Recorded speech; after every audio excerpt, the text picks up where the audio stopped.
Hello! Hello, hello, hello. Okay, I'm not muted, thank heavens. Welcome in, everyone. Welcome in, everyone. I am Almantas, former professor of sociology, current VTuber, old man who loves old things. Let me give Reist a shout out. Reist was one of my earliest calligraphy commissions. He wanted me to help him with a logo. How was your stream? How's your stream? What were you up to? What were you up to? My shout-out bot is not working, so I have to rely on people actually telling me manually. I don't know. It seems normal to me now. What were you up to? What were you up to? For the Raiders and for everyone else, I am Almantas, former professor of sociology. That was what I taught. I did not teach history. I maybe can possibly teach history, but that was not what my actual subject was. And let me say hello to the people who have come in here. Let me go back in here. Almantas VT, hello. Sari Bot, hello. Hello, Rexy Raibu, hello, Winday, hello, Solus Fern, hello, Nyano Manser, who is claiming first while being 1, 2, 3, 4, 5, 6th in line. Hello, Reaver Seishin. Hello, McAllistrine. It's been a minute. I hope you are doing well. I hope the kids are not killing you too hard. Hello, Pharaoh, and thank you for the watch streak. Hello, Skibbity, obviously. Hello to Rised, and hello to Wildcats98 VT, and hello to Cup of Rubo, and thank you for the follow, Cup of Rubo. And hello, of course, to the lurkers and the VOD watchers. Oh, hello, Ring of Birds. Hello, Ring of Birds. It is good to see you here. It is good to see you here. It's always a pleasure. Always a pleasure. Hold on a second. I've got too many windows open. I need to close some of them. I'm about to sneeze, I think. Theo, thank you for the 10 watches. Excuse me. I usually mean to mute when I do that, but I was not fast enough. Yes, Reist, what were you up to? Assuming I'm getting, I hope I'm not pronouncing your name horribly wrong. I'm now worried that I'm insulting you. What were you up to?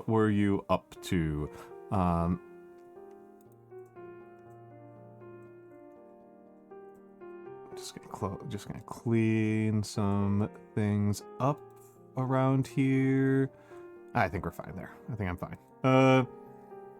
Trying to lurk late, leave it to the thing is ending, so I see. Gotcha. Good.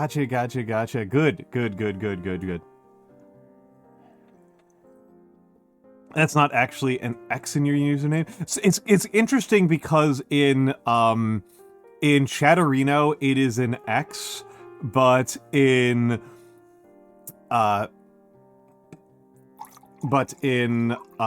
Twitch, when I look at it in Twitch, it's a cross product, is what I see. It sees a cross product. And hello, Gringotts Underwriter. So, ooh, I still have this tab open. That's pretty cool. I'm going to so this article is going to be, actually, you know what? I'm gonna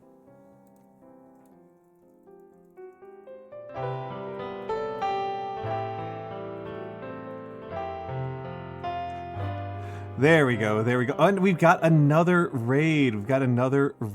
Hello, Mama Maya. Hello, Raiders. For the Raiders, my name is Almantas VT, former professor of sociology, current VTuber, old man who loves old things. I mostly am a calligrapher. Today, I'm going to be painting a miniature.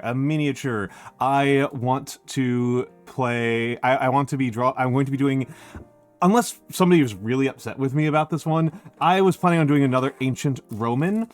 I have now done 16 Ancient Romans, one of whom is in weld yellow, and the other 15 are in matter red. So I was thinking of doing the next ones in weld yellow. I looked up a Vinny V video on doing eyes. Going to be painting in 2D. No, no, no, no, no, no. I've never done that. I've never done that. I linked it. So there is a WOD pink. There is a WOD pink. I'm inclined to do yellow just to kind of keep myself organized. I also don't. Well, I guess I could. I guess I could just mix some. I do have a couple of reds. I could just mix red with a. With a white, yeah, with a white. I've got titanium white. I could do that. I'd probably use ice yellow rather than titanium white.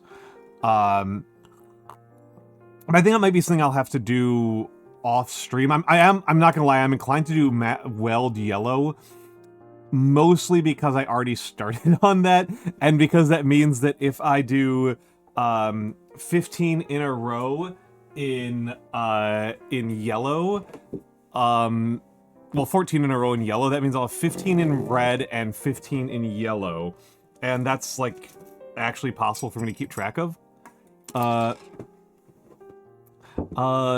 But also, hello, I missed somebody in here. Hello, Future Bobcat 25. Also, I'm sorry, I'm being very rude. Mama Maya, what were you up to? Tell me about your stream. What were you doing? Tell me about it and how it went.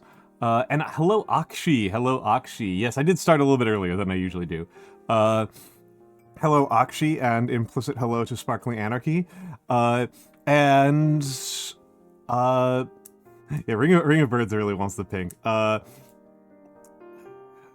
don't know, it's tempting, but I kinda, so the bigger concern, more so than the cloth color, is, eyes and skin.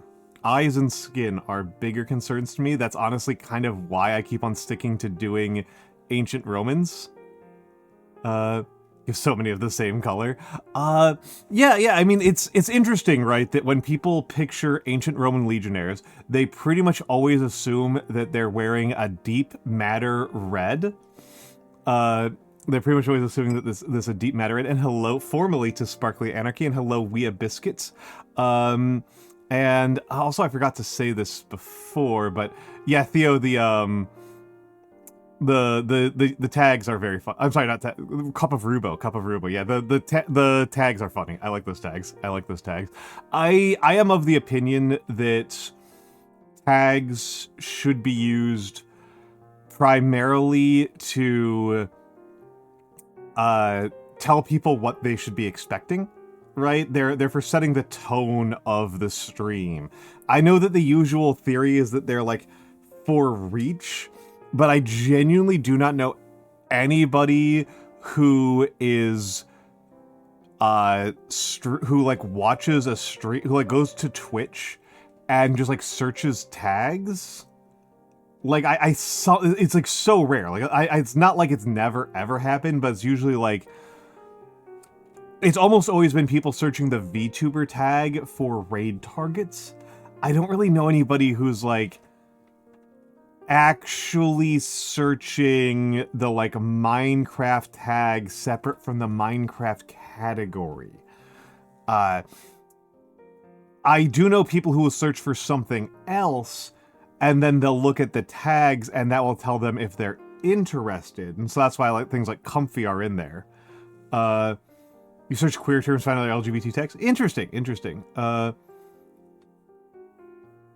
Via each of his. Yeah, I've experimented a bunch with tags and I've basically never gotten anybody from them. I get people from categories and from word of mouth and from likeness searches, likeness networks, which I'm happy enough with. I am happy enough with that as a set of ways that people find me. That makes enough sense to me.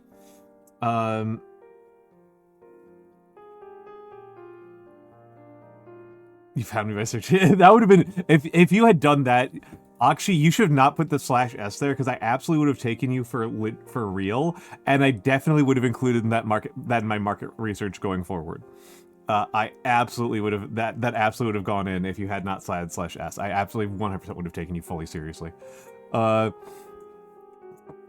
pollute the data pool. It's not fair. Well, it would have been funny. It would have been funny. I would have supported it.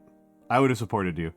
Found you last month via Bodega's raid. That makes sense. That makes sense. Bodega's a good friend. Let's give a shout out to Bodega Rat. Bodega is fellow New Yorker. Bodega Rat. Just set up a hangout with her sometime soon. Bodega's a great friend. I love Bodega, and Bodega is. I think Bodega and I are actually pretty similar. I think we're actually fairly similar overall.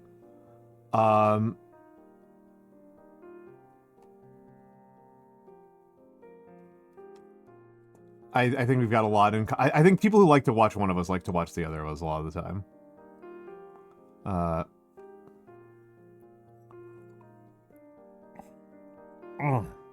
Big sips. Big sips. You've seen me a lot in other places. I don't know you super well from other places. There's a couple of people who I see around and I can remember, but there's also a lot of people. So, and my memory's not that good. Thank you for the reminder that I really gotta get back to the to book clubbing. I gotta get back to bullshit.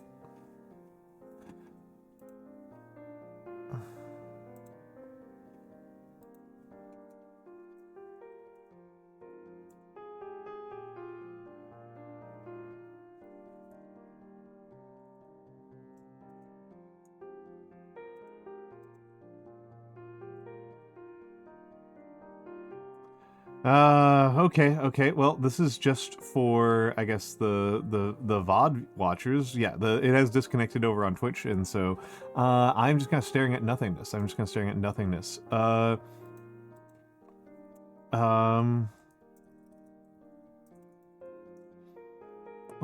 OBS reconnected.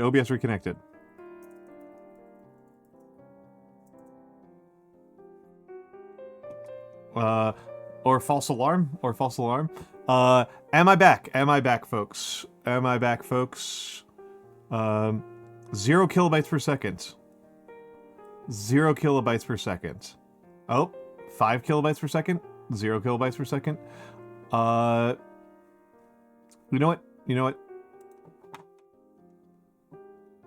I think I know what the issue is here.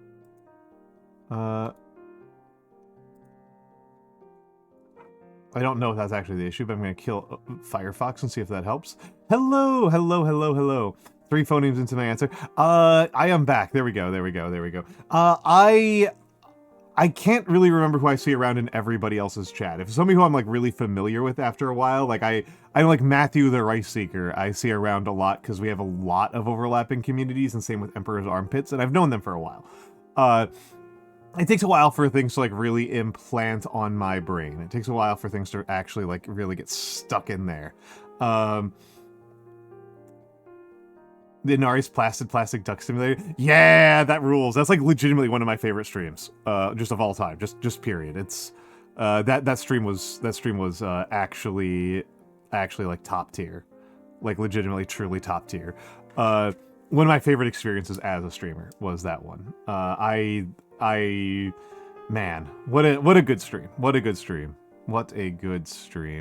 I hope she had posted the VOD somewhere. The full VOD somewhere. I know she posted some good clips from it.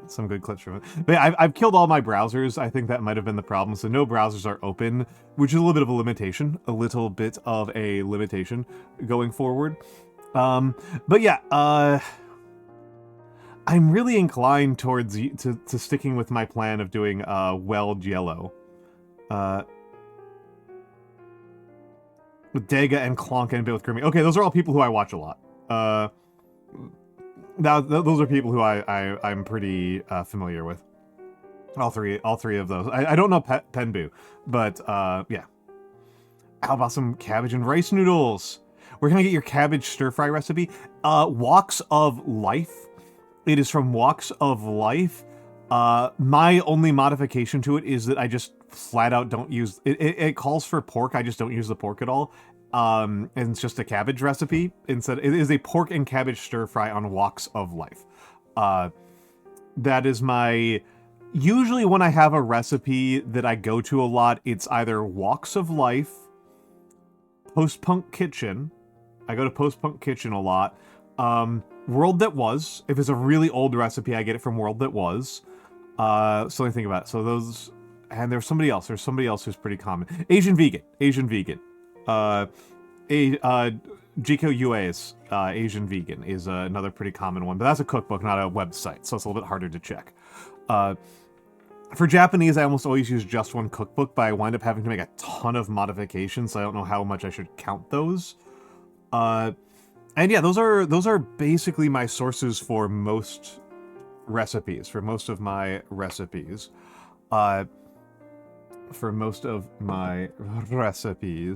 And let me just... Okay. But yeah,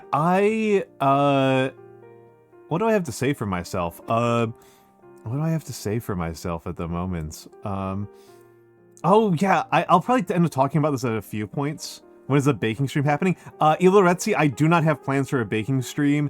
I can kind of do cooking streams, but baking is considerably harder. Cooking is already a massive escalation in terms of difficulty of execution. Baking is functionally impossible. There's the way that when I do a cooking stream, I have some electric burners, some plug into the wall burners, that induction burners that I can put on my desk. There's just like, I don't know what it would take for me to have the kitchen available for baking it. I just actually do not know what that would take. It's not a reasonable proposition. Also, I don't think it's super interesting to watch, if I'm honest. Baking, that is. Cooking can be cool to watch. Cooking can be quite cool to watch. Oh, crap. That one should be disabled. I'm gonna cry here. How do I even get to mod view? Oh, God. Okay, we are going to risk crashing stream. Soulsfern, you might have crashed stream, and I will blame you if the stream crashes in the next 30 seconds. I'm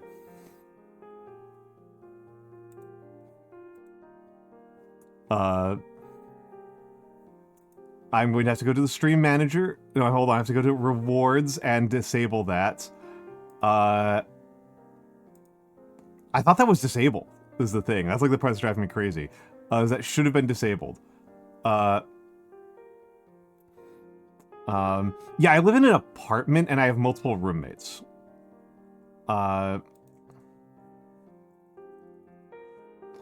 Okay, these guys gotta be turned off. That one shouldn't have been on ever.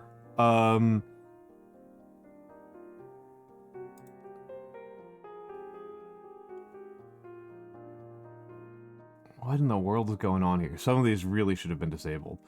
I will, however, switch over to... I will, however, put on the coat, but it will be a little bit... I'll at least swap over to the... Yeah, there we go. To the sweater. So, okay, now I don't have to refund you. Now I don't feel like I have to refund you. If you can't have a ceiling camera. Yeah. I don't have... I live in a tiny apartment in New York. I don't have a lot of options like that. There we go. There we go. Code's back on. Code's back on. Code is back on.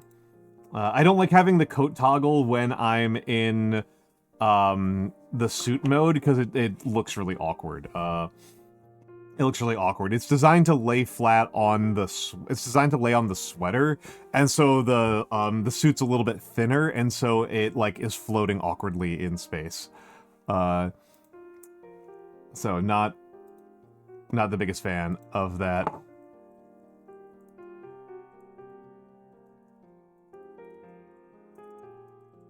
Wide, man. Yeah, I'm pretty big. I'm a pretty chunky fella. A pretty chunky fella. A pretty thick boy, as they say. I'm working on stopping that. I'm working on getting around that. I'm working on being less of a hefty man. And I'm making some progress on it. But I've still got a ways to go. No, it's funny. It's funny, Wea Biscuit. That's me. That's me talking about myself there. And hello, Shark Ray. Hello, Shark Ray. How are you doing, my friend? How are you doing? How are you doing?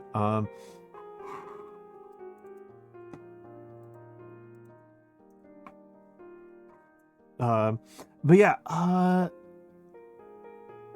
kind of feel like, my mood the last couple of streams has been kind of, like, fast-paced. Got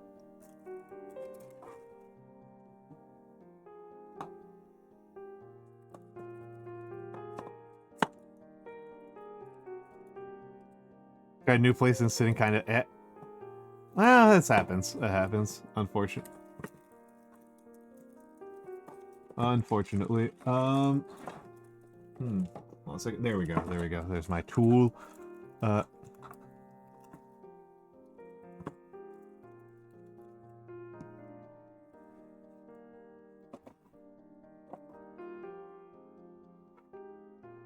All right.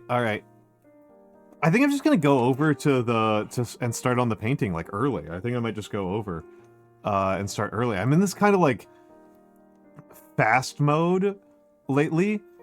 I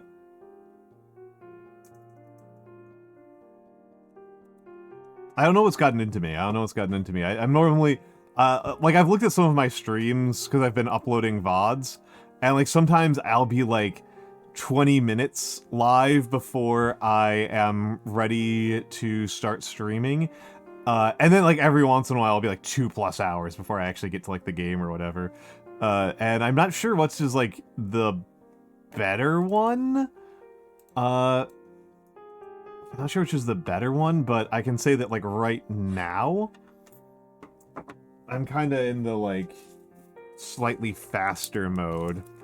I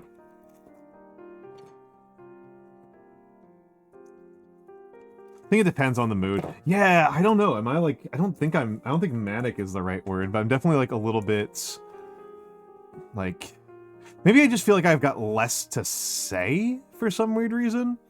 I'm just moving some stuff around on my desk. I'm gonna move the camera,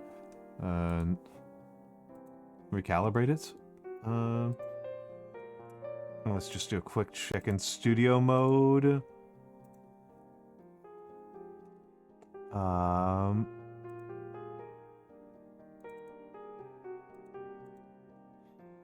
Okay, we're gonna have to play around a lot with the focus on this. Oh, yeah, and I just remember that like, the camera's set up all wrong.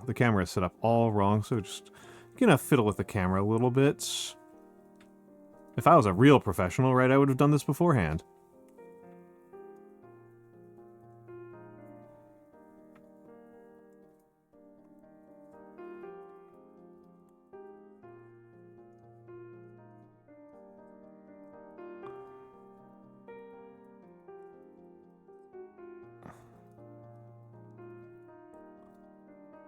Okay, I think that should do for a location, and now let's just make sure it's focused where I want it to be focused.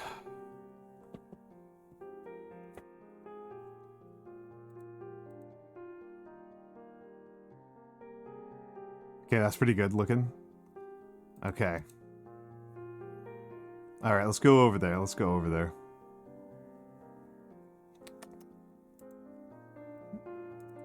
All right. Hello, my big old mitts here. Hello. So this is kind of interesting. We have gotten to ones that are holding pila. This sprue, they're all holding pila. Whereas the previous sprues, you may have noticed, some of them were holding slings and some were holding swords. So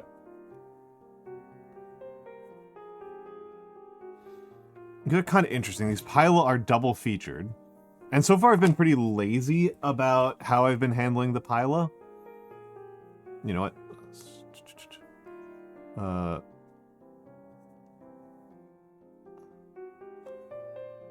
Adjust the camera a little bit more. So let's get started on this. I've been kind of lazy about the Pila, and that's going to come back to bite me here. Got to be careful with this thing.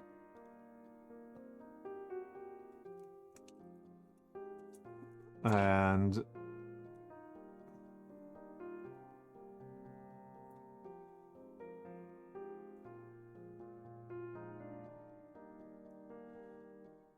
let's clean it up a little bit.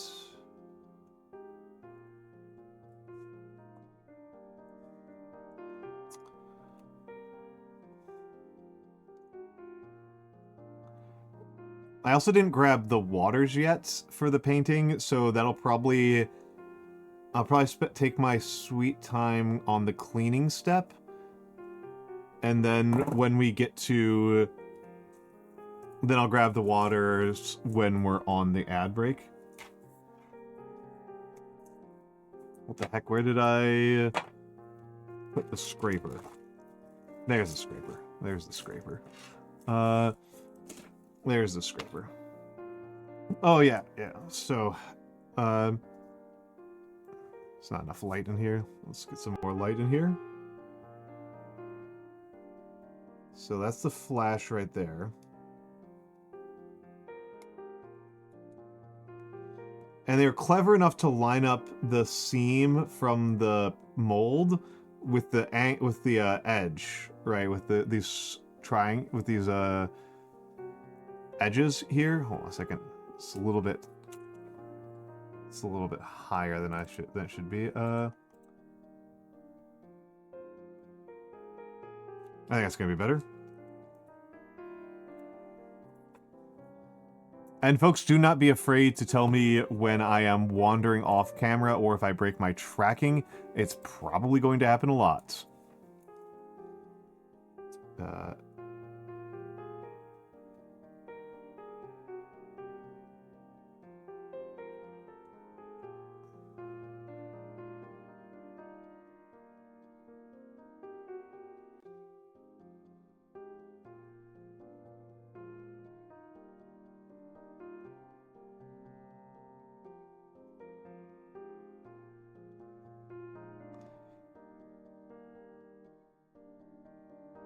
Yeah, I'm expecting to fuss over this a lot because I'm a very fussy kind of guy, if you guys haven't caught on to this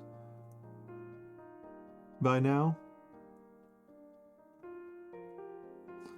I'm very particular, and I don't mind tinkering. I don't really get frustrated by having to go back and redo something over and over again. Hello, Keith. Hello, Keith. Yeah, I'm doing pretty good, to be honest. I am doing pretty good in terms of the size, in terms of my output and efforts. I paint very slowly, but I buy even slower. So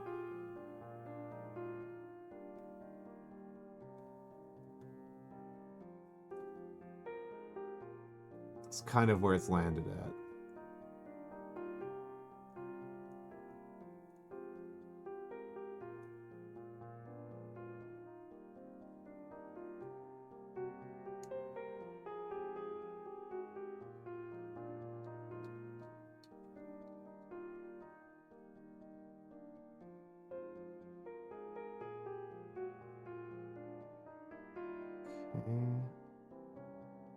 I'll come back and visit that in a few minutes.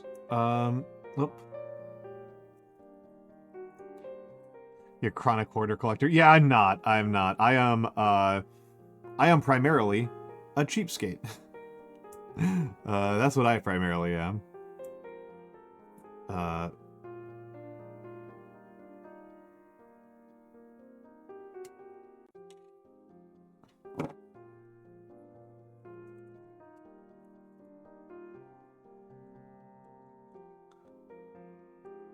being frugal's true unk maxing. It's so true. It's so true. I'm definitely one of those people who, like, walks around and just, like, turns off lights.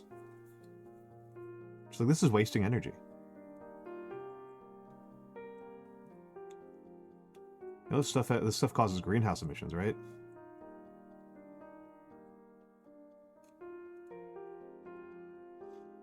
Yeah, I'm one of those people who keeps, like, I keep a notebook of all of my expenditures so I can tell which places are the cheapest ones to buy bananas at. If I lived somewhere else, I would do that with gasoline prices.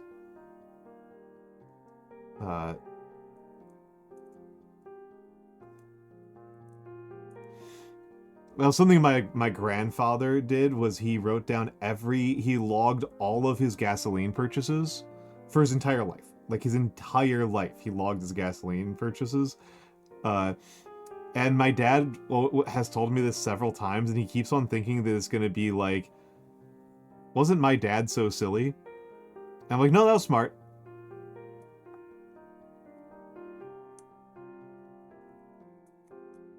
That makes sense to me. That's a totally coherent thing to want to do.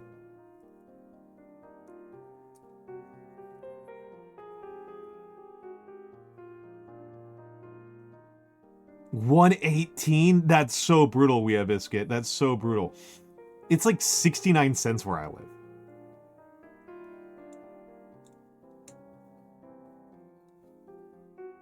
Well, also, I don't buy one banana at a time. I buy per pound. No, 18 cents. Oh, okay, I thought that was $1.18. I was like, holy crap. Okay, 18 cents is pretty good for a solitary banana. I think it comes out to similar. Because a banana is usually like 100 to 150 grams, depending on the peel. A small banana will be like 100 with the peel, and like a larger one will be like 150 with the peel. So that's like 3 bananas. So 3 times 18, 54. That's pretty cheap. That's pretty cheap. That's pretty cheap. Yeah, around here in New York, it's like 69 cents. Fair number of places will charge like 79 cents or more, but like you can usually, if you live in an area for a while, you'll figure out the places, and you care, right? You'll figure out which places are doing 69 cents.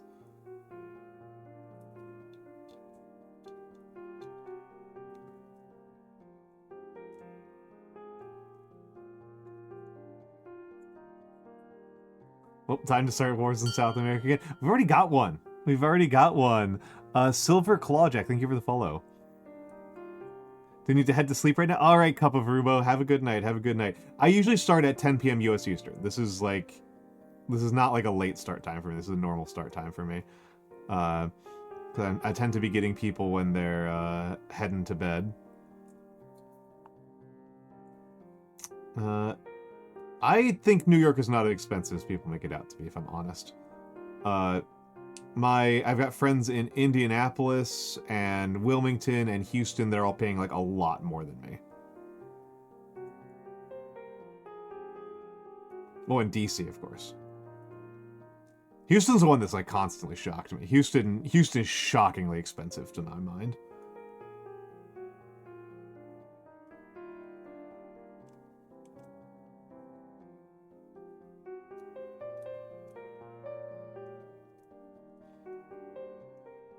And that's just crazy to me, because like you're paying all this money and then you just wound up in Houston? Yeah, it's...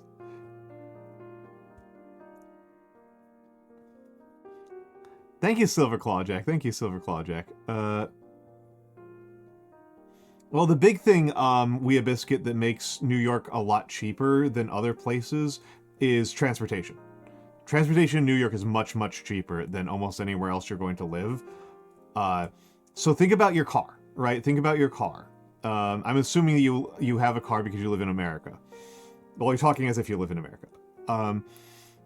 So add up your gasoline, your maintenance, your insurance, your tolls, your parking. Add up all of that, okay? Right? Add up all of those things. Are you adding up all of those in your head?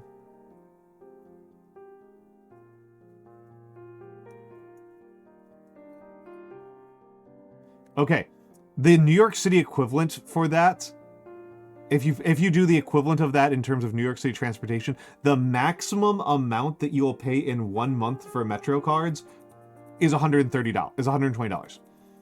$120 is a unlimited Metro card, an unlimited monthly Metro card.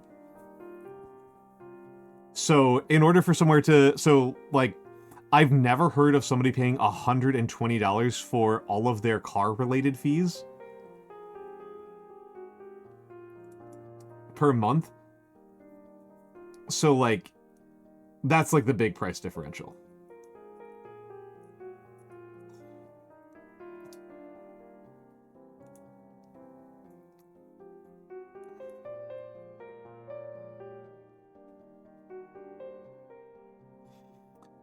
It is pretty normal for me to spend under $1,200 in a month on everything, on all of my expenses. Rent, food, transportation, utilities.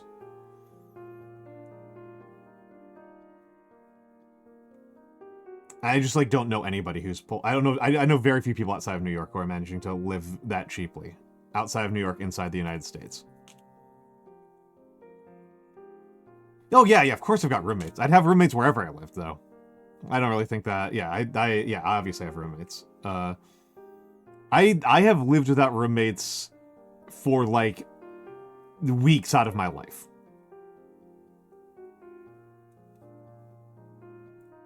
Yeah, I...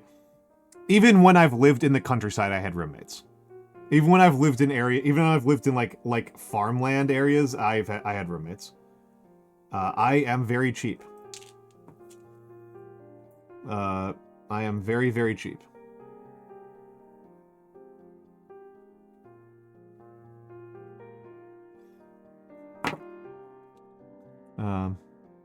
Transportation law posted, like, trains don't work in America. Yeah, only works in small places like the People's Republic of China and the Soviet Union. That incredibly geographically small country of Russia.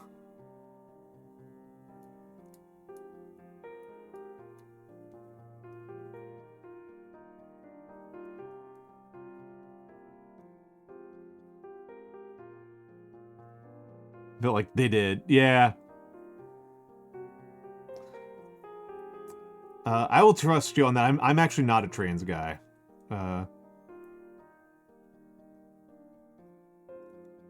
like having a train. I don't know that much about, like, the history and specifics of it. I just spent a while on, like, a big kick with,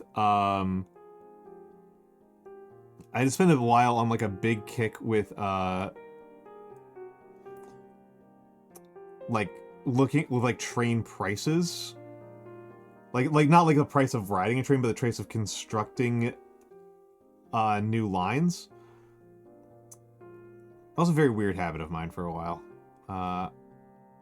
Really stuck in my head. It really, really stuck in my head. I think the biggest thing that stuck in my head was, like, comparing countries on how much it costs to build a new train, like lay the track, right? Or really build the subway, because that's what I was actually looking at, was building subways. The part that really stuck with me is that New York City subway is, like, 4 times as expensive as Paris or London. And one of the explanations that people give all the time for this is that it costs so much to build a railroad in New York City because our unions are so strong. And I just kind of want people to sit with that for a second, that the argument there is that New York City has stronger unions than Paris. At least 3 times stronger unions than Paris, right? Is the argument. Paris. Come on. Paris.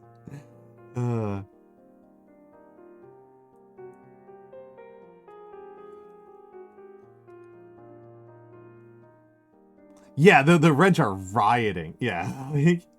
The Wrench are The French are partying. I said French wrong. The French are partying over there. They are not taking this laying down.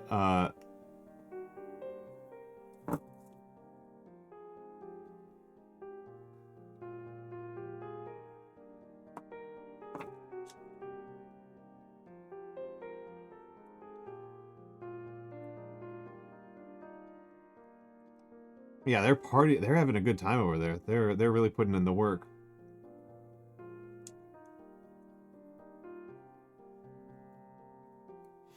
Yes, that was actually so Alon Levy was the expert I was mostly reading the blog of. And the big thing that I kind of got about subway construction prices is that there are two factors that seemed really dominant about America. The first is we have a lot less regulations, and we have a much more robust judiciary.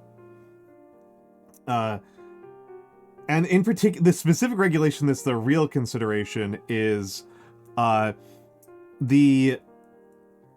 regulations around people leaving public service and retiring into working for to private sector are much weaker, right? We have a much weaker public sector, and so the people who are in charge of cost controls very frequently then get hired by the people that they were just giving bids to.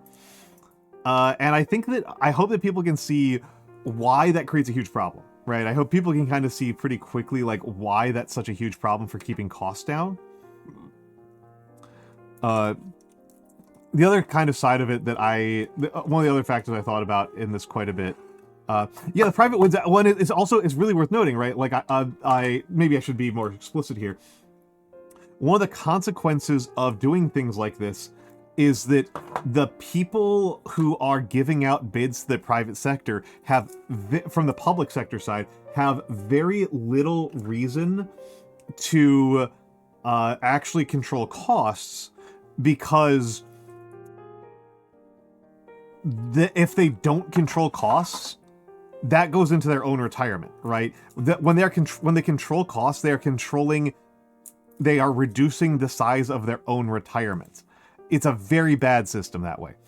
Another big factor is that one of the big factors is like very consistent across cultures is how many engineers do you actually have inside the public sector? That if the public sector makes the contract that has like a lot of engineers saying this is the specs that we want, versus trusting the private sector to give the specs that they want, that causes prices to go down. The more you trust the private sector to make the entire bid, the higher they'll drive up prices.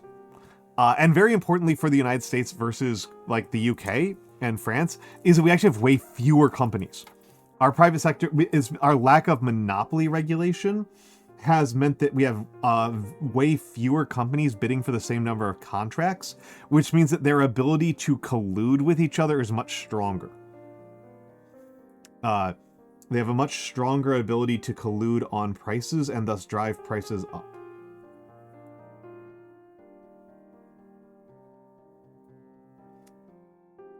That is to say, we actually have a weaker free market than France or Britain.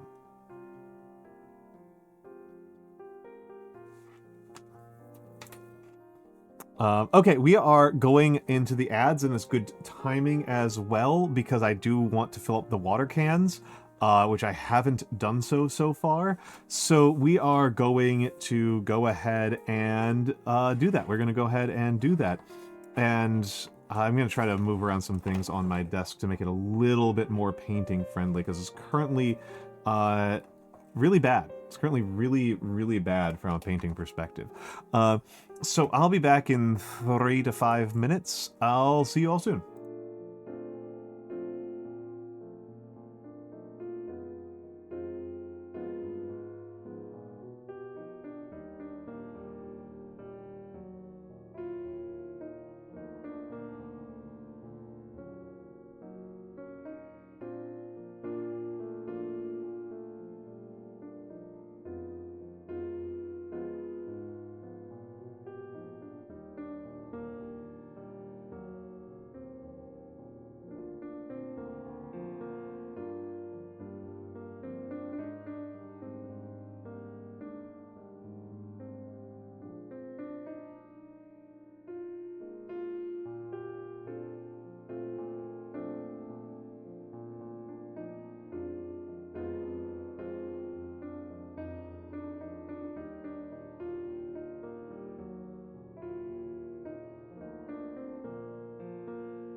That's really cool, Keith. That's really cool. I didn't know a lot about that. In general, I don't know a lot about Hong Kong.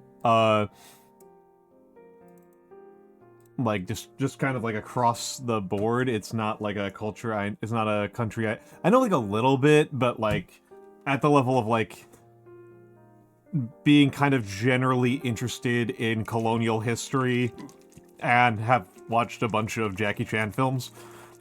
I've known some people from Hong Kong. I've known a couple of Hong Kongers and Singaporeans, not a ton. But I've known a couple.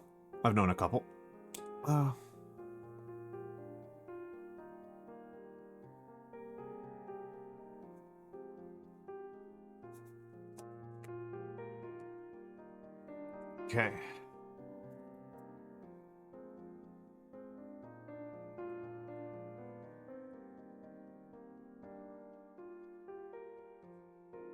Let's wet up my brush a little bit.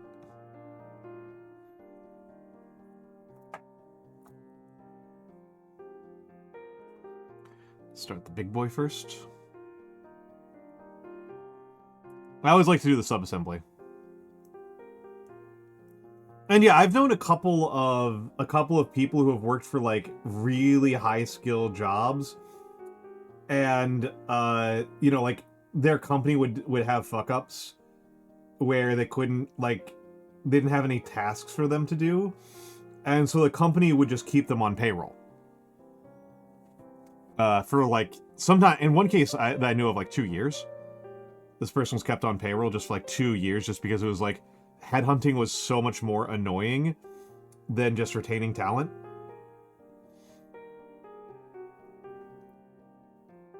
And headhunting actually does turn out to be quite expensive after a while. So like talent retention is like a pretty important field of social research for capitalist organizations. And there's actually a kind of funny one here, is that like DEI initiatives have have incredible return on investment, right? DEI is super valuable if you are a high skill industry. And so when companies in the last year have hello Kara, hello Kara, hello Kara.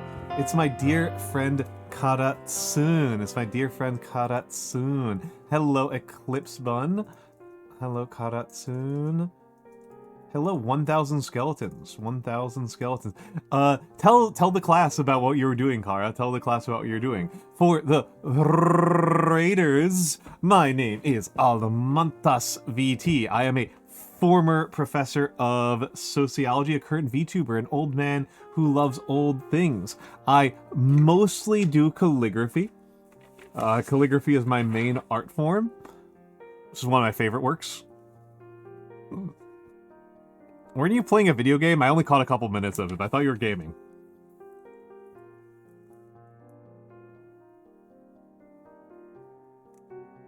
Yeah, sure. I'll let me join the channel. Let me join the Hangout channel. Okay, I'm in the Hangout channel. Discord is active. Fugi should be active as well. There we go. Hello? There we go. There you are. That makes sense. Okay, there. Sorry, I was muted on the Discord side. She didn't mean it on stream. No, you're fine. Okay. Here's what happened. All right. Okay. I was playing until I wasn't playing.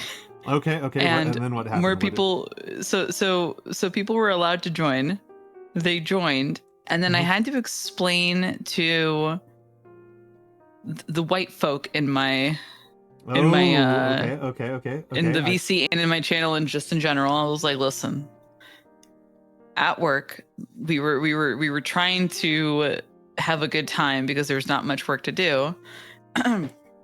And so I was trying to explain to the gringos to the gringos how to move your hips and your ass in like a clockwise or counterclockwise style. Okay. Or way to demonstrate it during good times in the dance clubs. And one of the ways to best learn it without having to move your legs is to sit down at your chair and try to like rotate the bottom half of your, like where your ass is. And that was like one of the best explanations I've ever had in my life. And I was like, man, that's what I was doing in this music. So that was one conversation. Okay. Then you're teaching some white people how to dance, how to schmoove. I was teaching some white people how to schmoove. What else? There was like some dirty music that was playing. Some dirty Spanish music that was, some dirty Spanish music that was playing, and I was like, oh, that's kind of funny. At work or on the stream? Both. Okay. To kind of like explain what kind of music you're supposed to dance to that to, Okay. Yeah. And then there was. My assumption was Ricky Martin. No. Okay. This is not Ricky Martin type of. Okay. Ricky Martin's romantic. It's not very like reggaeton or like bachata. It's not like that where you're meant to like bounce your body up and down. I feel like Ricky Martin's like pretty close to how salsa might be danced. Yeah. Where it's a bit more on the like fun, sensual side or intimate. Yeah, I would definitely because he makes romantic music. I was definitely associating sensual was like my first thought. This is sensual, but it's more like it's sensual in the sense of like I'm ready to, and then you're just dancing. Okay. Not like, hey, I love you, that type of sensual. So Martin is not flat out horny enough. No, he is not flat out horny enough for it. Okay. I'm learning. Definitely not. And not based like, in comparison to other songs that I've listened to from other people. Then we went to, that was the second thing, but the first thing was learning like how to make a shuddering noise with your mouth, with your voice. To kind of replicate shuddering. Okay. Or quivering. Yeah, I know what you're talking about. And I wasn't teaching it. It was my friend Shy who was kind of like, hey, this is how I do it. Because he does it. Nope, not Paladin Shy. Oh, another one. There's Paladin. I have 3 friends. They all make up the same name as the second one. Okay. So there's Paladin. I have a friend named Paladin. Mm-hmm. And I knew him before everybody else. I knew him for like 4 or 5 years now. Okay. And then there's Paladin Shy, who you've met. And then there's Shy, who I've not met, who I don't know at all. You haven't met the other 2. But it's really funny to me that I know these 3 people. They're from completely different servers that I've met and have just come to become my friends. They all make up the same name. And you don't think that they're two words, 3 names. You don't think that they're conspiring against you? No, I don't think they're conspiring. You don't think this is a plot? No, I don't think it's a conspiracy or a plot. So Shy is the one that knows how to do the shuddering thing because he knows how to do it, but he jokes about it a little bit, and he'll just be like he'll just do it as like a meme of like not necessarily like audios, but he'll joke about the audios. Okay. Right? So he'll be like, this is how they do it in those audios. And then he'll replicate it. Okay. And I guess Allie was like, hey, how do you... Oh, yeah, of course, Allie would want to know how to do that, yeah.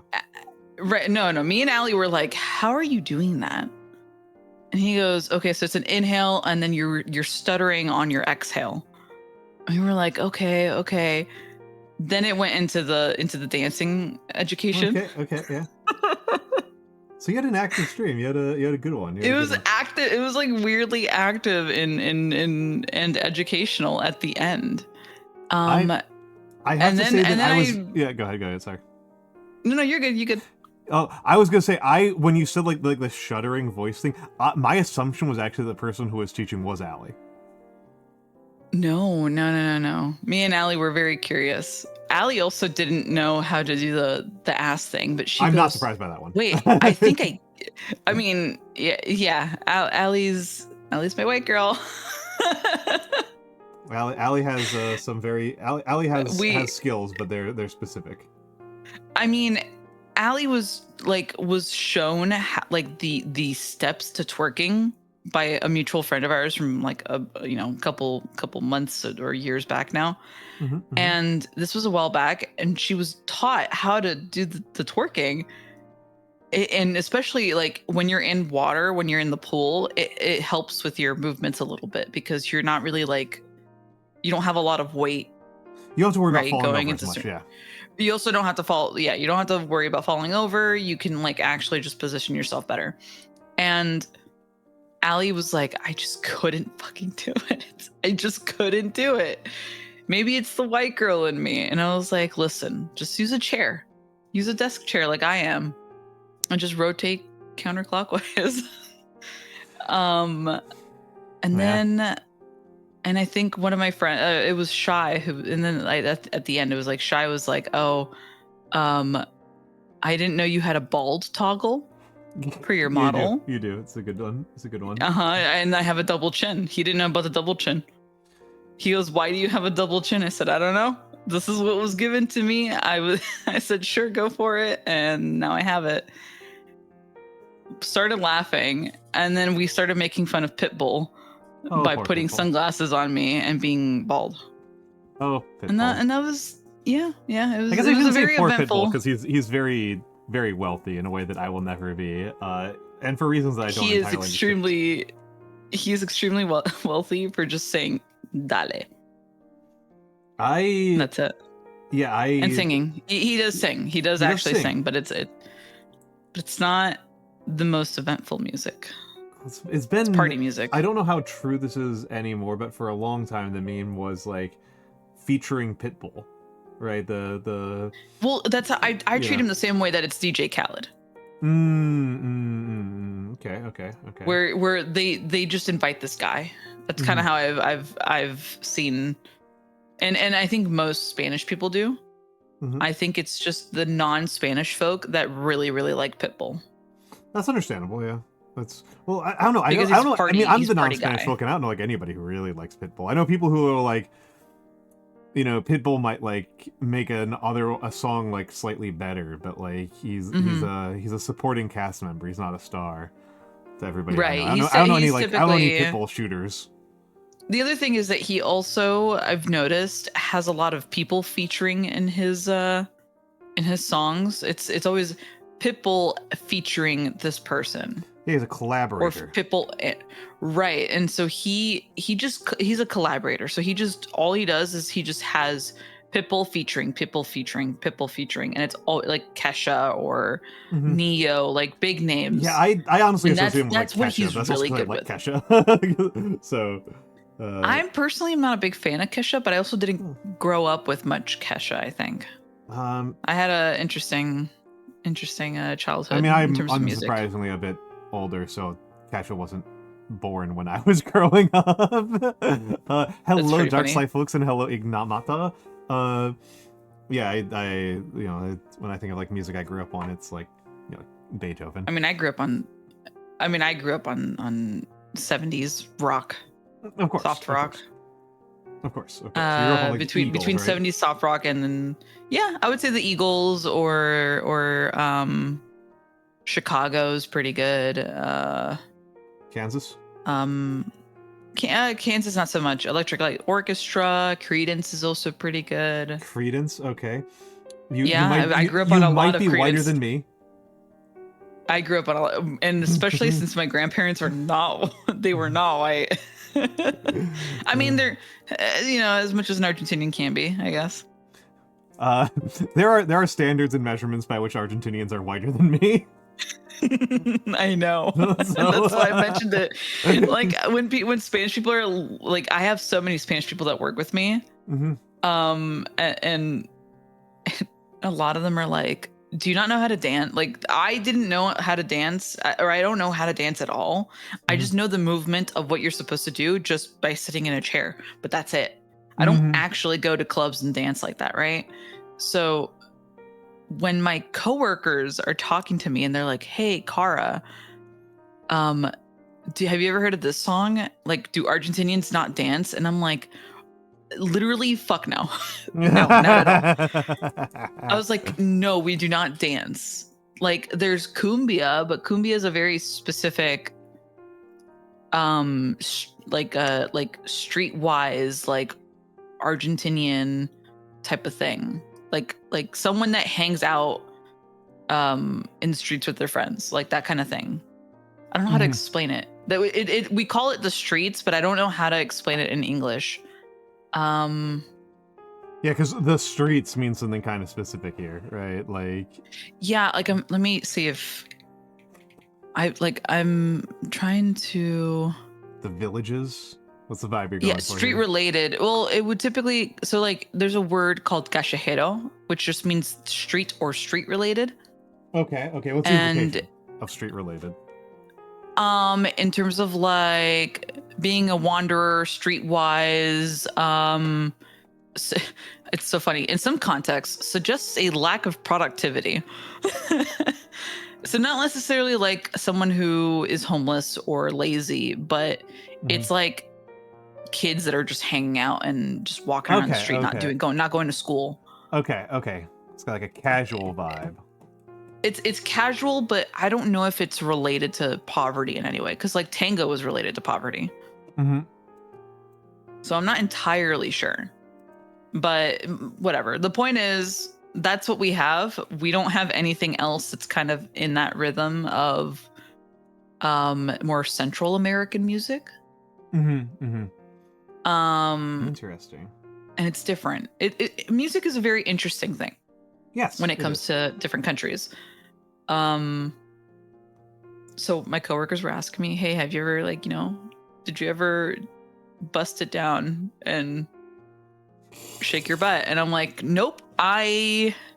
You were a good girl. Not just that. I just I never learned. I never learned how to dance like that. The only dancing my grandparents ever did was try to dance to things like Journey and the Eagles and other things like that. Fleetwood Mac. However, your very cute white American grandparents would do it, even though they're not white and American. I mean, yeah, America's cultural impact is pretty large the world over. I mean, my grandpa was a DJ, so that's probably why. Oh yeah, I keep on forgetting that detail. Such a fun. He was a DJ. He was a DJ in the 70s. So he was like. Bee Gees like peak. He got the good Quaaludes. Yeah, he got the Bee Gees and stuff like that. Oh. I was about to say, I don't know how I feel if the Bee Gees hold up. I wonder how I feel about that. I haven't thought about that in a long time. Of what part exactly? Do the Bee Gees hold up? Like, just like in general music? Because like there's some old bands that like from my reckoning, like I actually think for like years I actually really underrated the Beach Boys. Okay. I think the Beach Boys are actually a lot more musically interesting than I gave them credit for a long time. I was just never a big fan of the boy bands of any generation. I'm not a big boy band person.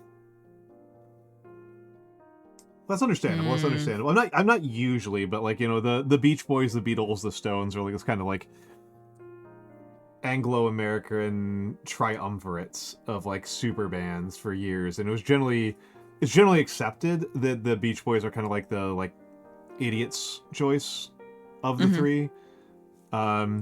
And I actually think that's giving them very short shrift. I think a lot of their early stuff is really, you know, kind of dumb, because they were teenagers who just kind of got like put in front of a record company and got told like, this is the shit that we need to slop out onto the radio every week. Exactly. And you guys are the best at it. So do this, and we will do the incredibly responsible thing of sending hookers and cocaine up to hotel rooms with 14-year-old boys. Yeah. Yep. And then the guys who grew up like that, grew up and didn't have anything else to do with themselves other than, music. Turns out they got pretty good. That's kind of the basics of it. And Crazy. I think that's something I've kind of like not... Like, as I've gotten older... That's a lot of bands, too, back in the day. It was... I mean, I don't know how it is now, I'm going to be totally honest, but when you hear the stories of what happened before, you're just like, what the fuck? Like, what is wrong with you people?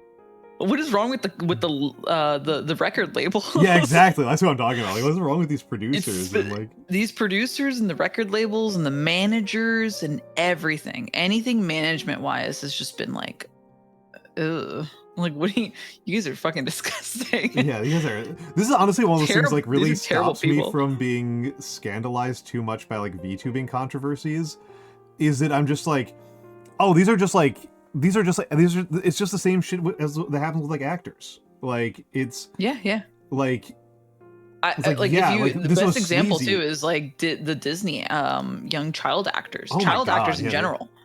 I'm like a hardliner about it. I'm gonna be honest with you. It's like one of my more unpopular opinions is I'm just like no, like of all the things that the Archie TV show that Riverdale did wrong, like having actors who are way too goddamn old for the part is not on the list. Like, I don't care. Like, no, we should not have professional child actors, period. Like, I'm like a hardliner on this one. It's just like, I don't care if that means that we're casting like, I mean, Stranger Things is like one of the best examples. Oh yeah. People are Stranger Things is one of the best examples because a lot of, and this obviously goes for like both sexes, right? Mm-hmm. But like a lot of women, in terms of Finn Wolfhard, right? A lot of people were really weird about that kid because he was playing a nerdy curly-haired kid that was into D&D, and he was one of the main characters, right? Like it wasn't anything in particular. It was just people. It's kind of like parasocialism, right? In VTubing. Yeah.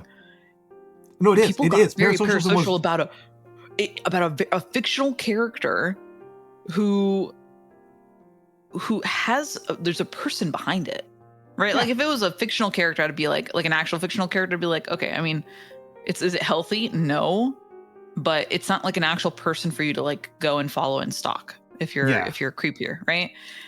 But this is like an actual child actor, and you're being weird for years about this child. Yeah, I don't know. People get really weird about these things.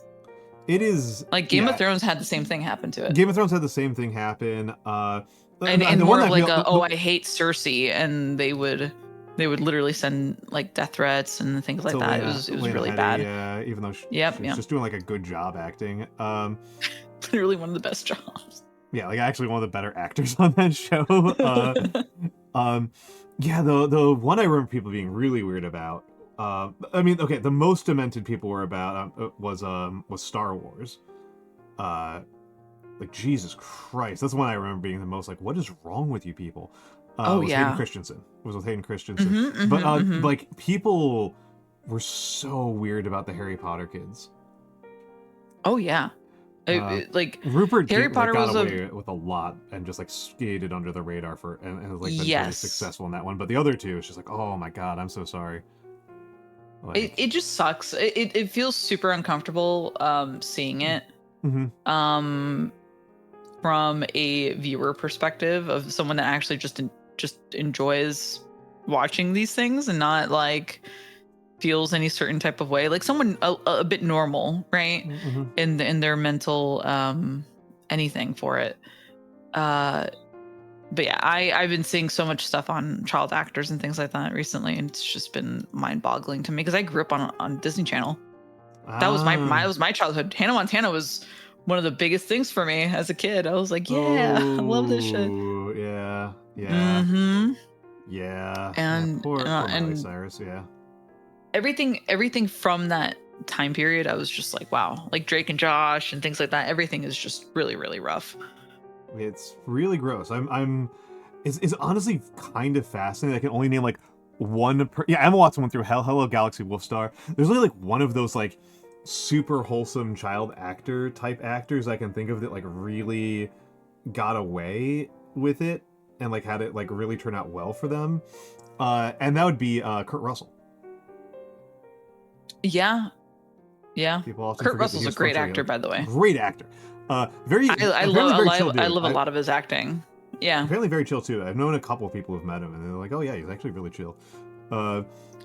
Someone that made a big comeback as a child actor after falling pretty deep into a hole on his own, like from not on his own, but like he fell into a deep hole and then came back up out of it, was Culkin.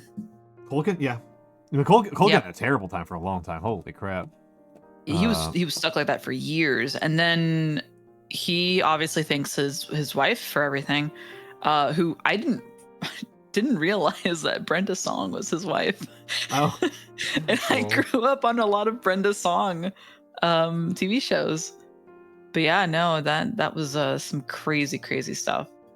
Yeah, it's I just don't think that having like your actors look the right way is like a worth paying this price as a society. Like I recently found out that Haley Joel Osment is one of the worst Olympic. is one of the worst treated. Yeah. Oh yeah, and I don't even know how they're gonna do Kingdom Hearts 4 with that, but that's a different story. Like I was talking to my boyfriend about that because he's a super Kingdom Hearts fan since it's been out, and we found out like news on Haley Joel Osment on his like California house and how he was devastated because of a whole bunch of other stuff and what he was doing over there, and people obviously publicized it like pretty hard. Because he's a public figure, and so people were upset because they don't know how it's going to look for Kingdom Hearts 4. So I don't know. But yeah, what was I saying? The Olympics people. Oh, Olympics is an interesting one. Oh yeah. Anybody that's into sports, that's like into like competitive sports, they also get very mistreated, especially as children. Yeah. They're like I'm really worried that I'm going to learn some terrible things about like Alyssa Leo's life. Yeah. Because like so far it's just been insanely wholesome. So she is pretty wholesome. The only negative thing that because she's super talented, by the way, for people that don't know who she is. Very talented figure skater. She's a figure skater. She's an American figure skater. She's literally a prodigy. Talented. Yeah, she's a prodigy. She's so good. She did something that I think is completely insane, which is she quit figure skating for several years and then came back. And then won gold.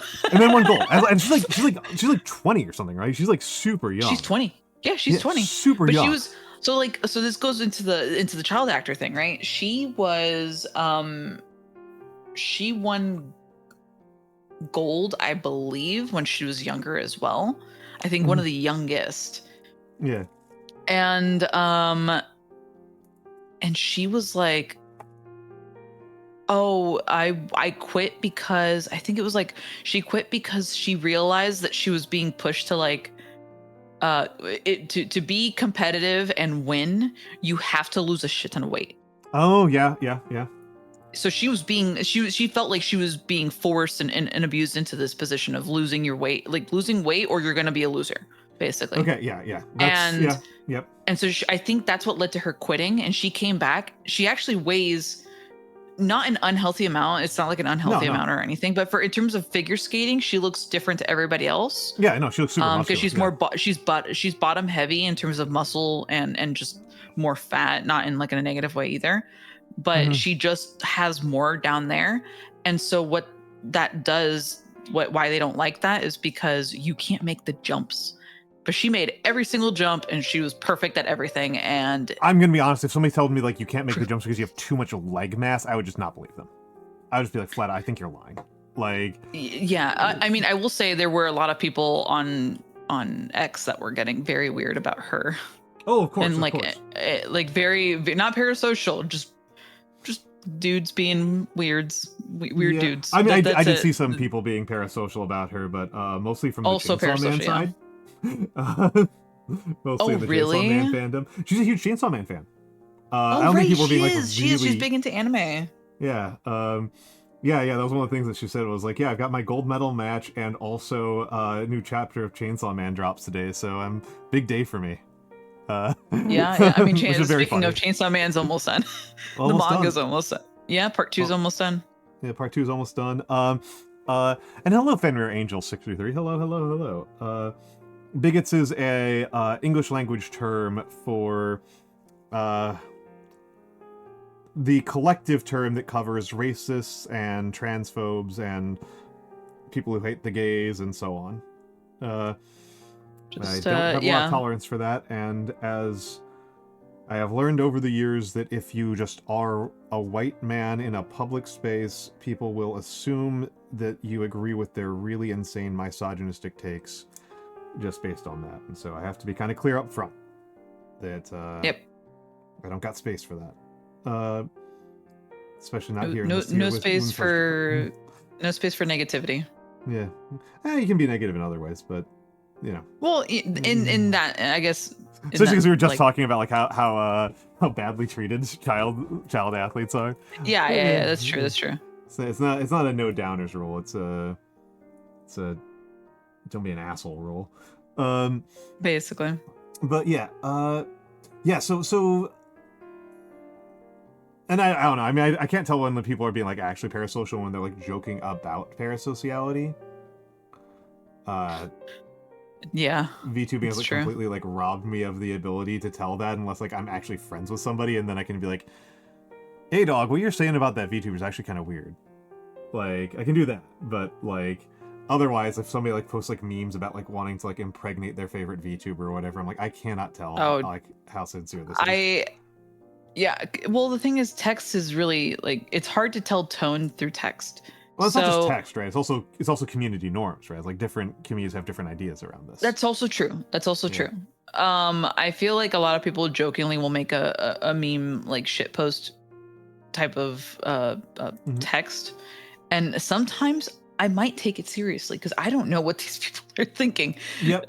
Most of the time, I'm like, are you actually like I understand that's Hololive Narissa. Like, are you trying to say something? Like, are you parasocial? I can't tell if you're you're talking about doing the guy that or who you're like was like memeing. losing it the other day about Narissa.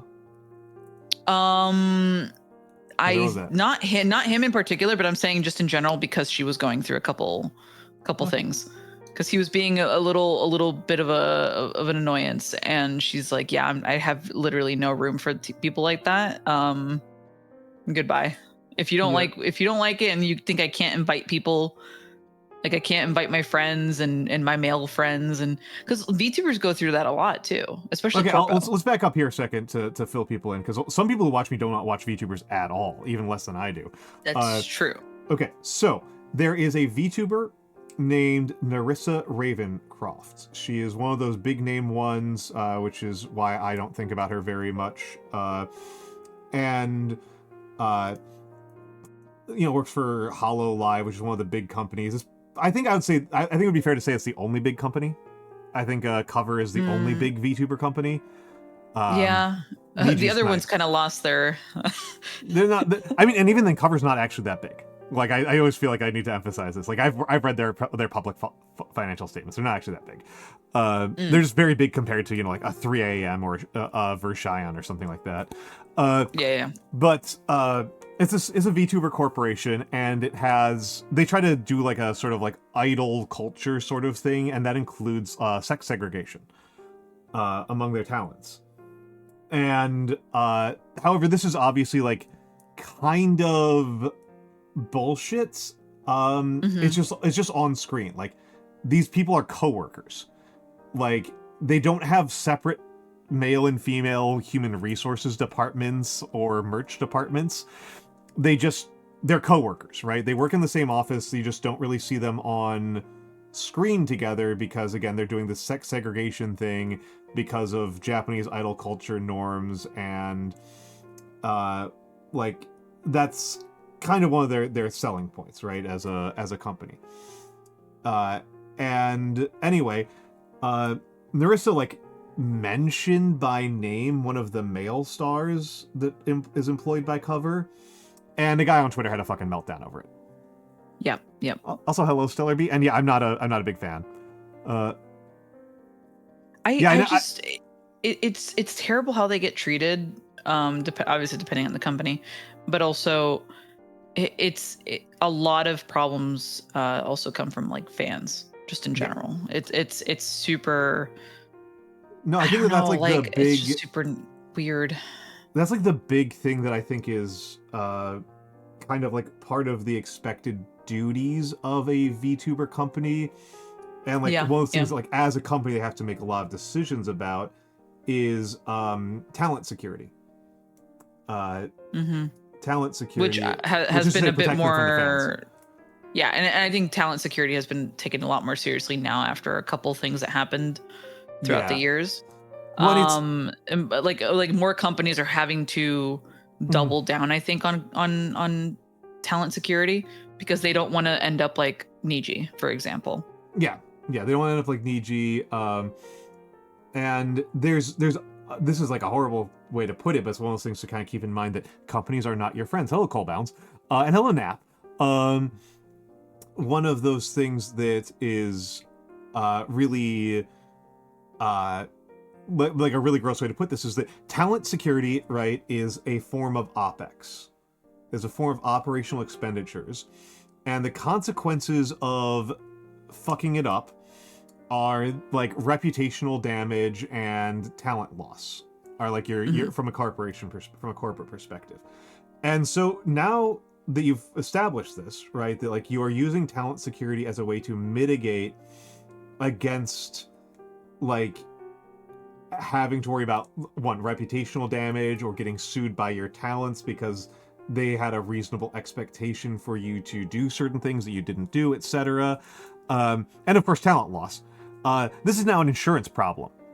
Hello, Cybites. This is now an actuarial problem where you can math out how much you're going to lose from fuck ups, and then multiply that by the chance of it happening, and then you can figure out how willing you are to actually pay that. Right? That you can do that. That's a thing. That's a thing that you can do. Well, we have this to kind of back up here for a little second. Parasociality is a kind of normal response that humans have to living with broadcast media. It's a sociology term that has been around since I think the 50s. It's pretty old. It's a pretty old concept. Interesting. I thought it would be a little bit of a newer concept, actually. I mean, depending on your perspective, at least assumption-wise. That does qualify as pretty new, depending on your perspective. That's true. So it's the first person I know, the case study that I remember being talked about when I was learning about parasociality was Johnny Carson. Oh, okay. Was it people would run into Johnny Carson like out and about, and they would talk to him as if like he was a friend, and as if he knew like their other friends and stuff like that. I mean, during that time period, like when he was doing the Tonight Show, he was that was what people were watching. Depending on what your he was the guy. Depending on what your family structure was like he was like a member of your family, right? Yeah. Well, I mean, he could tell you, bombs are flying, and you'd believe him. Yeah. He could tell you that toothpaste was good to, put in your eye socket, and he would believe you, or you would believe him. You would either believe him, or you think this is your crazy uncle like losing his marbles. You'd be like, "Ooh, I think." You're still listening to him, right? Like that's the thing. Yeah. A lot of these people were really into it. Yeah, people were parasocial. Elvis was a big one. Jay Leno was very much an attempt Jay Leno was very much an attempt to be like a next generation Johnny Carson, which is part of the reason why his insurance was so insane. I don't think he really got there. I think Johnny Carson's kind of a singular talent in this way. if you're a streamer, I think it's worth watching some tape, right? I always recommend, if you're a streamer, to study the tape, as the hockey players say, of some people who are not VTubers, and see how they operate, like other actors and talk show hosts and stuff like that. I think it's worth it. Yeah, I mean, it's kind of just like doing a study. It's doing a study, yeah. And Carson's a worthwhile one. Carson and Oprah are like the two ones I'm just like, everybody's going to study these two.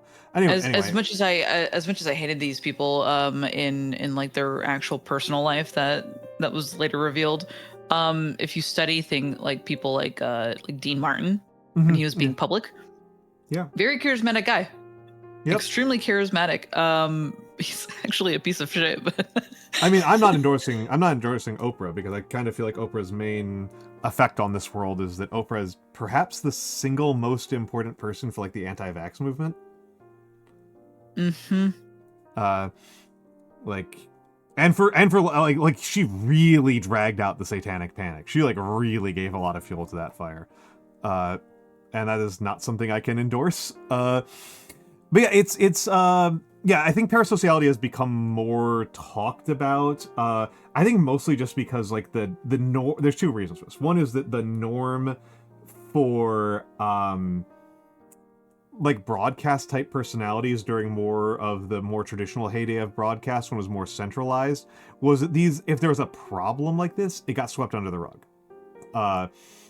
And I think the real ground zero for most people in our world knowing about parasociality, is exactly because of Dr. Oz and Dr. Phil. That's exactly how.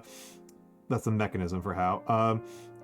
I think it's Shannon Strucci, right? I think the kind of like real, like the way that this broke out from being like an academic sociology term into being a term that schlubs on the internet who just like to watch lots of YouTube videos now, is through Shannon Strucci's Fake Friends series. I think it was not a common term before then. I think she really gets the credit for popularizing it. And so it's this thing. There's also this thing where like, if you were a big star and you had a lot of fans being very parasocial about you, you might not have a platform or a time in which you can actually talk about it. Right. You might only really be able to say like it might come up in an interview where you might be like, oh yeah, there was a stalker the other week and it was really scary, but you wouldn't really have a lot of ability to do that. And you'd also have a lot more security between you and the people who are being parasocial towards you. You'd have a lot more mediation. Whereas like, people who are very big stars by today's standards within the YouTube sphere often have no security whatsoever, because ultimately they are still actually really fucking small.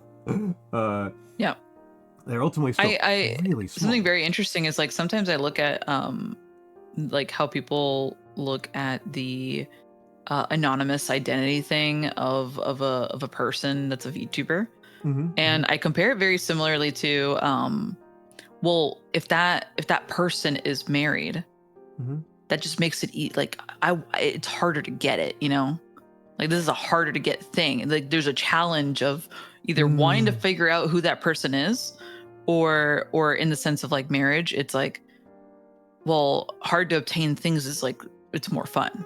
And so that's why like, for example, like I'll tell people like I'm in a relationship and like, I'm okay, thanks for the offer, bye. And they'll still be like, oh, well, like, can I give you mine? I'm like, no, I'm okay.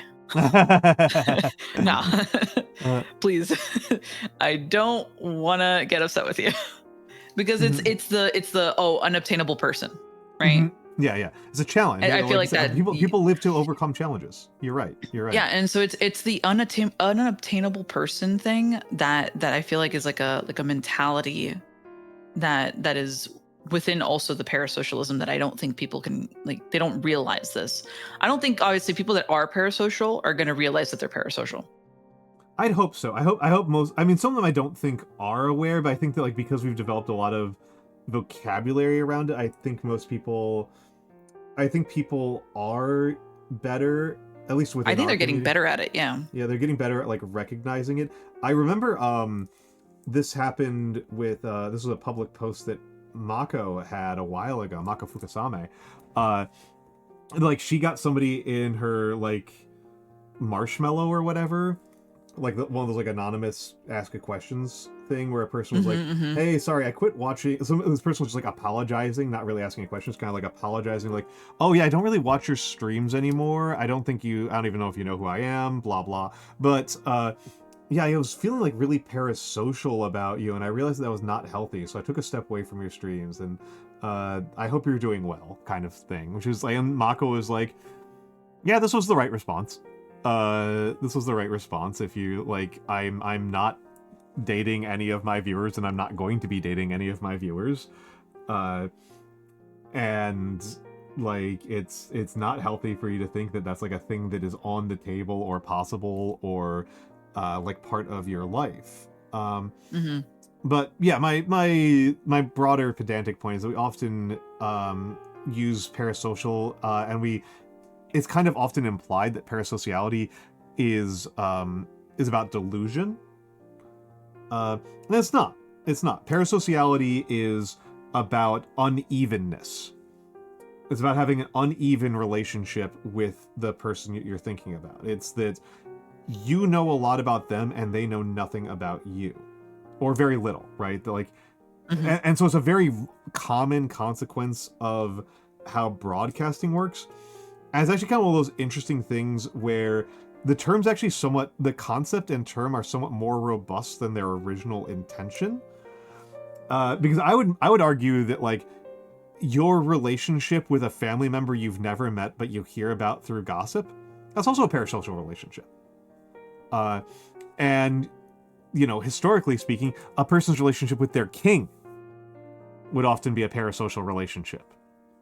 True. Right. You know, I was having a conversation with someone, like, it was like at the beginning of the week, in a different server. It doesn't really matter, but it was like he was trying to explain that parasocialism for fictional characters that don't necessarily exist, was a thing, right? And I was a little confused because I personally don't think that it would be parasocial to have like, oh, I relate or feel bad for this character that's written in this story that I know for a fact is not a real person. Would that be considered parasocialism if it's not it's not a real person? I think you can use a similar lens, but it's not like you wouldn't usually use it the same way, because part of the parasociality is that like it is a person that also has a perspective, but your relationship from your perspective is still kind of parasocial. And I guess if you want to be really weird, like I was explaining to the person, like it's okay to like relate to a character, right? It's okay to relate to a character and feel bad for that character in this story. Let's say the old woman dies and it's the grandma of this little kid or whatever. You feel bad for this little kid because their grandparent just died. Oh yeah, that's not parasocial at all. No, that's just no. And I was like, that's not being parasocial for you to have a connection, right? Because they were thinking that connection meant parasocial. Oh no, like no, you no, thinking no. that there's a connection means that you're parasocial. So it was no. like more of like it was an argument, and at the end of the argument, it was like it's like empathy, right? Like it would, at the end of the argument, we were like, okay, agree to disagree, because this was not getting anywhere basically. But I don't think like that's something that like at least this person is self-aware that parasocialism is a thing. I just think that they had like a very different view on certain types of parasocialism, I guess. Well, we've had a bit of a problem. I think it's a problem, but this is me being a pedantic little shit. I consider it a bit of a problem that in the VTubing space, we kind of use parasocialism to always mean unhealthy, when that's not really what it means. It's not what it means. It's there's healthy and unhealthy parasocial relationships. Like, I don't actually think that's particularly difficult to keep track of. Like, Also, I'm just a little bit annoyed that I can't get. I need blue paint. This blue bottle is Oh, I think, no. dead. Well, I've got light blue. I've got light blue and I've got purple, but with dark blue and dark red, I can make a really good skin tone. And I can't do it without the dark blue. Whenever I try to do it without the dark blue and I try to do it with the light blue, I get this more kind of like Mediterranean skin tone. It's more kind of like dark Hispanic or like North African skin tone. And I was hoping to go for like a sub-Saharan skin tone. Okay. More of a Wesley Snipes. That's actually been like, in terms of skin tones that I've made, that's actually been the most reliably like good looking one. Has been like the like really like blue, black, dark skin tone. My attempts to make an actual proper like Italian skin tone have pretty much all been failures. I've pretty much never managed to nail it. I've gotten a couple of the other skin tones decently a few times. Haven't really tried very hard to get my skin tone, but who needs that? But I've gotten like super pale white people a couple of times. Got super duper pale white people a couple of times pretty well, and that's not too bad. And they also don't know how to dance. And they also don't know how to dance. I mean, I don't know how to dance, but that's just because I'm a nerd. And also I'm very I feel like you'd be the type of person to do very traditional dances. I do like waltzing. I like slow dancing. I like slow dancing. I mean, I feel like slow dancing is a very what a funny change of topic. I feel like slow dancing it could just be applied to a lot of things. Yeah, I think dance like Elaine, you'll be all right. Here's the question: is do I try to make this a super white person now? Because I the last couple in a row have been like the Mediterranean, the dark Mediterranean. For one of our lives. Oh, that's honestly kind of cute. Not a professor. For anybody who doesn't know, Not a Professor is like my favorite streamer, and he does streams where he researches old people.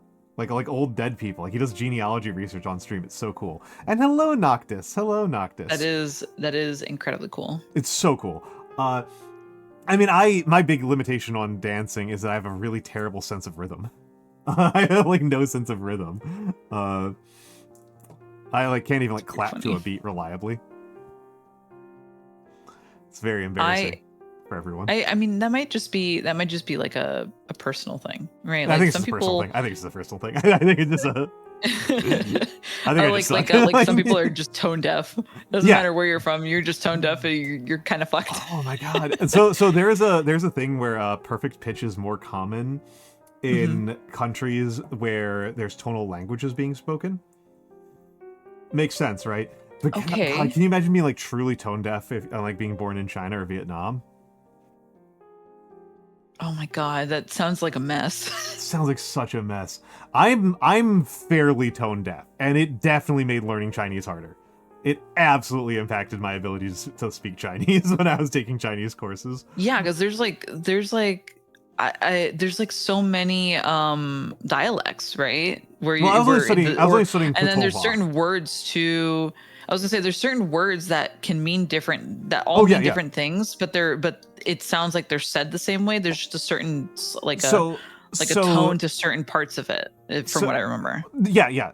Well, the bigger thing than even just like the number of tones is that Chinese has a lot of limitations on pronunciation, and so there's about 400 total different syllables in Chinese, which sounds like a lot until you remember that for English it's like 20,000 or something. So, and the other part of it is that words are almost always 2 syllables in Chinese. Grammatical markers are often 1 syllable, but like a huge percentage of the words in the language are just 2 syllables. So like you've got 2 syllables and you've got like maybe 400 And I think that's actually including tones. So it's like 100 different sounds, times 4 for tones. That's not actually a lot of different things, so things will sound similar all the fucking time.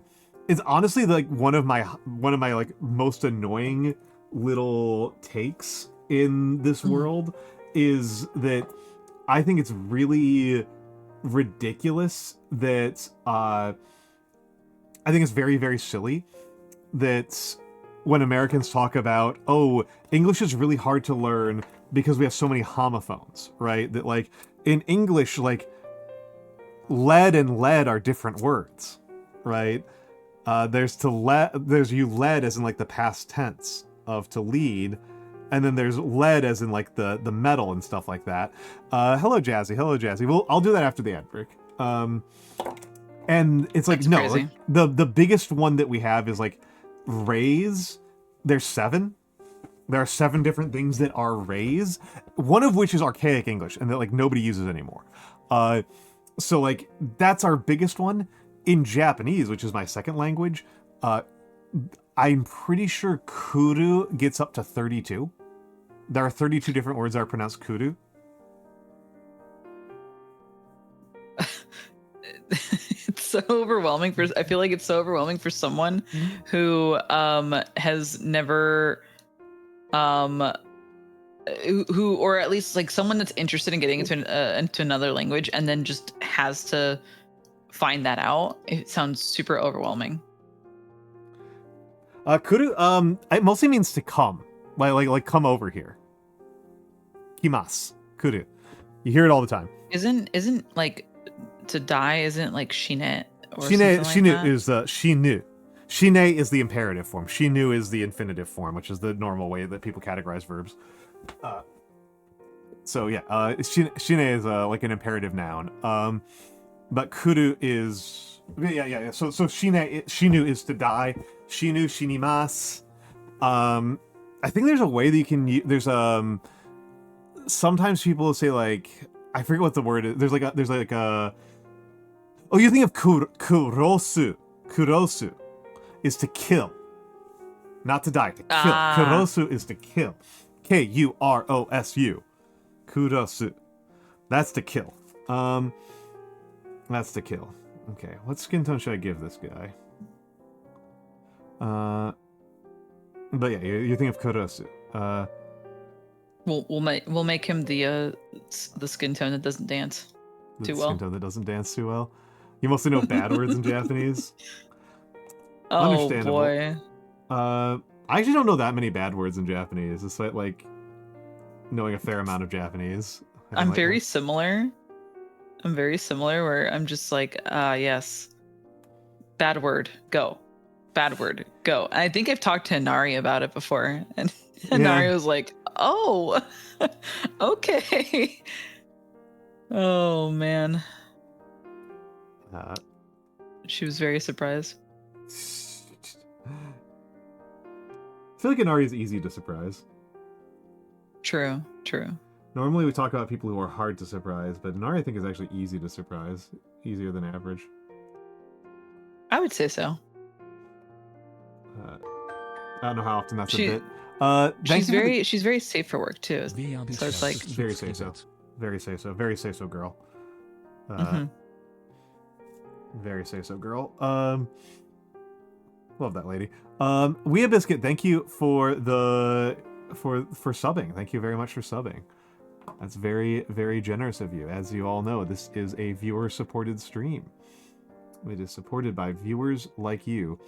I did manage to get some blue out of the out of there, but it's like a huge amount. This is ludicrous. I need to buy another bottle.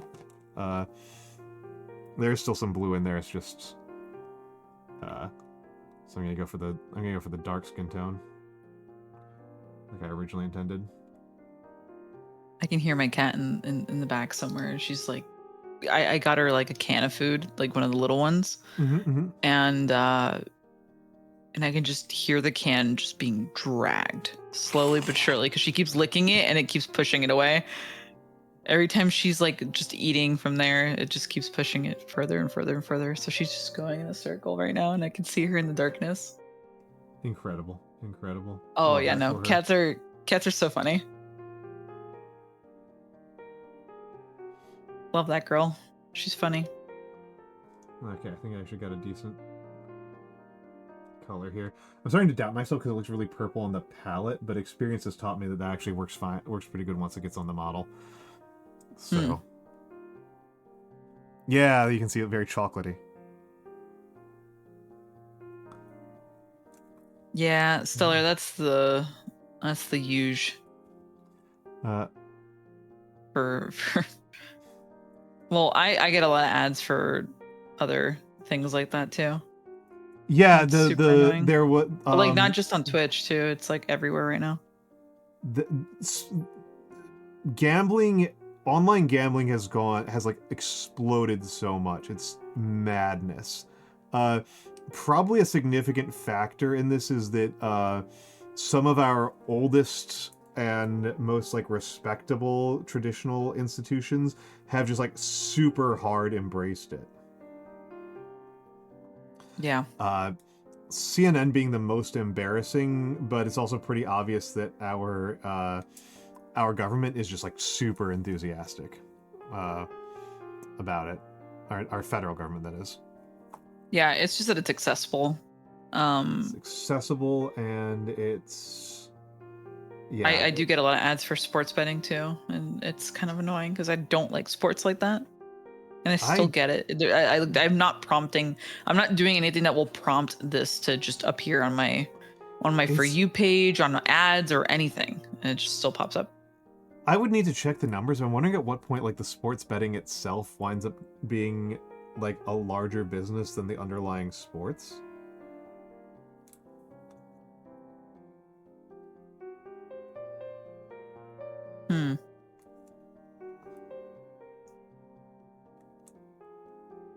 Like there's going to be a I'm wondering if it also has something to do with where you live, because like I'm wondering if like if you live in Nevada just in general, how many times are you going to get an ad for gambling because you're near Vegas, right? I don't know. I know that like, so I'm a New Yorker, so when I get sports betting ads, like they are actually like New York specific ones.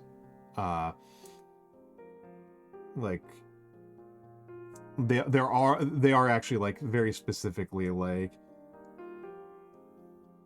we are regular, like this is the number to use if you're in New York State, etc., etc., etc. Not to specify where I live, but I did send you a DM as to why I think I'm getting these types of ads, and I think it's a very telling thing. Okay, I'm curious. Okay. I was half expecting you to say that like they're like specifically targeting like pregnant women. I'm like, wow, this is a way to find that out. Imagine if people on stream, that's not even my own stream, just fucking find out before my boyfriend finds out. Like, yeah. Oh, hey guys, you guys are the first ones to find out. The first ones to find out our ALS community. Literally has nothing to do with me. Oh my god, congrats! Yeah, skeletons. I hope this does not go to Dumas at any point. He'd be like, huh? Somebody clip it. That doesn't make any sense. Oh man.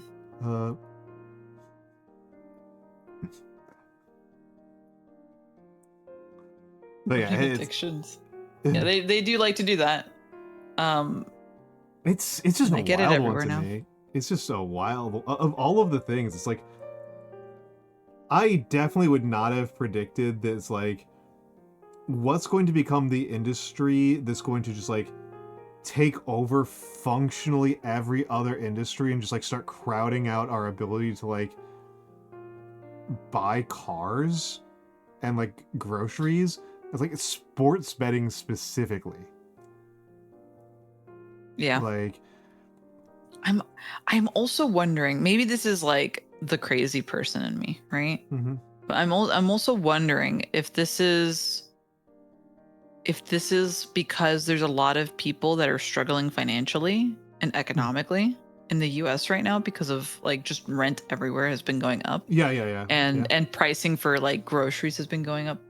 Pricing everywhere has been going up. I'm wondering if it's one of those things where like they're specifically targeting people that don't actually have a lot of money in their bank account. Well, they because have to like target I feel like that's like the easiest target, right? Is someone that's down on their luck and needs to make more money. Well, you target people who have money because they have money. Like that's the thing. Oh, thank you, Anonymous, for the gift sub to Too Damn High. I do think though that what they wind up targeting, I think, is less a matter of like how much money a person currently has than how that person feels about how much money they're likely to have in the future. Like I think a lot of sports gambling in particular, and I think that this is an extension of the same logic that obtained for like NFTs and Wall Street bets and stuff, was people who don't feel good about their situation and think that their situation could be better if they had a lot more money, and do not believe that they can get that money via working. Oh, so it's like the intention of the person that might spend. You do need them to have disposable income, because otherwise they just literally cannot participate. Like you can't Right. milk somebody for something they don't have. You have to find cows that got milk. But you are looking for, and part of this is like you're looking for men. But I do think that part of the rise of it is that it's I think that not just anxiety. I think anxiety is really underselling the issue. I think a lot of it is despair. And not just despair in general, but despair over meeting the kinds of expectations that you had for yourself when you were younger. For your social expectations. Plenty of people do go into debt. This is true. Yeah. Average American debt. Yeah, it is pretty crazy. I've seen the numbers. Yep. But it's mostly driven by medical and education debt are the big drivers. That we still permit medical debt to even exist is crazy. Like that's like most historical societies have looked at situations like that and just been like, we need to like send in the army to stop these people. Like. It's the fact that a lot of people are like, but or other countries are like, but why? And like old, like it's like an old problem, right? Like this is not like the U.S. is like really landed in a pretty unique situation in terms of how we relate to medicine and medical debt. It's like actually like pretty exceptional. I know I'm like almost always trying to poo on the like, this thing that people think is exceptional or specifically American isn't, and here's how it shows up in other societies. This one's pretty fucking rare. This one's pretty rare. Yeah. This one is pretty unusual. This one is not a common one. And hold on, I said that I would do push-ups. Speaking of healthcare, and thank you, Jazzahall. Good old healthcare. Okay, push-ups. I cannot hear Kara or anybody else anymore because I took out my headphones. We're gonna do 10 push-ups. So sorry to Kara, who's gonna hear me grunting pretty much directly into her ear. Hey chat, how's it going, guys? Oh, 1, there he goes. 2. Oh, he's 3, so loud about this, by the way. That's so 4, funny. 5. I have him at like 70% on my end, and he's still 7, pretty loud. 8, 9. Oh. 10. That was so unexpected, is to hear him that loud.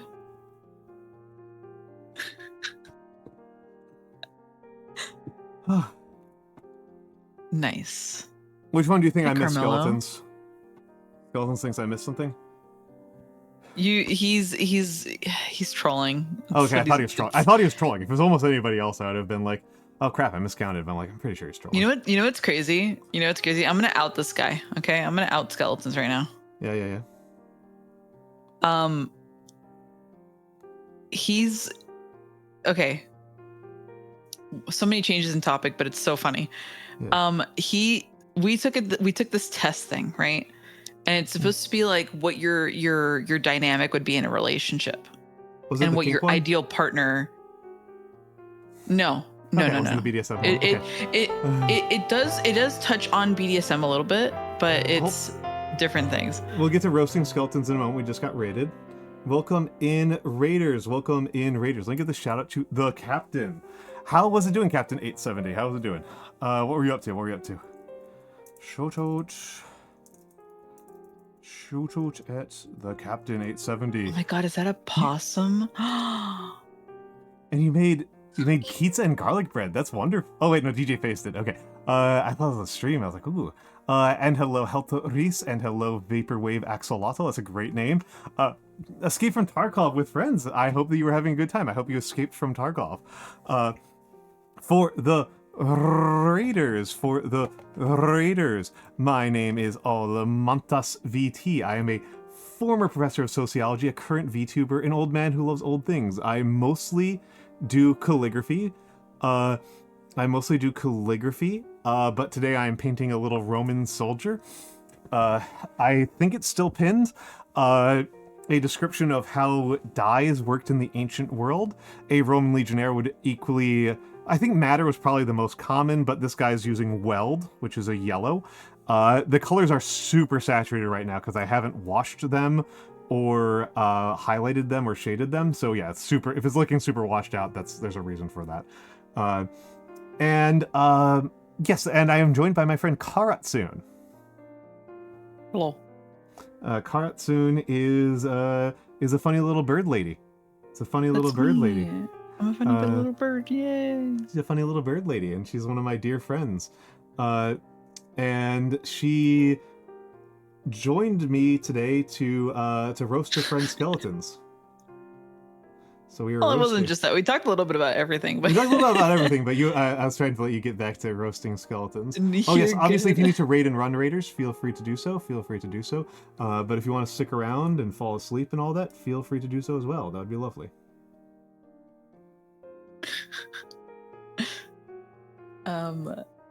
Okay, so we did this test, and it's basically like find out what your dynamic is. Okay. Anybody can do this. It's a good test. It tells you what you like. It's based on what you would prefer in a. It's not the BDSM test.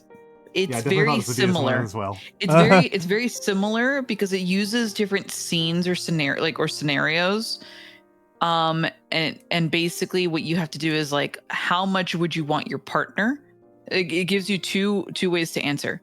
How much would you want this to happen, and how much would you want your partner to do this in this situation?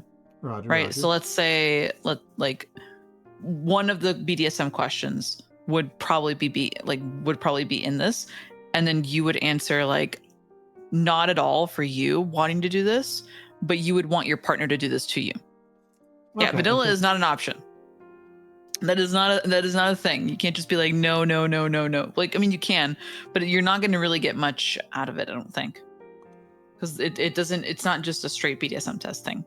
So Skeletons did this, and me being the amazing friend that I am, expected him to get switch. And so I've kind of been bullying him a little bit because he's not a switch. Lol. Send me this test. I like taking tests. I don't think he is. Hold on. I might have confused him with someone else. I might have said he's a switch, but I've been making fun of him because I was like, oh yeah, you're an alpha male, Chad. Oh. You're a top-leaning guy. Look at you. He's not. He's definitely not. I like 1,000 Skeletons a lot. If you guys haven't caught on here, I also consider 1,000 Skeletons a friend. Skeletons is a funny guy.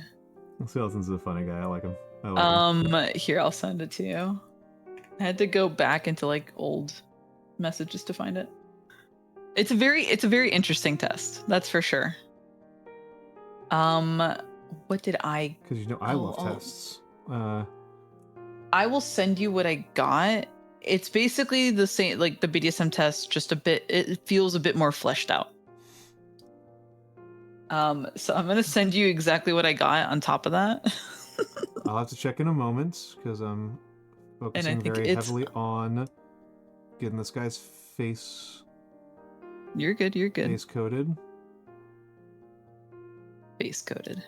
Base coated. Base coat in the face.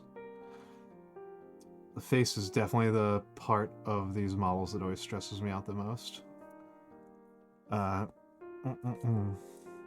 mean, it's super tiny too, so it's like super tiny. Gotta get the nooks and crannies and everything. Yeah, which is mostly a matter of being like thin more than of using like thin paint rather than like being particularly precise. Because that's a lot of like that's kind of what's kind of an interesting thing about miniature painting as a skill is that a lot of it is you're working with the model, right, rather than like doing your own thing, and you're trying to like enhance the model. It's a very in a way you can think of it as a very I kind of think of it as a very like caring way to approach things, which I think is part of I wonder if, like I think that's a lot of the appeal for certain types of men with this is that it gives them a bit of an outlet for like taking on a caring and nurturing approach while also pretending that you're being a big strong manly man who's killing people. I've never thought about it that way. I hadn't either, but you got me. But I can see it now. I can see it now. Yeah, I'm thinking about it. I hadn't really thought about it before. I mean, it's a healthy outlet. It's certainly healthier than killing people. I'll say that for damn sure.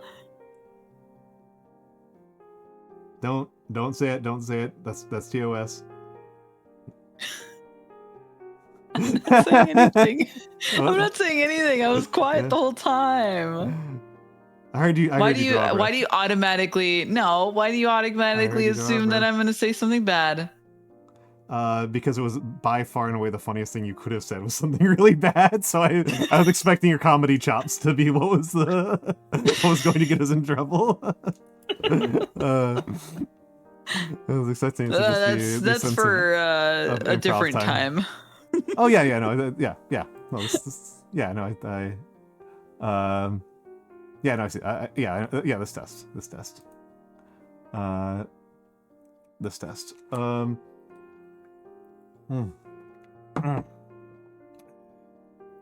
Yeah, this is a BDSM test. It's just not the BDSM test that people think about. Correct. Which I don't think. I will say good. It is a bit more fleshed out with more. I think it's a better test. A better like scenarios and things that are, and I like that it tells you like, oh, this is kind of what you see for like an ideal partner because it worked out. It was a very interesting test, that's for sure. I think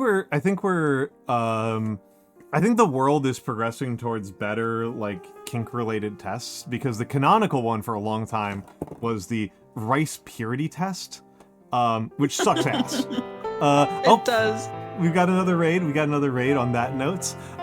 Welcome in, Bo Astra. Welcome in, Raiders. Let me give a quick shout out at Bo Astra. Whoops, gotta remember the underscore. Bo Astra, what were you up to? Bo? For the Raiders, my name is Almantas VT. I am a former professor of sociology, a current VTuber. I mostly do calligraphy. This is a piece that I particularly like, based on a quote from 3800 BC. And that is what I normally do on stream. Today I am painting a miniature. And I am painting a little Roman guy, a little Roman soldier. He's going to have a yellow tunic and dark skin. And I am joined today by my friend, Karatsun. Tweet, ka. And she's just hanging out. I'm just hanging. She's just hanging. Her own stream got too spicy, so she killed it and then came over here so she could keep streaming without her own audience. So I can make it spicy in this one. Yeah. And thank you for the follows, Oxenfree is Vaporwave so much fun. Axolotl and Captain Sea Turtle and Joe Rai O and Gay Elf Cleric. That's a great name. Thank you. Every D&D character. Hell yeah. Every D&D character. Well, and honestly, 1000 Skeletons, my problem with the Rice Purity test is not so much this about like what you've done, because that's its own type of thing to be asking. Is like, what have you done? My objection to it is that the escalation scale for it is completely fucking insane. That's my big issue with it. You are every D&D character. So true. Oh, and Bo, that's so sweet. That's so sweet. I'm glad. I hope you do enjoy my content and my vibe. I hope that you are enjoying it. I hope that you are enjoying it. Yeah, we are discussing tests and quizzes, and specifically BDSM tests and quizzes. So apologies if that's a little adult for you, or blue, depending on your perspective. Oh, I was a sociologist. I don't talk about it in much more detail than that because the world of academics is actually small enough that if you know, like, the topic of my thesis, you could probably find me pretty quickly. And so I do kind of want to keep that level of distance, Yeah. but I was a sociologist. Yeah, it starts with being kind of normal and veers straight up into like illegal stuff, and then like there's 1 point for bestiality on that test, and it's like that kind of feels like what this entire test was just like a context wrapper for figuring out how many people you can get to confess to bestiality. Because that's so much more extreme than like anything else on here. It does go to crazy extremes, doesn't it? Yeah, the rice one. I The took rice the one's test nuts. before, and I was like, "Man, why is it asking me these things?" These are nuts. Yeah, I mean, part of me thinks that super like they awkward just ones. like they decided to make it 100 questions, and then they just kind of kept on going. Mhm. They just kind of kept on going. Carmelo, having seen your kink test results, What does that mean? I mean, some people on my server did some like kink test stuff like a while ago. I think it was specifically like a BDSM tier list, and Carmelo's intense. I'll just put it that way. I won't dox any further. Hell than yeah. that. Hell yeah, brother. Wonder is a good number for a scale, but I think that if you don't actually have 100 things that you want to ask about, you are just going to start making up bad ones. Mm-hmm.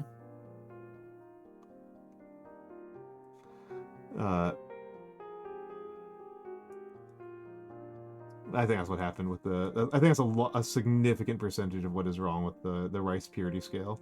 I think again. I think it's a bad quiz. I think it's kind of annoying that it's like had such cultural purchase for so long. Mm-hmm. Okay, now I've gotten that layer of browns down. But yeah, then it goes from that test to like actual BDSM kink test, whatever it's called. I think it's just called BDSM test.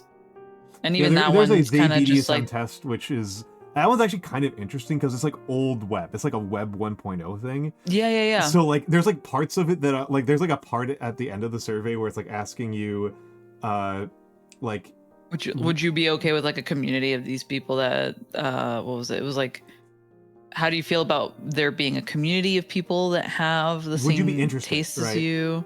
Yeah, yeah, like, and would you want to get emailed? Like that's another thing. It's like, yeah, I'm not saying that it's crazy to get emailed, but I'm not saying this. I'm not even saying it's crazy to get emailed about kinky stuff. But it is like very interesting, like old. I don't even know if it's recruiting. It's like community building, right? Yeah. Also, they try to get you to, or not they try to get you to sign up for a dating website, but like they are promoting their dating website basically. Yeah. Are they actually like? Is it one of the big ones? Are they affiliated? They're obviously not affiliated with like Field because they're way too old for Field. But like nothing too big, I don't think. They're not associated with FetLife. I I'm not sure. I don't think so. I didn't really look into that part.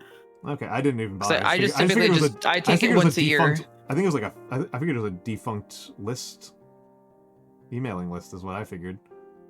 That's what I thought. Yeah, so I also I didn't only think really about it. take the test, and that's kind of it. I take it once a year because I know it can change. Mm. It could definitely change. Your taste can change as you go. That's for Yeah, sure. that's true. That's true. That's true. One day, Kara will be a top. So funny you say that. Oh, okay. I have a recent quote that is something that I've said before because it keeps working. I keep breaking the lesbians. Oh my god, you fool, you poor bastard. Yeah. I am for context. I am just straight up. I'm just a bottom. I'm a very submissive person, but when it comes to talking to other women, it's like the easiest thing ever. I'm sorry. Deeply, I talk to deeply. Allie and like other people, and I'm like, Oh, wow, you just fold Allie like she's clean laundry. I'm like, wow, it's insane. clean. Yeah, it's insane. She's like Just ironing them out at this point. Ironing the I am clothes. reasonably sure I don't have a single simp 1/10 as powerful as Allie. Allie's always like, I mean, she'll jokingly say these things, right? Yeah. Because we're best friends. But she'll just be like, hey, Kara, when you visit me, do you want to, like, I don't know, kiss and make out or something? Yeah. And I'm yeah. like, and I'll just be like, I mean, like, do you want me to? Or Yeah. and then she just goes, yes, ma'am. Yes, ma'am, please. Yes, ma'am. And I'm like, okay. Yeah. It gets really Allie is funny. also a friend of ours, and Allie, I actually like Allie a lot. Allie's really fun. Allie's super smart. She's very smart. I saw her in work mode today, and I was like, whoa, you're a scientist. That's so cool. Yeah, Allie's a very smart scientist lady. But her relationship with Kara is just like on her knees begging for some coochie. Just that mean. Man. Oh, if you were here, if she'd only kill me she for was saying that. oh yeah, if only she was awake, but she would also probably say hell yeah. You're so right. Yeah. Oh no, I love to flirt with my friends as well. I tend to do it more off. I'm more flirty off stream. I think on stream I feel like I'm like in teacher That's true. mode. That's pretty accurate, especially Offkai was a very fun time. Offkai I was very flirty. Also, you were drinking a bit, so I was. Yeah. Oh man, I had guard dog Allie, and then there was Almantas just chatting up a storm to every single person. Oh yeah, no, I'm a highly social person. That's just true. Yeah, it was great. It was such a good time, man. I'm a very social person, and I mean it's one of those things I keep on trying to tell people is like, yeah, like I wasn't a like in the laboratory or in the library type of guy, type of researcher. I was a sociologist. I interviewed people. That was my research technique.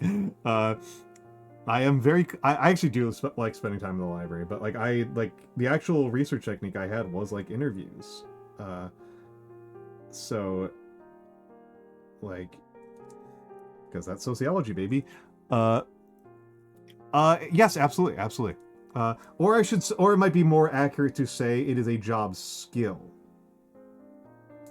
I was not Barbara Walters. I was not just a professional interviewer. But yeah, the social part of social sociologist, of social scientist, right? I wonder why he's so good at it. Yeah. This guy just likes to talk to people. Cosmic Neon Wolf, thank you for the follow. Thank you for the old school username right there. Social part of sociologist is so funny. Yeah. But yes, break the lesbians. That is That is my go-to. That's the only thing I got going for me that I could be like. I was gonna say I mean, I've had people call me a switch just because of that, and I'm like, nope, not even close. Nope. I mean, you are. My understanding is that you're also fully straight. Yes. Yeah. Yes. You're like actually. Like I am 100%. 100%. I'm just 100% straight. It's just very entertaining. I like sort of like teasing and bullying people. I think it's very entertaining for me. Which is good. It's good that you like that because people love to tease and bully you too. Listen, I have to get my win somehow. Worth one. A switch. A switch is a term from BDSM for a person who, depending on circumstances, will be either submissive or dominant. It's a BDSM term. And yeah, that's I don't know what else to say. That's pretty much it. That pretty much wraps up that part of the lecture. Sometimes people use it in kind of confusing ways because there's a lot, particularly I notice it way more in VTubing than anywhere else in my life. A lot of people tend to conflate topping, dominance, and masculinity all together, which is understandable because particularly masculinity is tied in with both topping and being dominant in most heterosexual contexts. But they aren't actually the same thing. It's worth kind of being specific about what you mean.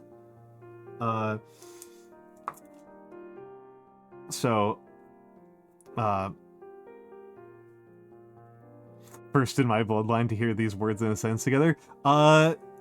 Don't sell your parents or grandparents short. Who knows what Papa and Mima were up to. Yeah. Pop and Mima. So that's like the worst way I could have phrased that. I like at most I've heard is grandma and grandpa, fucking pop and Mima. It's very wide of you. That's for sure. There was a pretty funny advice column. I like reading advice columns because my life doesn't have a lot of drama in it. And hello, zombie chicken. I'll get to that in a second. That this person wrote into this thing of being like, so like my father died, and then and so a while ago, like a couple months ago, and then one of my friends told me that she saw my mom at the swingers club. How do I get her to stop doing this? And the advice column is just being like, get over it. Like, just she's an adult. She's an adult. Maybe don't go to that sex club yourself, but like, there's nothing for you to do. If your grandma wants to get down at the club, like, there's no reason for your kids to know. You're like, for her grandchildren to know, unless like she's taking them there as a babysitter. So like, it's not like inappropriate from like being a grandmother perspective. Like, you just gotta deal with it, buddy.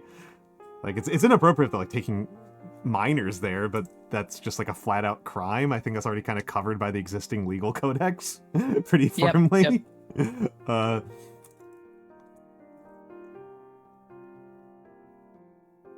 What the fuck? Wow. My grandma refused to get a hospital bed, which she badly needed, but put in her bedroom because she said her boyfriend wouldn't come over and have sex with her. She was in her 80s at the time. Yeah, retirement homes tend to be absolute hotbeds of venereal disease. Man. And old people do get freaky, man. Old people do get freaky, and if any of the men here want some motivation to quit smoking or get into cardio, women tend to outlive men by quite a bit. And so when you're in your 70s and 80s, you're going to be in situations that people often refer to as target-rich environments. there'll be like a 5-to-1 plus women to men ratio. So if you want to really score, you can run up the clock really hard in the late game by just outliving the competition. Also, hi, Noire. You weren't supposed to. Don't tell him I'm in here. She heard Noire. Hello, Noire. Noire heard Hi. that you were breaking lesbians, Kara, so she had to. Wait, what's going on with lesbians? Huh? Oh, whoa. We break lesbians. You What do. What do you I mean? What do you mean? So for context, I am a very 100% straight as an arrow kind of submissive girl. Okay. But I have my best friend is a lesbian, and it's just super, and she's very submissive, and so it's super easy to just be like, yeah, I can get up close to the microphone like this, and then it's just, all right, hold on. Okay, yes, ma'am, and then just done. Hold on. Okay, all right. Listen, you gotta warn me before you do something like that. You'll fall over and die. Hell yeah, I still got it. I feel like an older man, just still got it in me. It would be old. Yeah. Still got it in me. I'm still. We watched the lesbian break live. Yep. No.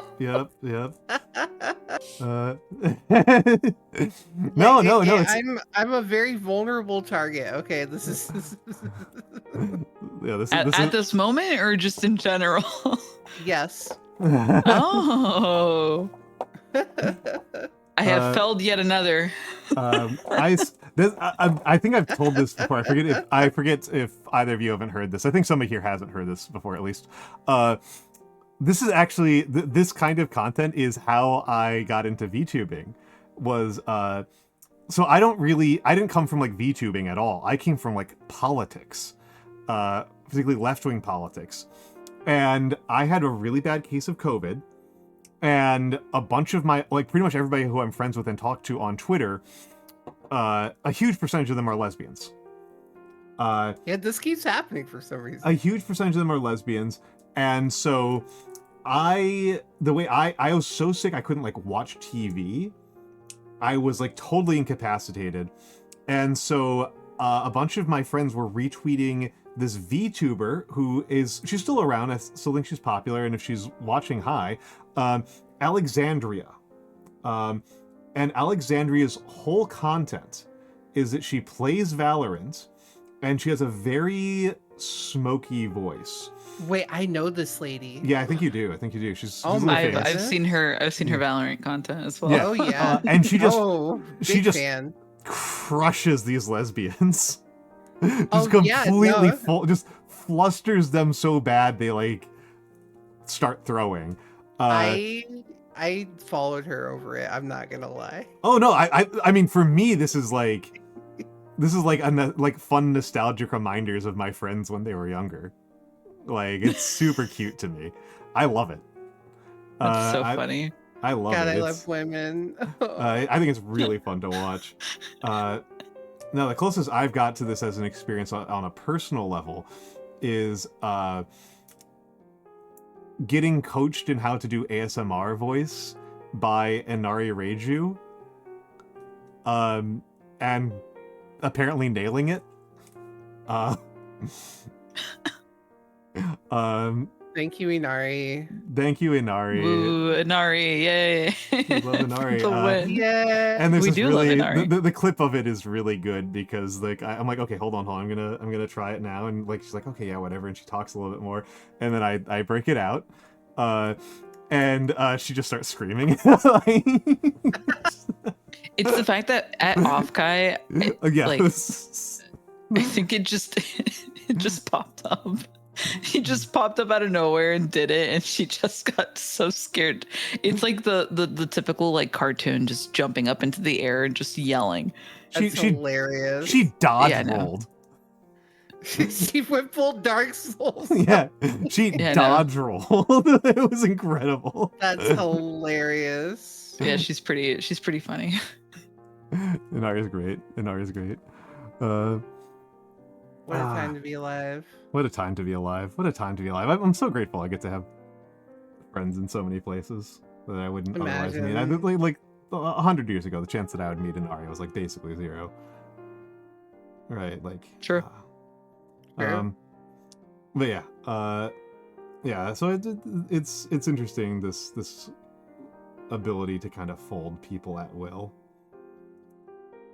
I'm only able to do it with other submissive people because they think that I'm very top leaning. Yeah, that's that's the trick. Like you have to make them think you're playing for the other team, and it just kind of works out, you know.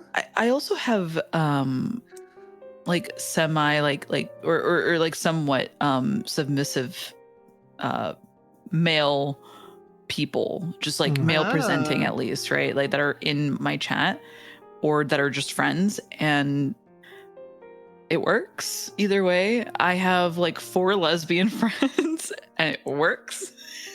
I mean, great. The story it's great practice. It's great practice, that's for sure. The story I really remember. Yeah, it's great practice. The story I really remember was you were talking about being in VR chat, and oh god, yes. You're just like talking, and then a Japanese guy just zooms across the room and looks at you. Doesn't speak any English, by the way.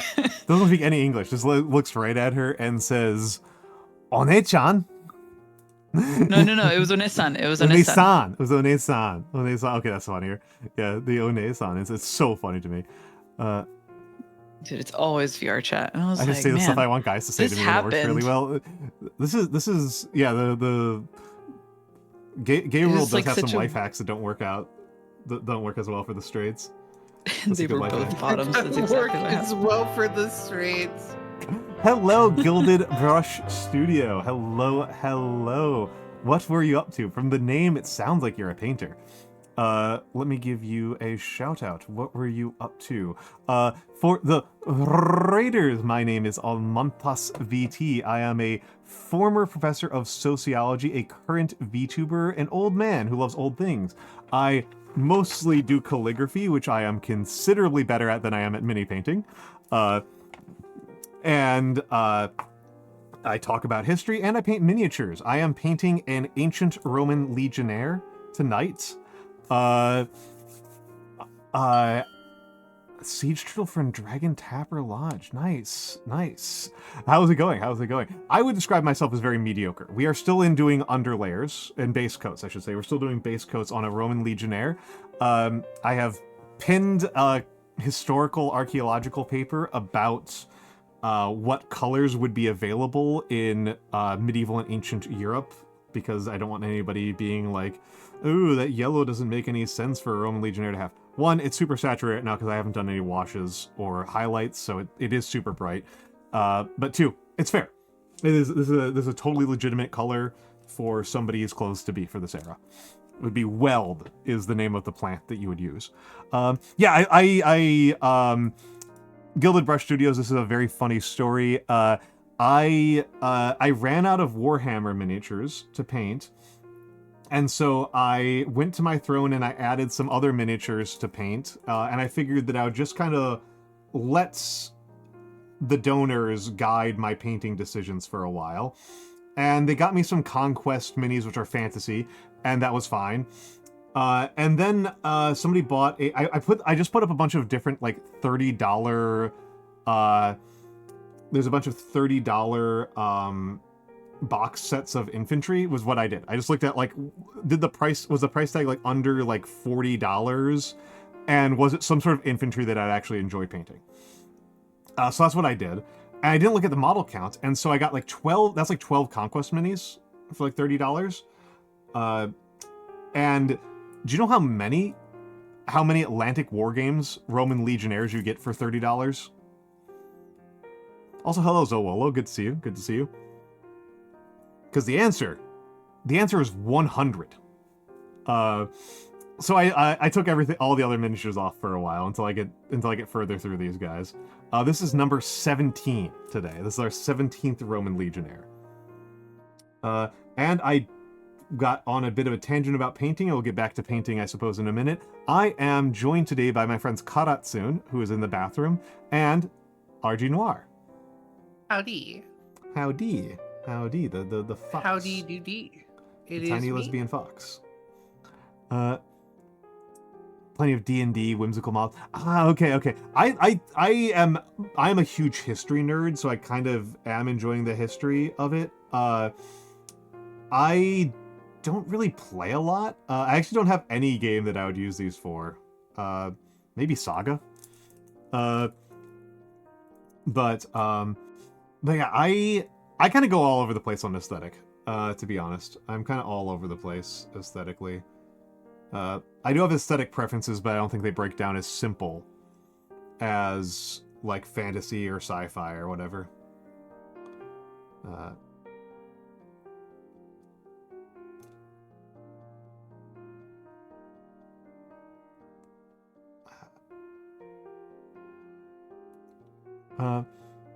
You played Saga? They done with the Oh, I didn't know that there was a Magic expansion. I only am familiar with the Viking Age one. With Viking Age. I do like Saga though. I do like Saga. Not my favorite war game, because my favorite war game is Infinity, but Imagine. I haven't played a war game and I can't remember. Do you want to play war games? Many. I mean, I suppose I wouldn't be opposed to trying again. I mean, admittedly, me and you are so like schedule disjunct. These what days. scheduled disjunct? I don't do anything. I just cry alone. No, you're like available. Like the times that I am available to game are almost always while you're streaming. Well, what do you want? I'm not asking you to change anything, buddy. I'm not even really criticizing. She just wants to be mad. She just wants to be mad at me. I do. I like being mad at Al. That's true. It's true. It's safer to be mad at me than to be mad at a lot of people. I'm like not a dangerous person to be mad at. I'm an easy enemy. Yeah. Just slap him a few times. It's really funny. And I'm just like, "Aw, are you okay, buddy?" Yeah. It's actually kind of vexing. Yeah. If I'm to be completely honest, because like sometimes I just want to, You want to have an antagonist. Just wanna be mad. Yeah. Yeah. I'm just like I'm too magnanimous. Unlike DJ, for example, will actually like fight back. DJ, he'll just fight back for funsies. Like, you just have to pick like something very particular. Like, this is so funny. Last night when we were like we played Dark Souls last night, and like after it was like time for him to go to bed because it was like 1 a.m. or whatever, and so I took off because I thought, okay, surely he's gonna go to bed, right? Right. I was wrong in that assumption. He spent the next hour on Swee's stream arguing with Blazy about whether or not, because Blazy's like, I'm gonna buy WinRAR because I don't like the fact that I can't just click the a file and immediately unzip it in 7-zip. I'm just like, this is the stupidest thing I think I've ever heard. I'm like, why are you arguing? Like if she wants to do something stupid, let her be stupid.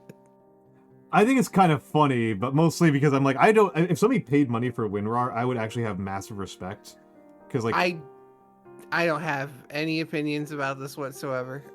I mean, let's put it this way: they made a piece of software that a lot of us get a lot of use out of. So if you want to throw them a couple bucks, you're being nice. I've given a fair amount of money to the Dwarf Fortress is completely free, but I've still given those guys like $40 because I'm just like, this is a thing that should exist more in the world. Dwarf Fortress is a banger.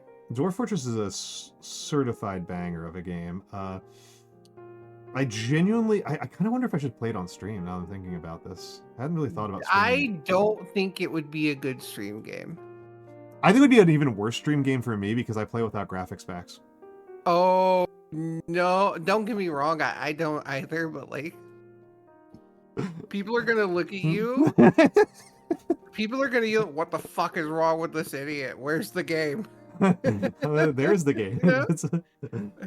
The game's there. It's a great game. Don't get me wrong. Just like it's gonna be very difficult to Yeah, get never- people on board with this conceptually for many reasons. Oh my god, dude. Yeah, I won't guess. I don't know a lot about martial arts. I had a roommate who was really into Wing Chun for a while. Cool dude, but I didn't learn anything about Wing Chun. DJ is trying to get me. He wants me to play this weekend. He wants me to play Resident Evil Outbreak with him and Callie and Cabo. That sounds good. But they're like, oh yeah, we have to play the online stuff, but you can only play it via an emulator because it's an older game. Oh my god. Okay, amazing. No, it's worse than you think. You can't just play it with any old. You can't just slap it in and it works, right? No. Okay.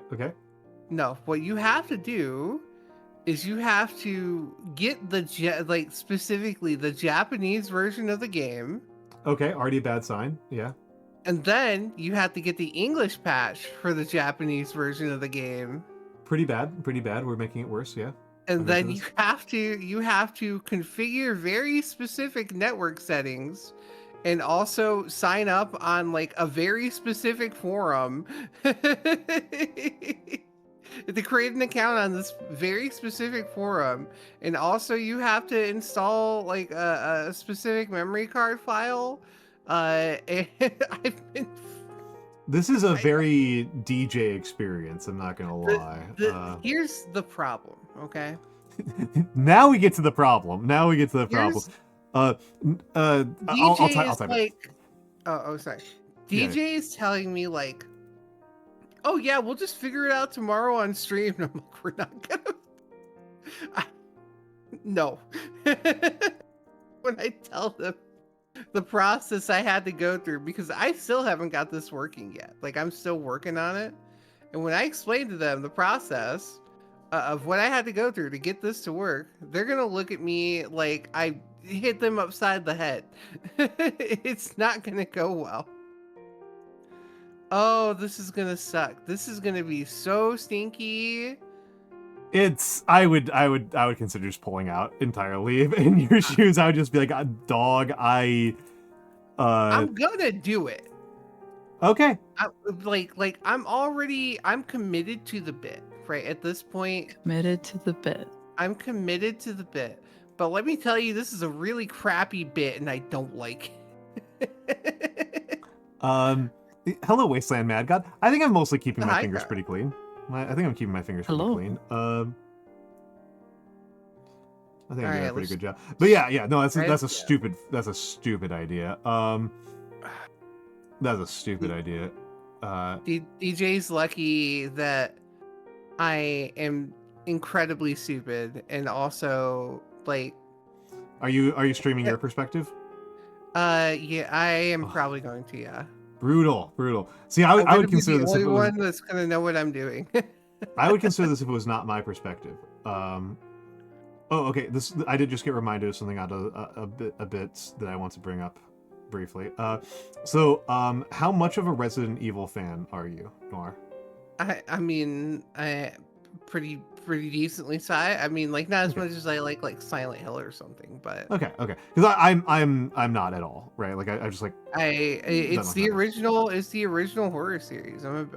I'm a horror fan. You know this. You know these things. yeah, I about me. do. So I figured you were. I just wanted to check. Right? Yeah.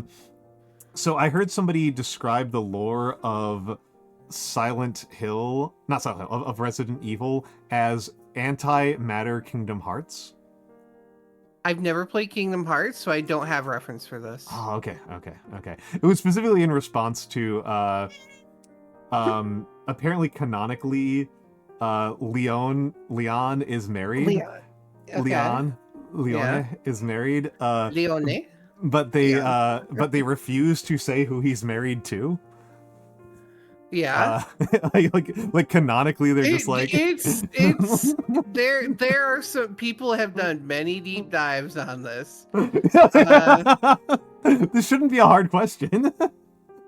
You would think that, but apparently we're still having this problem. But yes, yes. You would really think that the canonically, director of the game series would be able to just be like, oh yeah, it's this person. yeah, I mean, you would think that, but you would be thinking incorrectly. Input my network settings. Oh, please don't still be in Japanese. Simba just learned Japanese tomorrow. Oh, it's in Japanese. Okay, all right. Sorry, I'm. Yeah, first I've heard of him being married. Yeah, it's something deeply funny to me about like. So who's this guy married to? And like he, you'll find out. It's You'll like what? find what? out. Like, what are you talking about?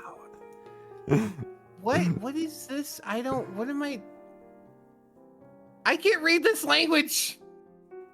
Oh, I don't understand what it was for me. This is Joke's supposed on to you. be That was the patched. whole idea. I think I'm gonna have a stroke actually. Did I patch My this cat just slobbered incorrectly? everywhere. I Jesus assume not. Christmas. Like, I could have swore master redump specs to avoid checksum error. Oh. Do any of the four of you speak Japanese? Are you kidding me? Do I have the wrong version of the game for this? Like, ugh.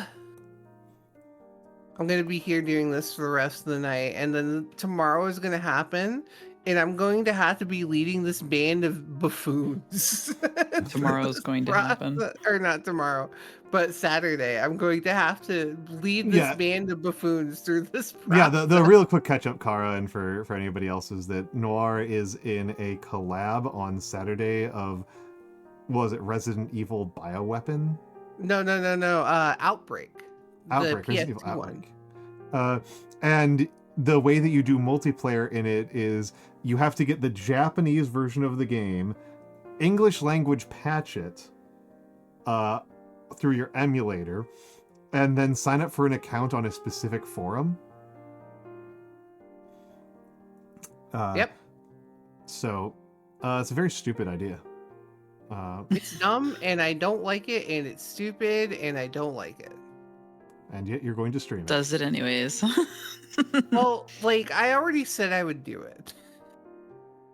Understandable. Okay? I already said I would do it, and I feel now like I gotta do it. Okay, like, I'm sorry. The things I do for love. I feel like this is one of those things where, like, if I was in your position, I would probably treat it the way that I treat a lot of my when I'm in, like, a lot of friend slop things where I'm just like, I will join in the collab, but I will definitely not stream my perspective.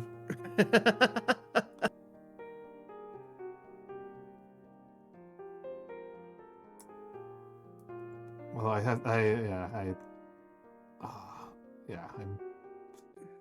thinking about the time I was playing Lethal Company. I wasn't really enjoying it.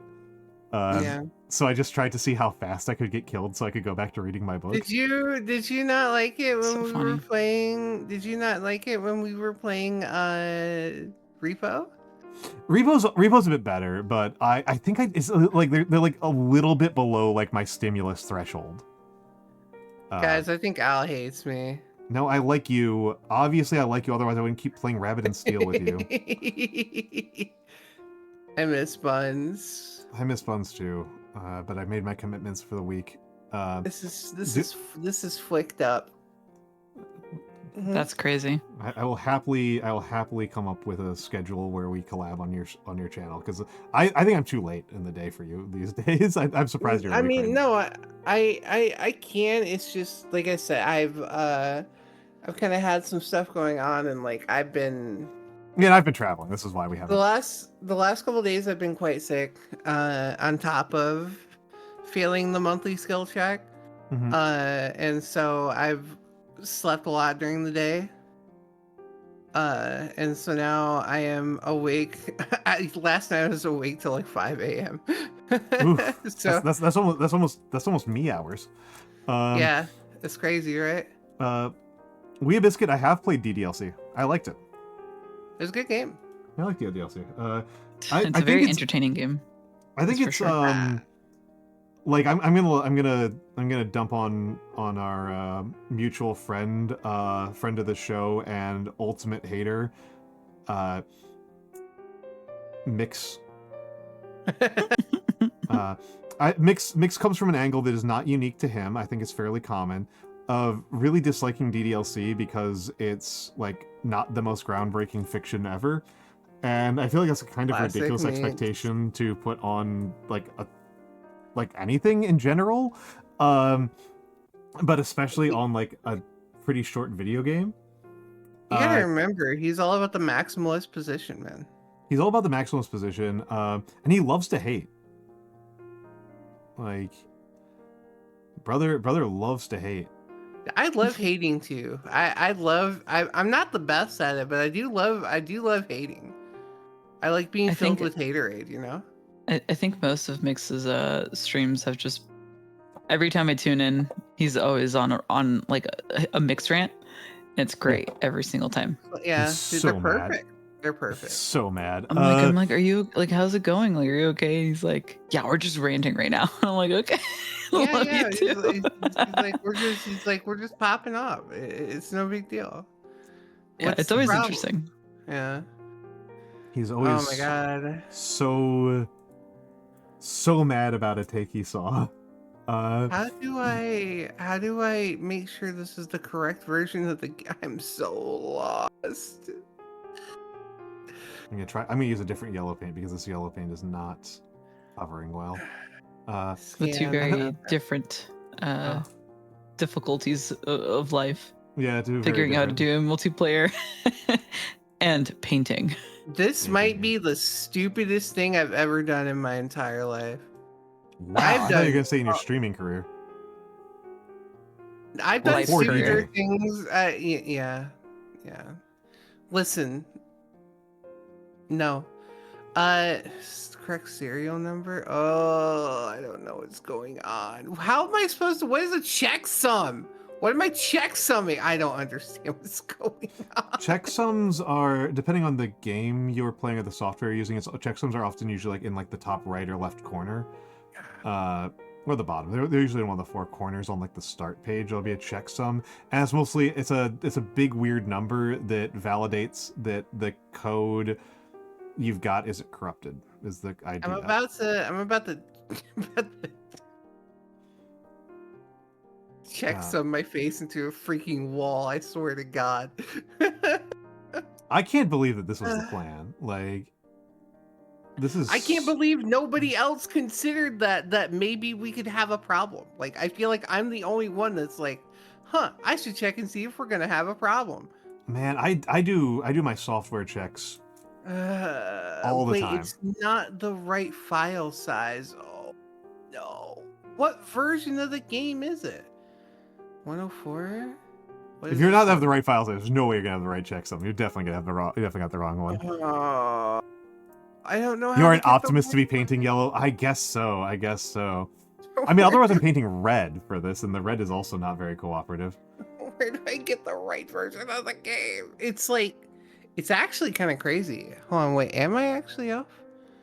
It's off by like, If it's off by anything, it's wrong. yeah, I know. There's either right or wrong. But like, it's off by only a couple hundred megabytes. But I don't know the size. Okay. yeah, the file size. I'm checking this. It's not doing a very good job of explaining to me. The serial number is correct.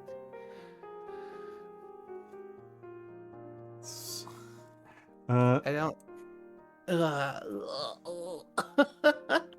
Thank you, Theo. Anyways. Thank you, Theo, for a better explanation. I just know that checksums are the thing that if I get the wrong checksum, I download a new file. That's my understanding of the checksum. Like, it's like. Oh wait, no, it is the correct size. Wait, is it? It is Hello, the correct Chris. size. Wait, so is this the correct? Huh? That's very sweet of you, Chris. Don't worry about it. Don't worry about it. Anybody stopping by at all for any reason is already flattering enough.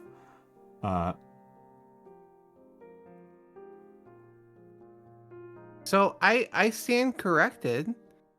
This is actually the correct file. Oh no. But it's still in Japanese? I gotta figure out what I'm doing wrong. This fool. Um,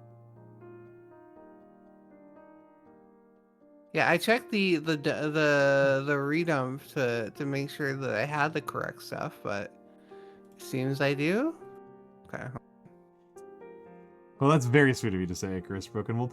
I haven't done a lot with yellow Wasteland Mad God. Mostly what I've used yellow for historically has been for skin tone mixing. It's honestly like one of the funniest conversations that keeps on coming up is Matthew Riceseeker is one of my regulars who's a big painter. Rashi Sengoku, thank you for the follow. Storm Warring States, cute name. He'll ask me like what my base that I'm using for what's the base skin tone you're using, and I'm like, I used heavy body magenta and orange. Not magenta. Heavy body like periwinkle and orange, and it produced like this kind of tan looking color. Is like often how I'm doing it. This one was non heavy body. This was light acrylic, red and blue was the skin tone. Because even though, yes, that does make purple, there are enough impurities in these types of inks, and they're additive enough that it comes out a kind of chocolatey brown. You can see the blue undertones there. But yeah, I sometimes use yellow to try to, like, move the color in a more orangey skin tone direction. So a little bit of yellow and red together will get you, like, a nice pale skin tone. At least that's been my experience. As a not very good painter. What was I going for with this brown? Oh yeah, the back of the shield.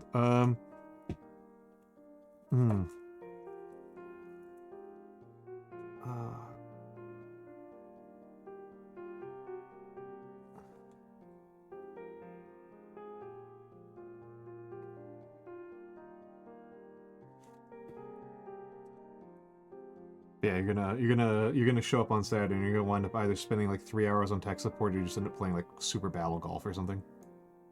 Yeah, Super Battle Golf looks kind of sick, actually. I've got some friends who are playing it. It's pretty cool. I like the music and sound effects in it. But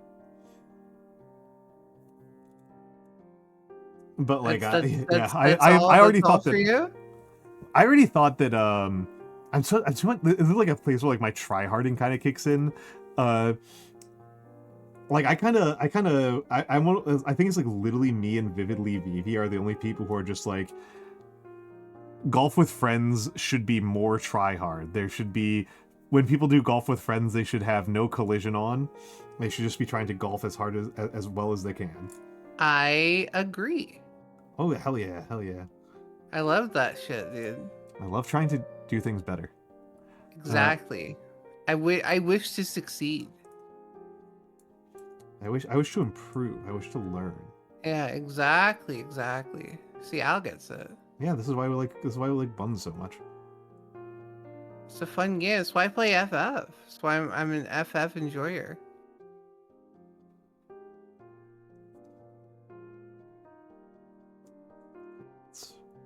Oh crap! Which one of these is?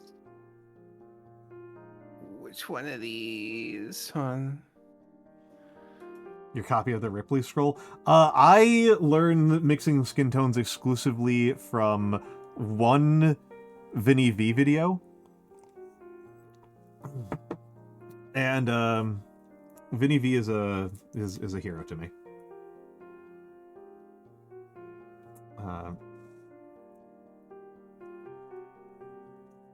I actually just watched his video on painting eyes. And I might be trying some of that today because eyes have been my historical nemesis. Historically. they've been the part of painting that I feel the least capable at. I feel the most blitheringly, stupidly incompetent at. Wait. I might be dumb. I don't think you are. There's a distinct possibility that I might be. Did it turn out to be really easy? Because that's like good news. Well, maybe I've done something wrong. Ugh. I'm still figuring it out.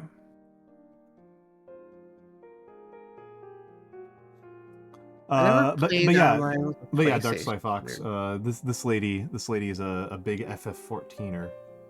Yeah, big FF14 enjoyer. It's one of my favorite games of all time, and I raid it twice a week, every week. Is it still in Japanese? Okay. With your static. I just don't know what it is. I don't understand what it wants from me. I feel like I'm taking crazy pills, actually. It wants you to speak Japanese. I just don't like more casual. I mean, that's fine. Enjoy the game the way you like to enjoy it. I liked how before FF Mahjong Soul existed, there were a bunch of people who just only leveled up until they could get into Gold Saucer and then just played Mahjong. I still play quite regularly at the Gold Saucer. Okay.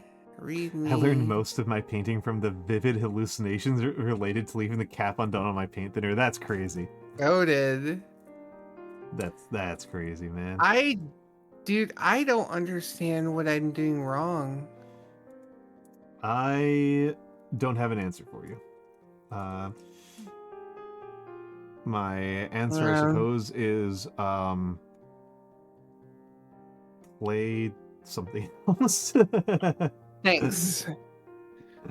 uh, Thanks for not fucking helping me at all, Almantas. I think that was a very helpful piece of advice. Just, you know. No, I don't have to change locales in an emulator. I guess you could change your I computer's play. locale. No, that's not gonna help because emulators don't work like that. It's already using the Japanese BIOS. Hey, Kara, did you fall asleep? I'm assuming that she's actually in the bathroom, because I've never had her fall asleep in chat. And I tell you, we keep track of this at the Almantas Discord. I don't like that. I played Dark Knight, but I'm playing Dragoon for my raid team right now.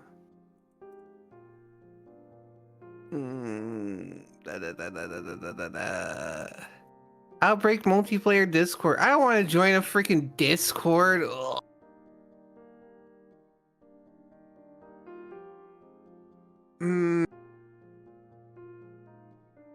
I feel like I have to get this figured out eventually.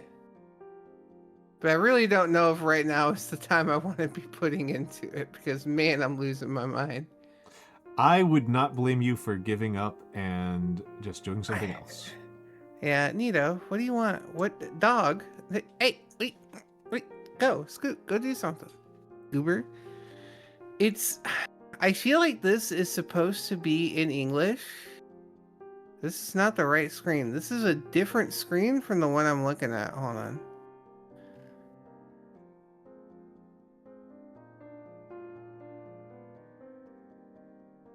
Net file. Hold on. Never been so scared in your life when you've been in a gun battle. Whew. Oof. Oh.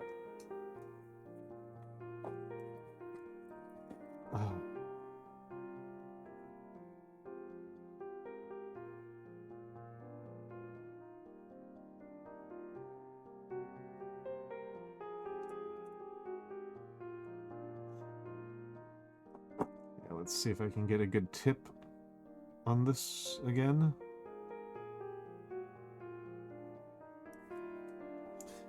Just need a nice sharp tip. It's my size 1.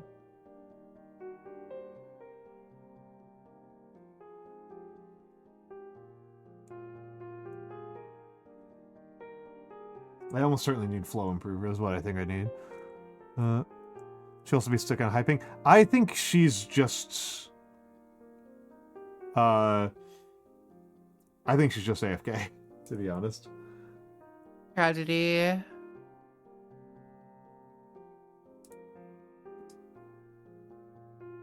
If she has fallen asleep, then that means we get another person to get assigned Sleepy on the Discord and spend a minute since we had one of those. I'm gonna cry. But she didn't seem sleepy earlier, so I'm dubious on that. Hello? There you are. Hi. What's there up? you are. Hello, hello, hello. People were wondering if you'd fallen asleep. Oh, no. Yeah, I thought you were just AFK. I was okay. I was went to go get a couple things, mention some snacks, and get Fever Tree ginger ale. So Ginger ale. yeah, That doesn't sound like Werner's to me. Yeah. She's Sorry, from I'm having a she's from, moment. she's from somewhere else. She's from somewhere else. Not good Yeah, enough. Wasteland Mad God. Turn 28 rules. Turn 28 is super cool. I haven't played it and I don't really know the rules super well, but I do appreciate a war game where there's only like 2 units. Boot BIOS? What does that mean? Oh my god, okay, hold on. I'm losing my I brain. live. Welcome back to life. yeah. Okay, I think I do need some flow enhancer. Oh, so apparently this stupid guide I've been looking at has not told me that I need to change the language to English in the BIOS. Yeah, Which just is- assumed that you knew that. Dumb.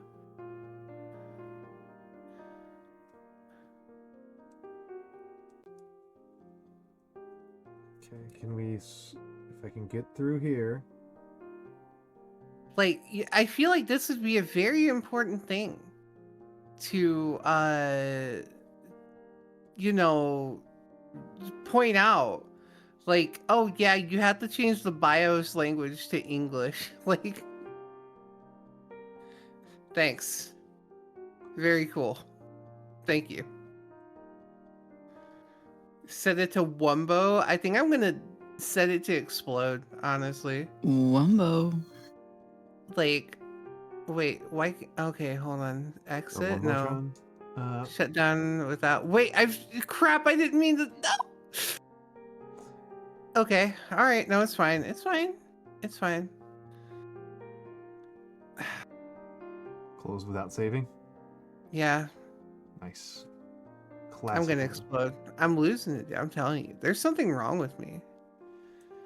Again, you can just tell. You can just tell him to fuck off. I think I'm like irrecoverably broken. You know what I mean?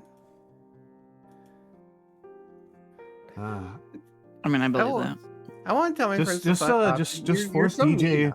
Just force DJ to play FF14. Hey Al, how about you play FF14? I've played FF14. Yeah, let's play Yeah, again. but how right far now. did you get? You. How far did you get? I can double check, but like level 60 something. Hater. Okay. Absolute hater. Still has 40 levels to go.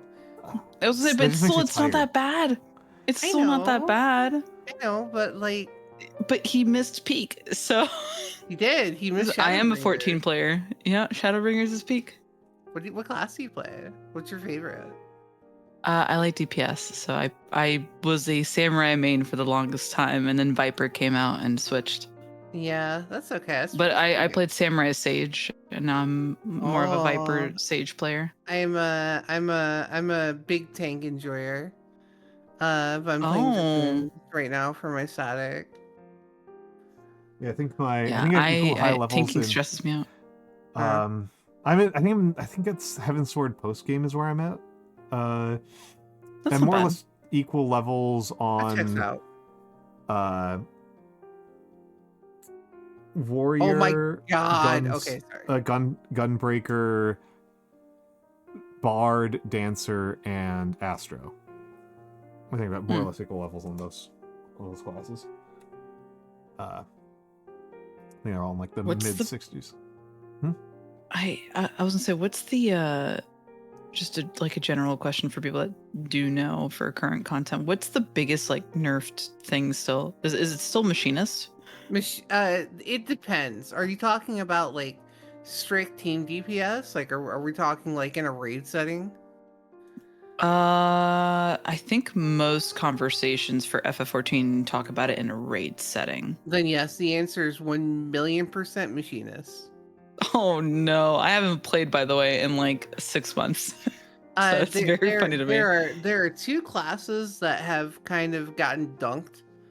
Picto got kneecapped super hard, for like no discernible reason. And then never brought back to like relevancy. And the machinist is just Well, I stopped when Viper got dumbed down to hit shiny button and you will make damage. I mean, some people like that. True. Kind of how bard and dancer both work. Yeah, hit shiny button. Yeah. I don't. What's the problem here? What are we doing? The thing is, FF14 has a lot of purists, so it's Mhm. like, so you have very like strict people that are like, it needs to be just like this so that I can feel exhilaration. I am one of those people sometimes. I remember The reason I do healing yeah. is because it feels exhilarating to feel stressed. No, I I understand that entirely. remember when my I mentioned I play Dragoon now. And the thing that cracks me up is when they got rid of the multiple casts of Nestrand, people about died. Like I thought people were like Dragoon mains were gonna like explode and die because they're like, we don't have to hit Nestrand 4 times now. It's like the most pathetic thing to whine about. Like, oh no, you got a DPS up and you're crying. Oh no. In fairness, So- the most upset I ever got about a Warframe change was when they buffed Penta to no longer kill you. Yeah, that reminds me. I remember very specifically that I downloaded this game to play it with Mr. Montas, and he just never did. I was in Japan for a month. This was after you came back, you ding dong. Oh, I've just like not been gaming like at all since I got You- back. I'm like barely gaming You at all. Ding dong. He hates me. I'm telling you. I was trying to explain, the- and then we got distracted because we both, all 3 of us have horrible ADHD. That Okay, like- hold on. I don't think I'm that bad. Oh, I'm awful. Yeah. I'm miserable. that like usually when I'm like available for like some gaming, you're already on stream and you're already doing something. This individual DJ, there's no way you freakazoids are gonna figure this out by Saturday. Do you know the Also- shit that you have to... Sorry, I'll mute. No, you're good. You're good. No, It she's was yelling a at DJ. Warframe She's yelling thing. at actual DJ in person. Oh, okay. Oh, Yeah, yeah. okay. That was not like intended for the audience at all. That was literally yelling at a person. Okay, I in real didn't life. realize if Yeah. it was like a man, this shit's complicated kind No, of. no. way. It took me. I thought it was for a Because I second. know then it's it gonna hit me, be and it was like, complicated no, based on what she was saying. She was actually yelling at DJ in real life. That's so fucking funny. Yeah, they're roommates. Noire and DJ are roommates. If you're wondering, like, Dude, how just use FF14 strats. You make a static guide just for them, make a tutorial video and everything, and then just send it to them. yeah, but they're not planning on even Easy. watching until they are on stream, which is pretty unacceptable. That's so funny. What I was gonna say is the only thing that's like that's making me want to get back into Warframe right now Mm-hmm. is that one of my favorite voice actors for one of my favorite characters in FF14 is the new guy.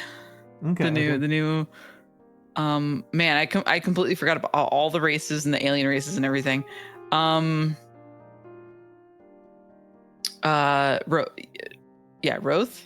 devil guy. Yeah, devil guy. I would eat that man up. You don't understand. It's totally my type. And if you saw who he voices, and if you saw who he voices in FF14, you'd be like, yes, that's totally him. All right. I love him.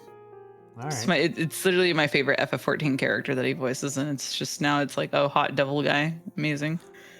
He voices a clown. What clown?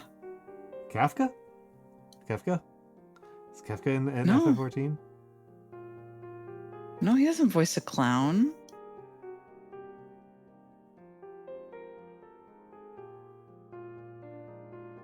He voices Emmett Selk. Oh, You don't meet him until Shadowbringers, okay. but if you look him up, you'll kind of sort of recognize him because he's like a really popular character in FF14. Yeah. Emmett Slug is kind of a clown. No, he's not. Kind of is. No, he's not. He's a cool dude. If I'm remembering the right You don't even know. You don't even know. Okay. The people who I played Final Fantasy XIV with were mostly into it for making fan art. So That makes sense. The amount of time that I have spent in game around Graha Tia can be measured in seconds. The amount of fan art I have seen of Graha Tia can be measured in megabytes. Yeah, I mean, Probably Graha gigabytes. is Catboy. He's the Catboy. He's the Catboy. The Emmett's the one who shoots him, right? Yeah. Okay. This is the main thing I know about Emmett is that there's a really good video where somebody's like looks at the way that Graha gets shot in a cutscene by Emmett, and then he whatever. And then he looks like he has been like beaten by 5 guys. Like he looks like he's just finished like an entire football game without wearing any pads. Like he's just like covered in bruises. And someone's like, wait, what the fuck? That's not how guns work. He just got shot. That's gonna look completely different. How'd the gun work? I was explaining to DJ all the bullshit I've had to go through. And he's just like, it's fine. I'm like, of course he's like that. Because I already did all the work. I'm like, you. Okay, hold on. I'm gonna have to. I might actually look this up because it's a good clip. What clip? Listen, I love Emmett Selk, and so that is the only reason I'm going back into Warframe. At all. I will romance the weird devil man. A lot of people will are. like a lot it. of people are. Start the game. Oh no! Click the button. How do I click the button? Auto login. Okay. Oh my goodness. Ugh. Sorry. I'm so sorry. I'm like this. Oh my god. Sorry. Just getting a little bit annoyed at the fact that I found it, and then it's like, you have to sign in on YouTube in order to get there. It's like, great, but I just want to see it on YouTube. Just send it to me on YouTube. Okay, I'm like in the final hour here. There it goes. Okay, now it's working. I think it says now loading. Oh God, please.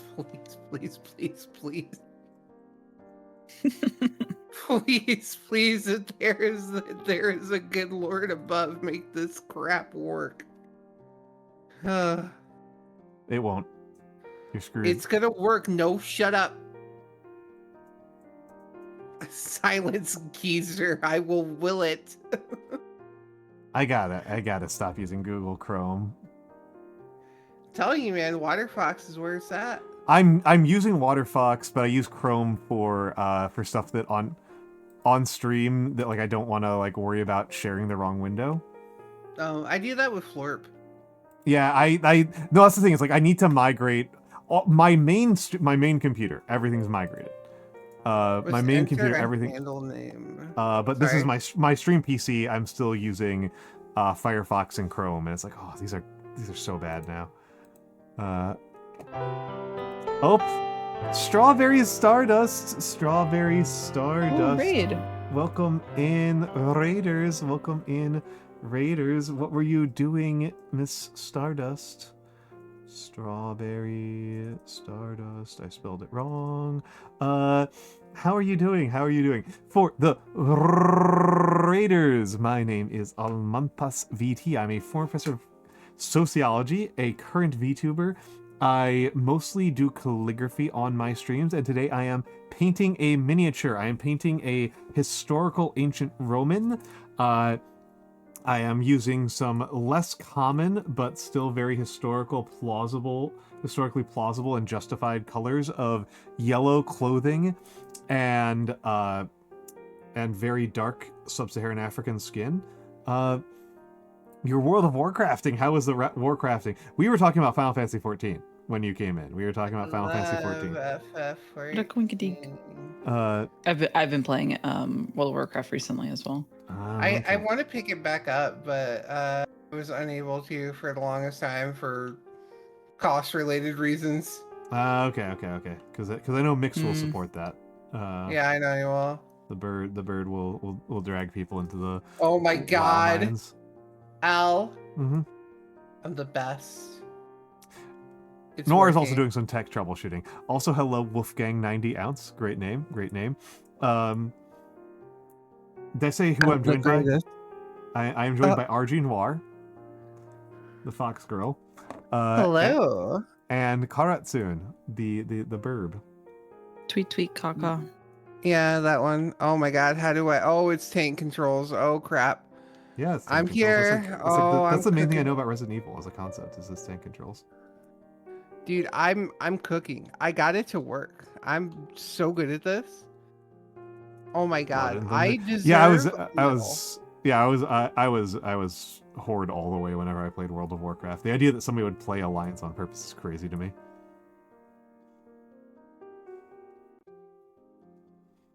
You want to know, the thing is, I actually started playing World of Warcraft very, very late into its existence, like Dragonflight, and straight up, the only thing that made me decide to play Horde is because I had the little fox.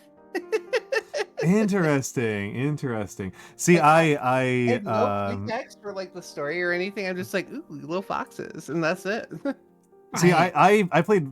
I didn't play Horde person the whole time. I was Horde all I've always the way. been Horde. Always Horde. I think the best animated of all of their of all the PC classes is the male trolls. I don't like how they're hunched over like that. Oh, I love how they're hunched over. It's good. It's great. It makes me feel uncomfortable to look at. I believe that player characters should make you feel uncomfortable to look at. You make me feel uncomfortable to look at, Al. That's fair. Stop! Stop being so. The funniest my hottest Final Fantasy 14 take that I still stand by is they should let us play Goblins. Goblins, that would be the dumb. I think there's a lot of bestial races that would be super good. All of them would be good. Since I started playing it when I was 9. Okay, this is World of Warcraft. Oh, I thought you meant Final Fantasy 14. No, I'm not that young. I was legitimately about to keel over. I felt bones breaking. Just gave you like a heart attack and You should have stuck with it. You should have stuck with it. I played this game since 2014, and I was about to lose my mind. I was like, oh. Okay,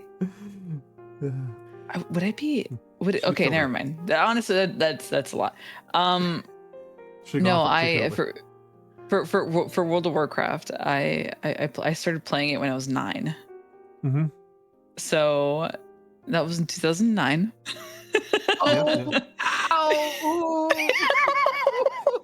My bones. She's still pre 9/11. My youngest sister is the same age as you. Yeah, I was gonna say I turned 26 on Tuesday, so it's very funny. My When youngest people do sibling is old enough to be your dad.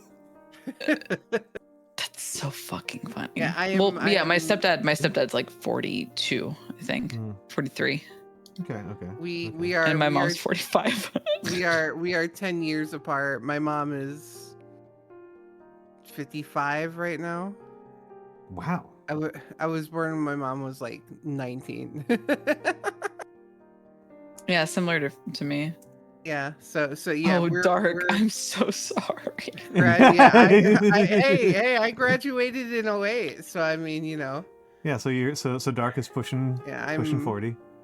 The old 35. But crazy way to state that age, Almantas. Yeah. I love to make fun of my friend.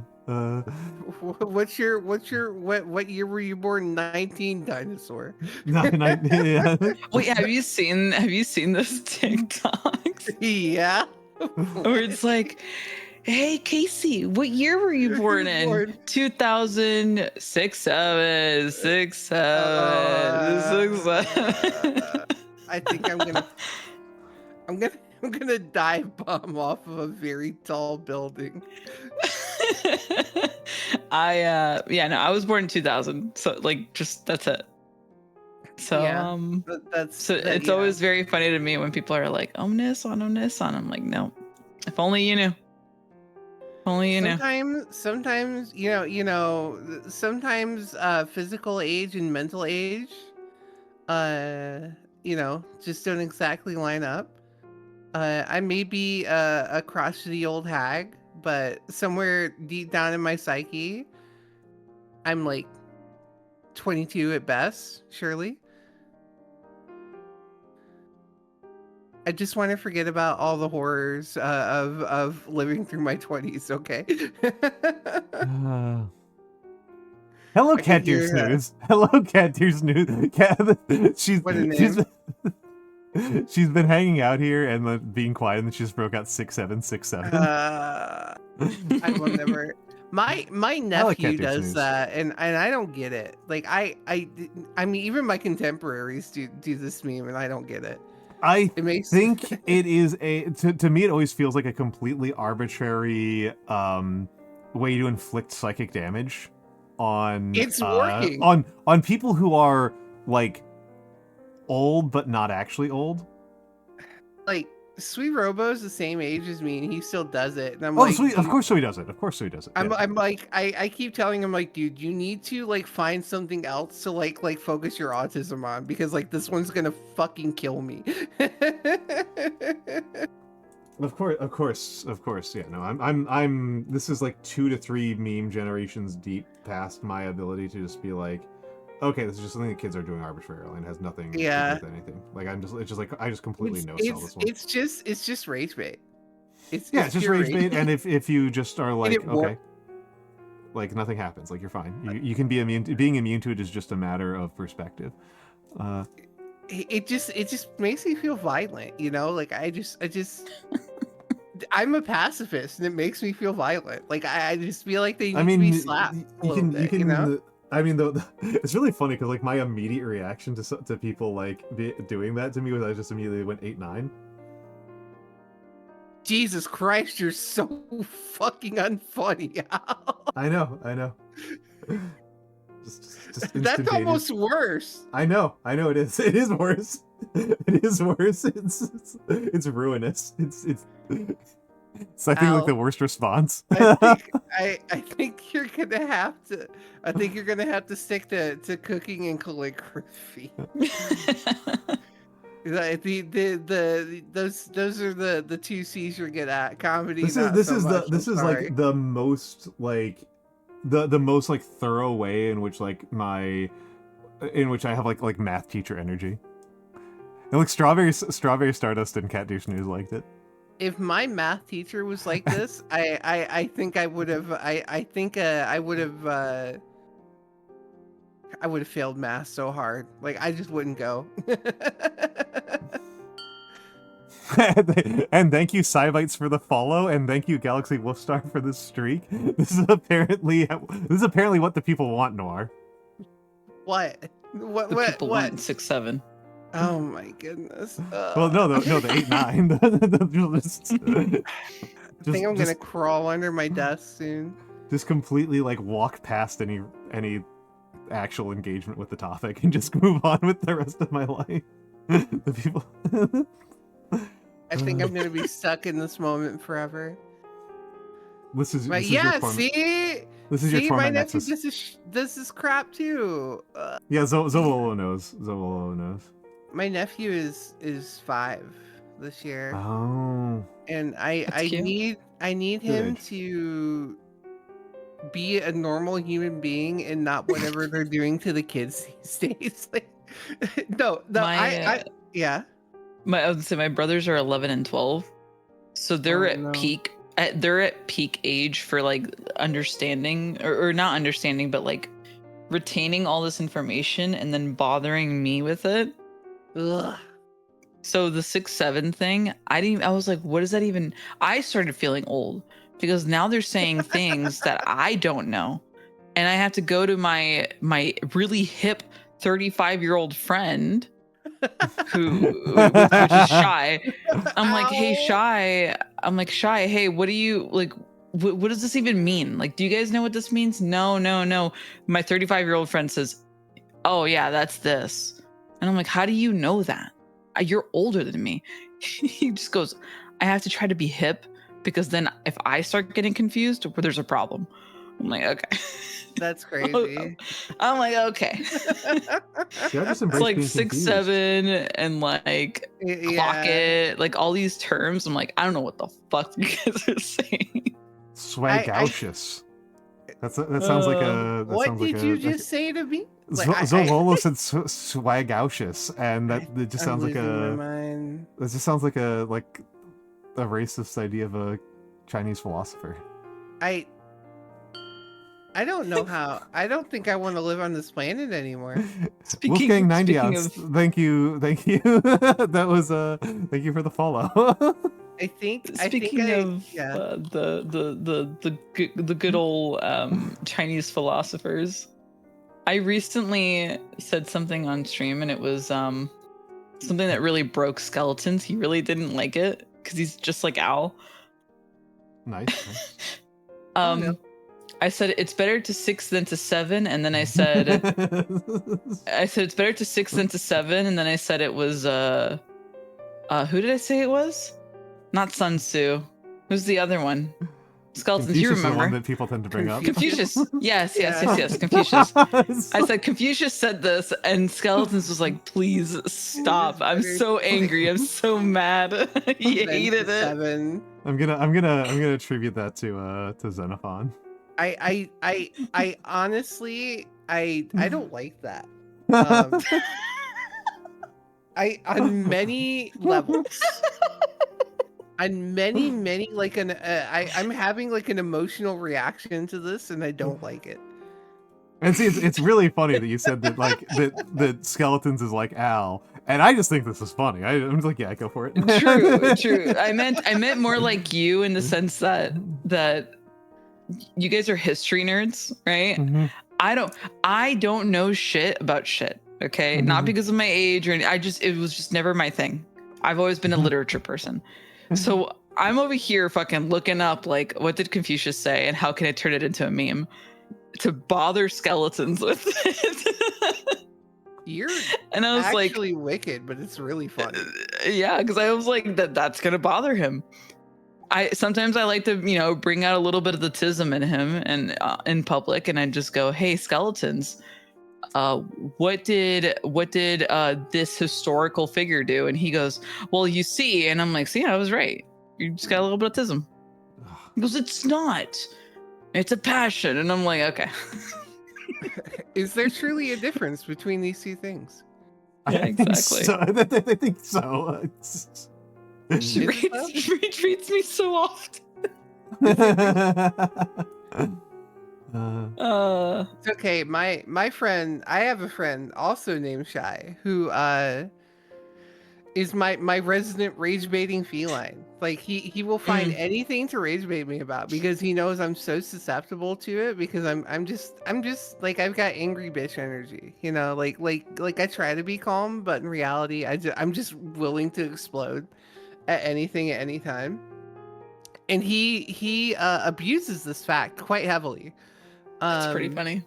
Oh no, he's awful. Like there's a running joke between my friend Shy and me. And well, like most of our friends that play League, we'll just sit in a lobby, and so you have to like you'll get a random character to choose. Like it's all random, so you're not choosing a character. Sorry, but you have options between all these randomized characters that it's giving you. Yeah. I play and so League I have Legends, one don't worry, I know. main. Oh, okay. I talk to a lot of people that don't play League of Legends, so I have to like kind of worm my way into explaining it. So you know what ARAMs I are? don't, but it doesn't matter. But I still know what ARAM is, but I'm also still glad that you explained because there's no reason to believe that anybody in the audience knows. Okay, that's correct. Fair. Fair enough. So there's it's basically all random, and you typically just wait until it gives you something out of all the characters that you have in the game. Okay, cool. My characters that I choose, I have very specific characters that I enjoy playing, that I main, and most of the time I do not get them. A lot of my friends, I think a majority of them, like to rage bait me by saying, "Oh, you'll never guess." And so I start getting really excited, and I'm like, "Is it for me? Is it for me? Oh my god, is it for me?" And then they're like, "No, sadly, no. It's this thing. Nobody's gonna use it. It's this character." I'm like, "Fuck!" Every damn time, and they all just start laughing. I that's how I get rage baited. You want to know what makes me feel kind of sad now? I've played League. I used to play Dota All Stars. Mm-hmm. I have played League since 2009. Oh my god! I used to have a boxed physical copy of the game until very recently. So I want to take a brief note here that this means imagine if Kara had also been playing League since 2009 when she was 9 years old. Oh. Imagine a 9-year-old. I would be screaming. Imagine if we had proximity chat during that time. I'd be like, no, man, you sound old. Like I think that if you were on proximity chat in 2009, you would be like it would be such a grooming magnet. Like, I don't like that. This would be like it would be Roblox up in there. What the fuck does that mean? I'm accusing gamers of being creepy pedophiles. So it's funny you say that. What do you mean? That's not the right. That is not the correct. I don't wrong like buzzer that. sound. Wrong segue. So true. So remember when TeamSpeak was a thing? Oh fucking hell! Yeah. I know some people are still advocating to go back to it. True. TeamSpeak is great to a certain degree. Like everything has its own pros and cons, but whatever. Mm-hmm. I got into League back in, when did fucking Aatrox come out? Like 2012 maybe? I think. Yeah, so around 2012, 2013, I started getting into it. 2013. Yeah. And I had friends in school that were also into League. They introduced me to a TeamSpeak group of mostly above the age of 18 men who who were playing League. Mm-hmm. Now, now as an adult, I'm kind of understanding and realizing maybe I shouldn't have been hanging out with these people. None of them were really weird or creepy with me. It was just more of like, yeah, I'm super cool. And then one of them was a bigot, just in general. Classic. Classic bigot. And then another one was trying really hard to date another girl that was in that group. And Okay, I was like a witness to all of this. I was like, oh, that's interesting. Another one was always drinking in VC. Just he was an alcoholic. And another one was a bigot who was a pothead. Okay, so you got all of the. Those are like that's like a real like a This real is- representative sample. This is Yeah, why yeah. people ask me like, why are you a lesbian? And I'm like, well, one, have you seen men? Every Yeah. day, No, damn no day of my offense life. to men in the chat. No offense. No offense to men. No offense Too late. to the Too men. late. I already got in the self-deprecating joke. Faster than you could catch me. It's one of those. You know, it's just It's kind of how Hard I knock just tell life. people I hate the male coworkers that I have. I tell a lot Yeah. of my female coworkers, I'm like, I hate all guys except for my boyfriend. He's the best. Everybody else, they suck. But Oh, yeah, it's brother. in work context.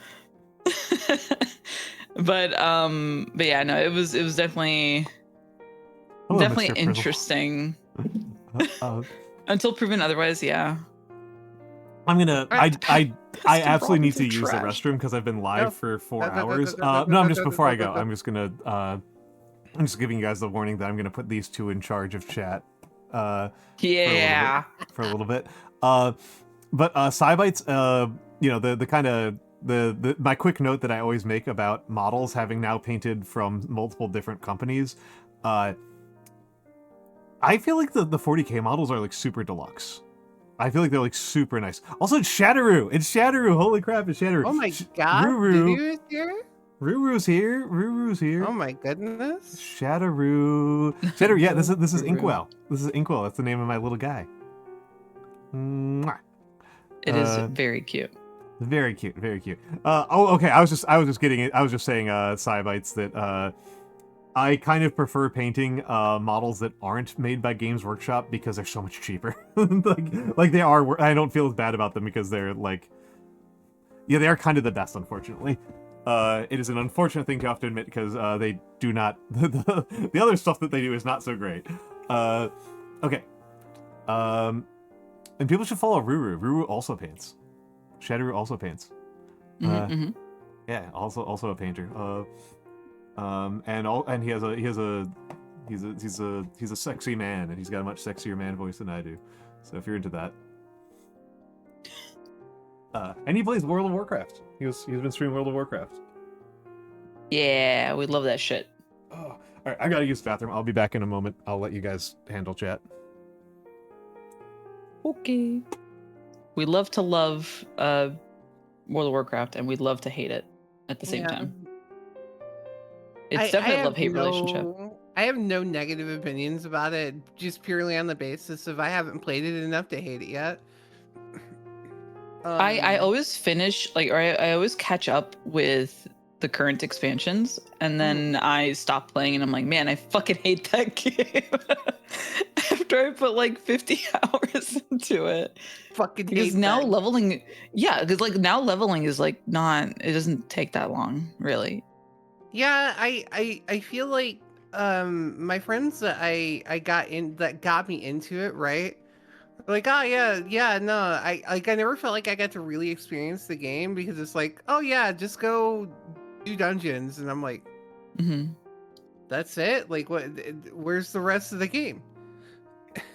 And they're like, it's in the dungeons, and I'm like,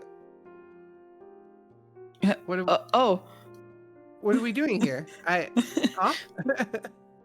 Yeah, it's Where's it's the- a lot of delving, and then just it's the story so far I think is okay from where they left off. I kind of pulling a Shadowbringers with it, with the darkness and the light. yeah, But it just doesn't. I'm not getting it right. Maybe I'm a little crazy, right? Like maybe like my brain is just like non-functional or something. But Mhm. I can't ever figure it out because like I said, when I got in, they're like, okay, dungeon, and then that's it, and that's all I did, and I never got to really experience the game outside of do dungeons, level characters, do raids, and that's it. Yeah. And I mean, I usually just try to get my fix is what it Mhm. is with MMOs. Like I'll go back to FF14. I still have it installed, or if I need my MMO fix, I'll go and try it. World of Warcraft, or if there's a new one that comes out, whatever. I do the Yeah, same thing with survival games. I'm like, I have an itch. I need to go play this. I do the same thing for yeah, Minecraft. I get a Minecraft itch. I am a huge MMO addict. Like Mhm. if I'm not playing FF, like if there's like downtime, I'm always trying to find some other MMO to play. I do the same Uh exact thing. yeah, and I was very sad that Ashes of Creation fell through because that one Mhm. looked so good.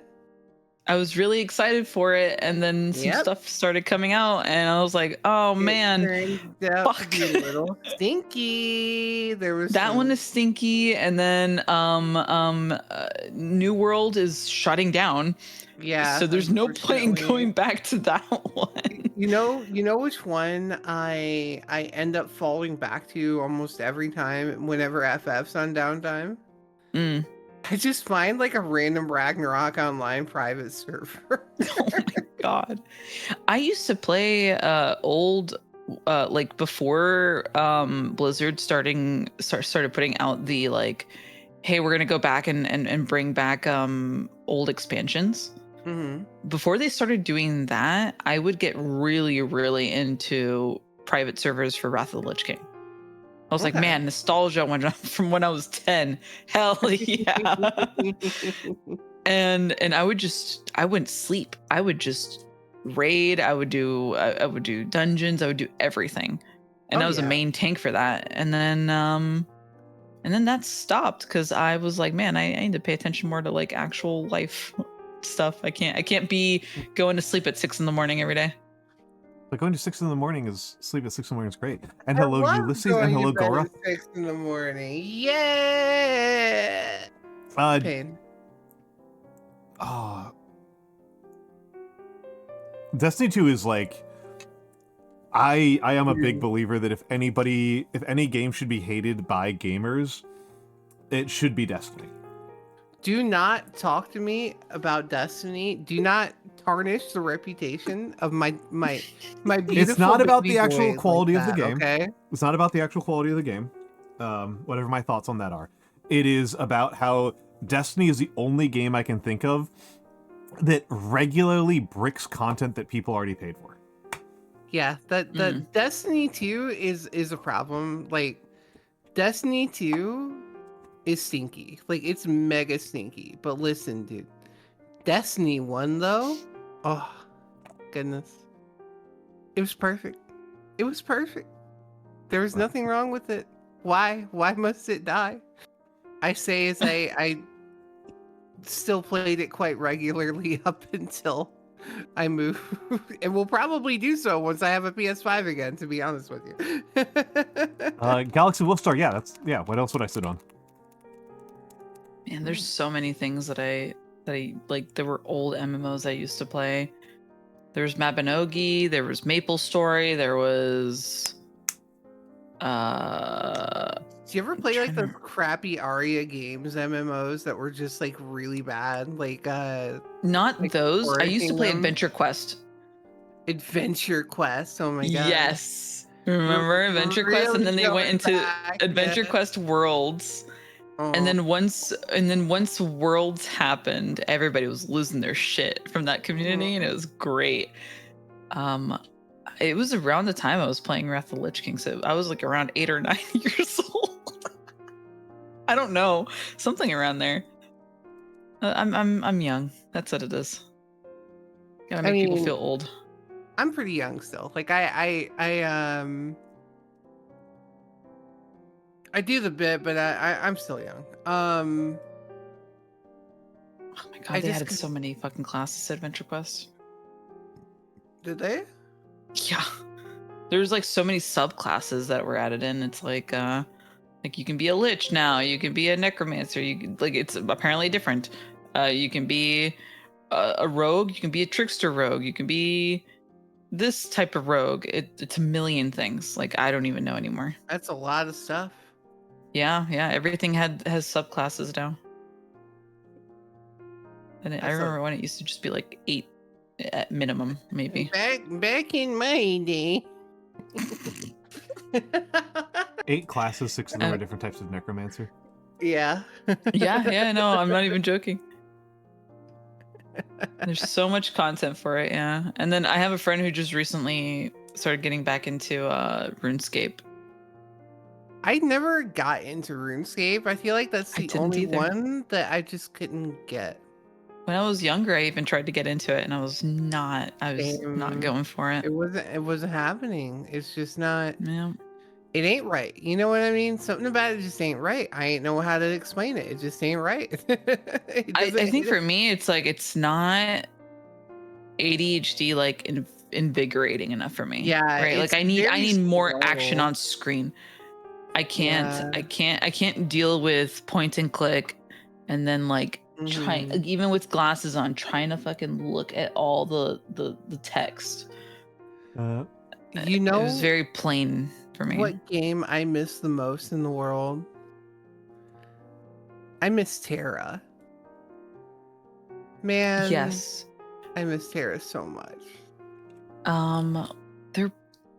They're remaking an older MMO. I can't remember the name of right now. Hold They're on. doing it. I think they said they're actually Arcade Chronicles. Yeah, wait, yeah, because they did Unchained and it was stinky, and they're doing a new one again. Yeah. Yeah, but people were looking at the combat system, like how the graphics and the combat were looking for Arcade Chronicles. Mm-hmm. And so people are very very excited for this sort of continuation of that game because that one was really popular.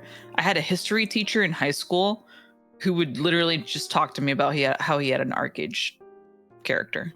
That's kind of crazy. It was really funny. I was like, I'm 16 and you're telling me about Genghis Khan and now we're talking about arcade. Oh, I mean, yeah. A drunk he was a driving huge nerd. PSA, that's actually valuable. Sorry, That's great. I ask people to snitch on their ads because I think it's a nice little interactive activity. I want to know. That's I want so to know. funny. I want to know. Amex has been pretty common. Yeah. That is a really interesting redeem.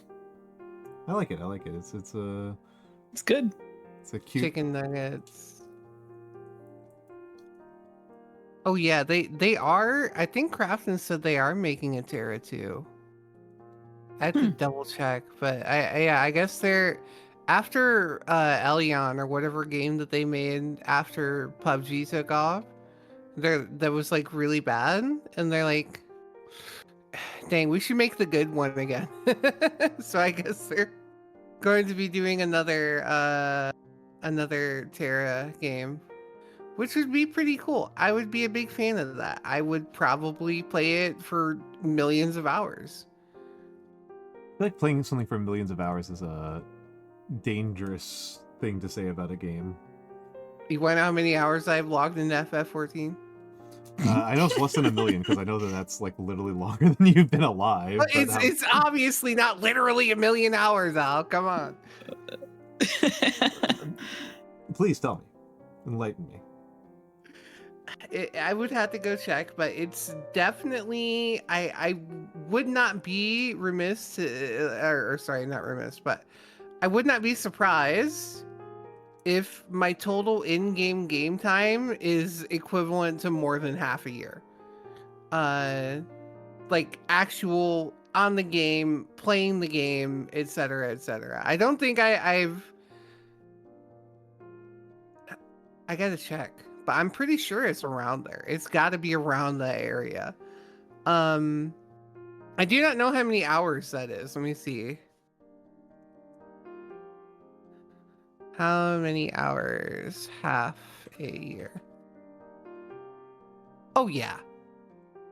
4,000? Oh, wait. No, I'm definitely more than that. Oh, no. I'm pushing 10,000 hours.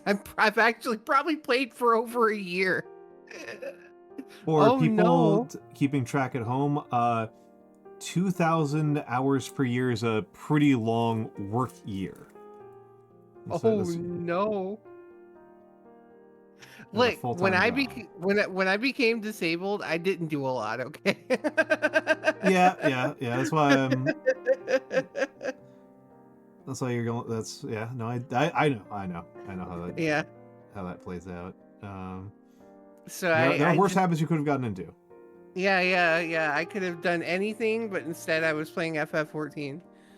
I could have been doing drugs. Yeah, you could have been I doing mean, like a lot of drugs. You could have been doing really dumb drugs. You could have been like huffing thinners and stuff like that. Huffing thinners. I could have been gambling on CS:GO. Gambling your fucking welfare check on CS:GO. One of the bleakest things I can imagine. Look, you gotta hit it off somehow. I gotta make you guys smaller. Oh my god, Guild Wars 2. I forgot about that one. Shrink into girls. Everybody tells me Guild Wars 2 is good, and then I bought it, and I was like, it's okay. And then I kept playing it, and I'm like, that's what I it's said okay. too. Like, it's okay. I didn't see anything peak about it. It's, there wasn't anything that I was like, oh man, this so stands out and the story is so good. Because fine, I didn't get any guess. story. It was more of just I love grinding. Like, it's okay. I guess it just doesn't. It just I doesn't. used to play a lot of you know? Albion Online. That was fun. Yeah, that Albion was a Online. fun game. That now we've mentioned a game that I remember. Now we've Yeah, mentioned a game that I know. Albion Online was a fun game. Yeah. I that's a played good one. that competitively. I Of course was you one did. of the people. I was in a no. I was in a guild with my friends where we would just go into basically there was a thing for people, for context. There's PvP and PvE, and there were certain zones that were PvP that you didn't lose your gear in. And there are certain zones in Albion where they were PvP zones, high risk, high reward. So think like extraction shooters. And you're going in there with your best gear, because if not, you're going to die in those dungeons, and you might die anyways and lose all your shit and respawn back at your base or at the main city. Fuck up. Yeah, it was like black zones, I think is what it was. And we would go into those all the time, and it made us very toxic. I have a lot of hours into that game. God, the Division. Ugh. I have 150 okay, hours in so- Albion. That's so funny.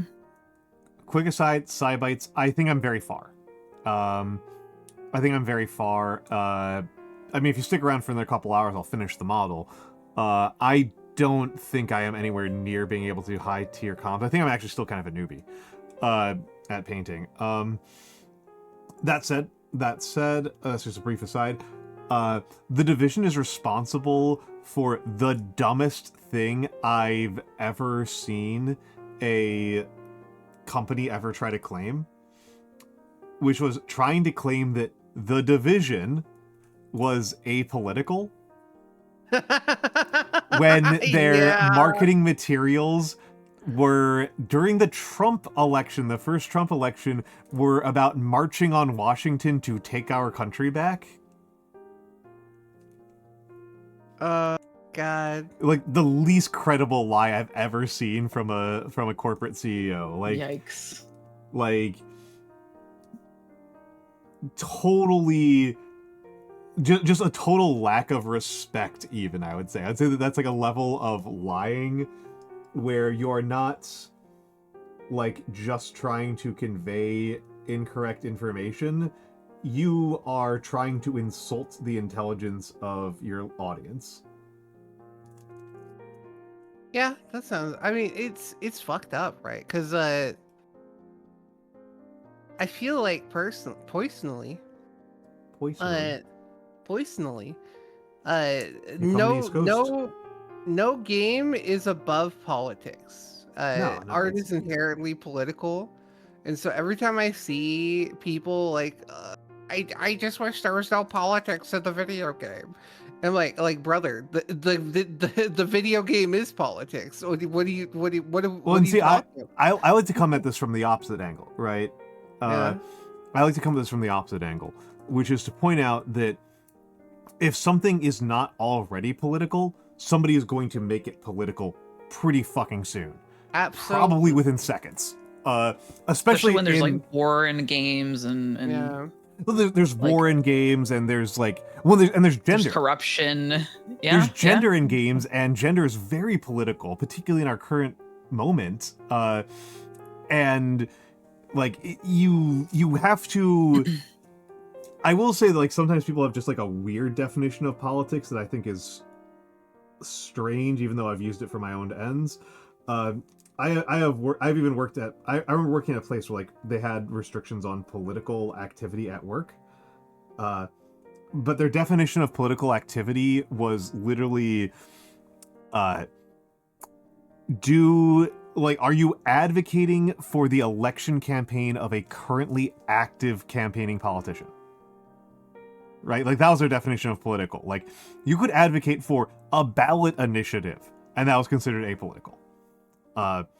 Okay. A very narrow definition of politics. What are we doing here? I mean, again, this was them trying to do like workplace regulations for like specific purposes. They like should be specific- slapped. And I actually was pretty understandable. It was actually pretty understandable the logic, but it's also just very, very funny. I mean, also, like, again, like, they wanted us to show up and fill out our spreadsheets and shit. Like, Yeah.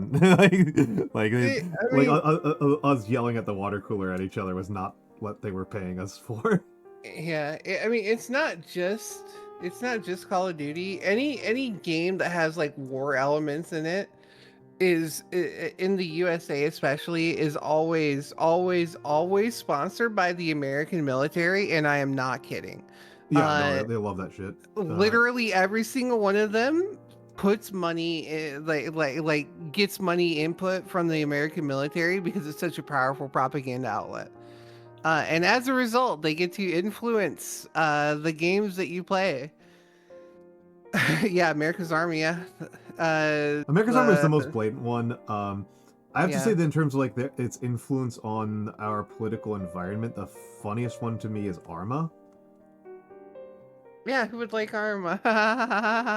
And specifically, the part that makes Arma so funny to me, even though actually, now that I've said that out loud, War Thunder is actually funnier. The reason why Arma is so funny to me is that news broadcasts keep on posting pictures, like gameplay of Arma, and calling it like news. A real thing that happened. They keep on thinking it's like real things that so happened, and funny. it's so funny. Especially because like sometimes it's like, you can verify just by looking at it that it could not possibly be real. My favorite one is like when there will be like the horizon, they'll take like a screenshot like a ship was sunk by like this, and it's like a footage from Arma, and like Arma doesn't simulate the curvature of the Earth.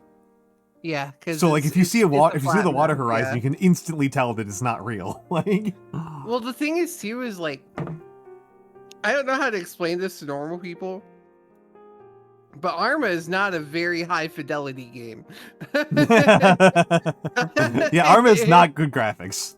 Like if you are looking at a video that's Arma 3 and you like have like a brain cell to fold over and rub against itself, you can tell it's a video game. yeah, you have to have some pretty low standards to get fooled by it. Admittedly, possibly helped out by like very artifacted websites making it not obvious that like when something is fake. It's just bad fidelity on your other news media might make you more susceptible to that. It became so problematic that the developer had to release a statement on it. Yeah. That said, War Thunder has produced a much funnier problem of War Thunder is a game that tries to simulate a lot of modern warfare elements, so like tanks fighting tanks and planes fighting planes and all this stuff, right? And it does not do it. It does not try to simulate them very hard. I want to be clear on that part as well. It is an arcade game. If you want the version of the game that is not the arcade game, you play DCS World. But it is an arcade game basically that is themed around F-35s and M1A1 Abrams and stuff that you see on the news. So periodically there will be the people in the forums will get into a balance fight over it, over like saying like this, that, or the other thing is overpowered or underpowered, and sometimes they get so mad that they will, yes, Sparkly Anarchy, that they will leak classified documents. Some guy will be like, there's no way that this ATGM could penetrate this tank at this distance, and I have the classified government documents to prove it. And somebody goes, oh yeah, prove it. And then they do. Someone leaked classified government information on the War Thunder. I'm going to go look because there's an actual counter for this. Speaking of two brain cells rubbing together. It is getting pretty late for me. Yes, so I'm surprised you were here as long as you were. Yeah, I was having fun. I do have to wake up at like 8 a.m. Yes. Yes, please, my dear. Thank you for stopping by. It's 2 o'clock in the morning for me. But I was having too much fun, honestly. It was very nice to meet you. Yeah, we finally get to talk. I always just see the streams and I'm like, oh, I can't join in because it's getting late. And I usually just I usually just dip out and I'm not able to join in on the fun. I'm really glad you joined. I'm really glad you joined. Yeah. I haven't been doing as many Hangout streams since I got back because I've just been like, I'm like still feel like I'm recalibrating to like not being on travel because I usually travel like once every year or two. Mm-hmm. And I spent basically like January and February like living out of a suitcase. So it really messed me up like rhythm wise for a while, so I wasn't really doing these. So I'm really glad that you made this. I'm really glad you came. Thank you. Yeah, next week I'm gonna be MIA. I'm gonna be visiting Allie. Ooh, give her a kiss for me. She would like that, so maybe. Whoa. Mm-hmm. She wouldn't take it from me, but she'd be like, "Ew, man." Ew, man. She's very much a ill male. My. You would like Allie. You would like Allie, I think. Yeah, I've been told this many times. Yeah. Allie's cool. Allie's great. It has been officially 229 days without a leak on the War Thunder forums.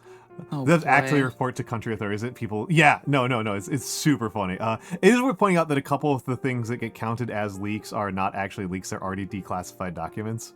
So I feel like that's not fair. I feel like it's not the same. I'm just here. You guys have fun with your leaks. Oh, you're heading to bed too? Yeah, it's 2 in the morning. I'm very eepy. I'm sick still. I should probably be sleeping. All right. Probably should be resting. All right, my friends. Yeah. All right, my friends. Thank you both for stopping by then. Thank you, ladies. Thank you for having me. Of course. I like joining in. Joining in is always fun. Yeah. Of course. Have a good night. Good night. Bye-bye. A good night. Bye.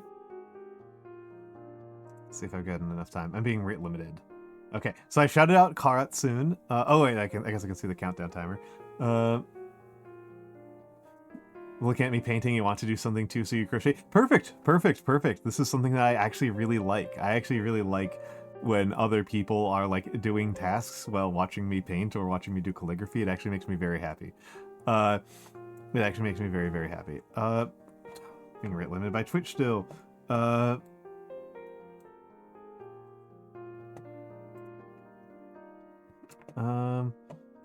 Reverse engineering Katamari. Katamari is so good. I've only played the original Katamari Damacy. I've not played any of the sequels, but I really did enjoy Katamari Damacy back when that came out. Definitely a good game.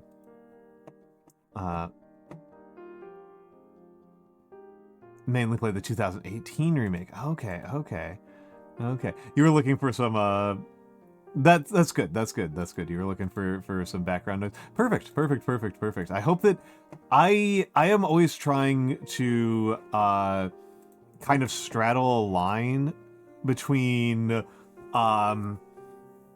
like being cozy and being boring, because I feel like a lot of cozy content in the world, not just like streamers, but just like in general, is pretty boring. Because I think it's pretty cynical, honestly. It's something that like I used to like I really noticed when I was like reading the cozy game subreddits, where like, because I was people wanted me to play more cozy games, so I was looking at the cozy games subreddit as like research, right? I was looking at it as research to try and see like, oh, are these games that I might be interested in playing on stream? And I really noticed after a while that like some of these people were like, oh, some of these devs are kind of taking us for a ride, which I thought was kind of like a little bit distressing. And it's something where I was like, I don't want to be like that. I want to have a stream that's where like if somebody wants to kind of like zone out and like just kind of like co-work along, they'll be able to do that pretty comfortably and have a little bit of a break from how hype people are on Twitch most of the time. But I still want them to like have some amount of intellectual reward for being here, right? I still want them to feel like they learned something, that it was interesting. I don't want people to be bored. That's like my big like fear, is that like people will be bored. Okay,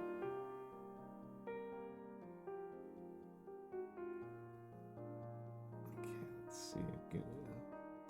I'm making the highlight layer for the skin by adding some ice whites, some ice yellow, to the existing brown purple. Okay, that's honestly a little bit more of a traditional purple, but I think that's fine. I'm gonna make it a little bit lighter than that because I almost always underdo it on my highlight color. My highlight color is almost always too low contrast, considering that I'm going to highlight and then I'm going to wash and glaze over it. So it needs to be actually pretty light. I'm gonna keep on going. Okay, that's a little... That's just almost white, so that's a little bit too far. So... Oh! Sotek! Sotek! Hello, Hawk! Once again, Hawk, thank you for the many shoutouts you have given me. Shout out at Loremaster of Sotek. Thank you, Sotek, for coming here. How was the FF14? I know that Loremaster of Sotek was playing FF14. Loremaster of Sotek usually is a Warhammer lore streamer. That is his, well, content creator in general, I would say. He is one of the most knowledgeable people on the planet about the lore. That is not a joke. He does that professionally. For the Raiders, my name is Almantas VT. I am a former professor of sociology, a current VTuber. I mostly do calligraphy. This is what my handwriting looks like. This is one of my favorite pieces. So I keep it near and dear here. Yes, I am mostly a calligrapher. Today I am painting minis because miniatures painting is something where... yes, please, Lord Master of Sotek, have a good night. Anybody else who needs to raid and run, please feel free to do so. For my folks, you should probably check out Sotek. I like Sotek a lot. He's a good friend. I've been meaning to have him on here again one of these days.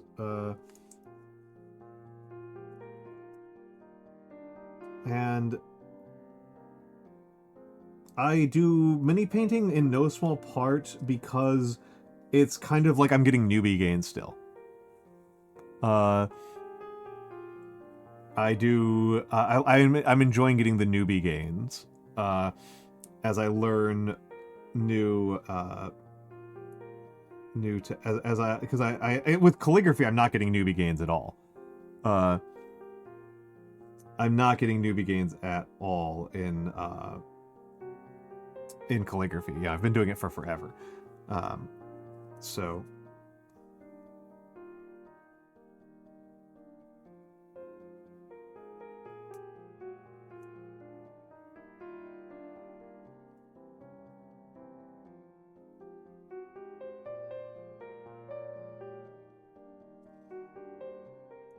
I'm putting on a highlight layer here.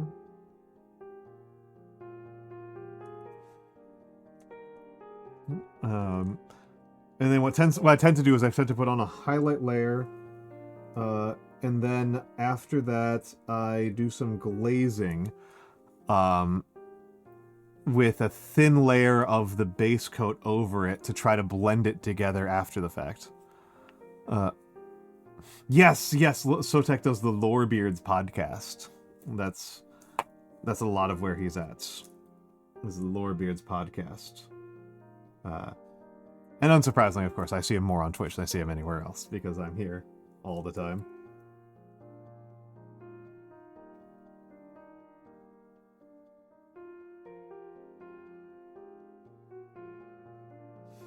Me and Sotek have done some board gaming collabs. That's what I was like. I was trying to remember. It's like, oh yeah, it's board gaming collabs. We did board gaming collabs.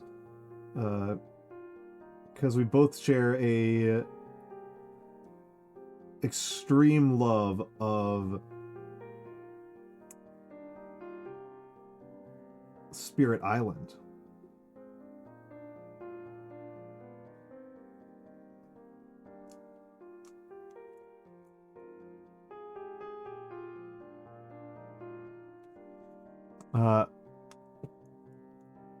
Yeah, Spirit Island I love Spirit Island.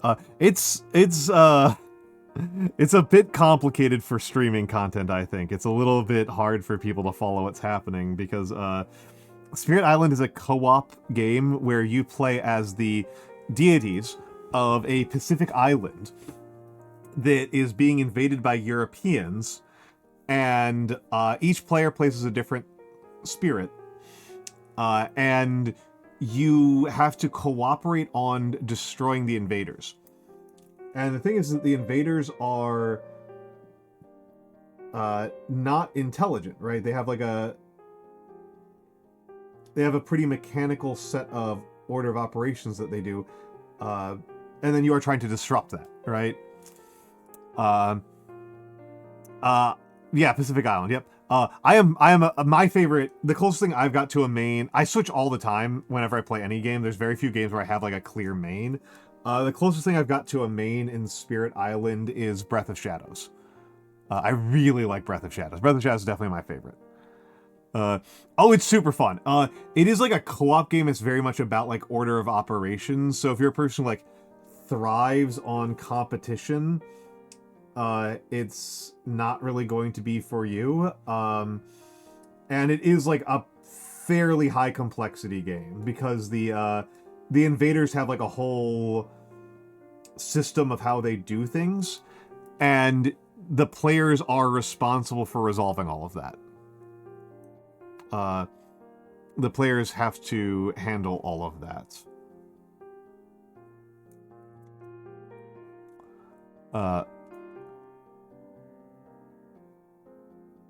With just the base set River, if you can grab them, that's fair. River's strong. I tend to pick around if I'm playing with like with new people, which is the majority of the times I've played has been either like solo just to see what I can do, or like with new players. With new players, I tend to pick around them, and I rarely pick Ocean because some new player always wants to play Ocean. Some newbie always wants to play Ocean.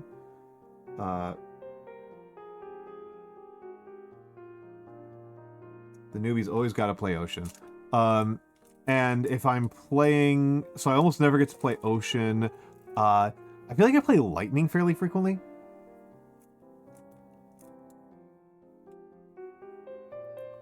Just want to sit in the hands. Lol. Yeah, so this is the thing, actually, to talk about it from a non-expert perspective and just kind of sell people on this game that I like a lot. You are playing as these gods, right? You're playing as these gods over the island, and you play the game by playing cards, right? You play the game by playing cards down, and everybody shares the same, like, big deck, but starts with different cards. And when you play cards, the cards also generate resources, and how you spend those resources, or how you use those resources, really, is determined by the spirit in question. So the spirits are differentiated by how many card plays they get per turn, how expensive are the cards they can play, and what they can do with the elements that are generated by each card they play. So different spirits wind up playing very, very, very differently. River is a very strong spirit by most people's reckoning. River's... what's the full name for Rivers? What's the full name for Rivers? I always forget the full name for Rivers. Rivers dances up sunlight or something like that. Rivers sparkle in the sunlight, I think, actually.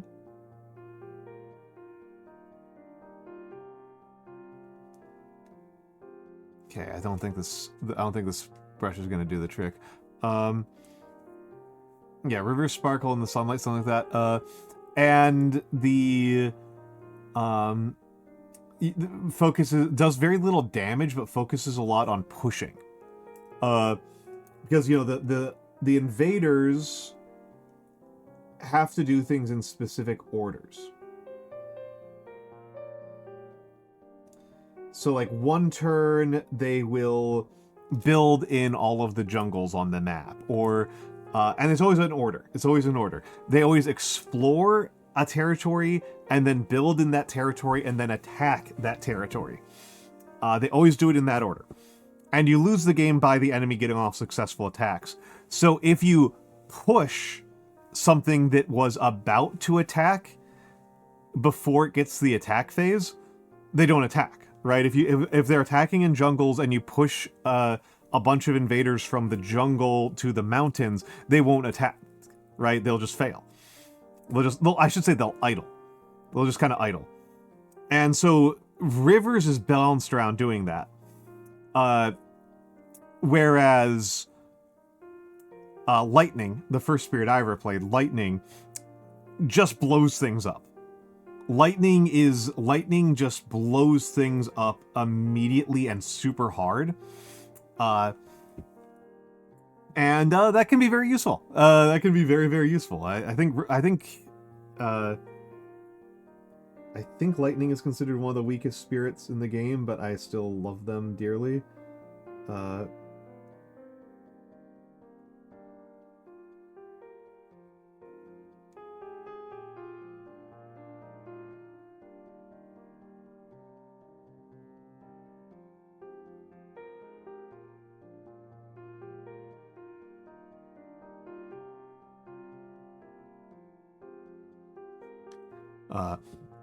Opportunity board games at different places. Yeah, no, it's a very good game for that. That's a lot of the reason why it's a very popular game, and has a really good.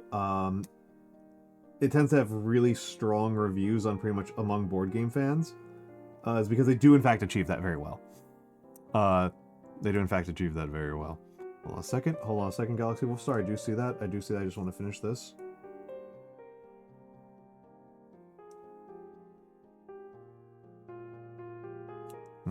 Okay.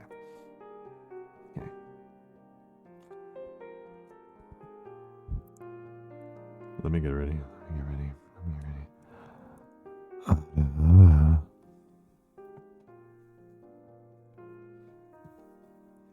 That good?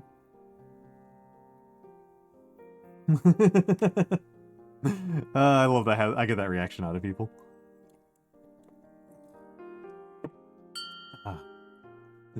Midori Kamishiro, thank you for the follow. Thank you for the follow. I guess that's what did it.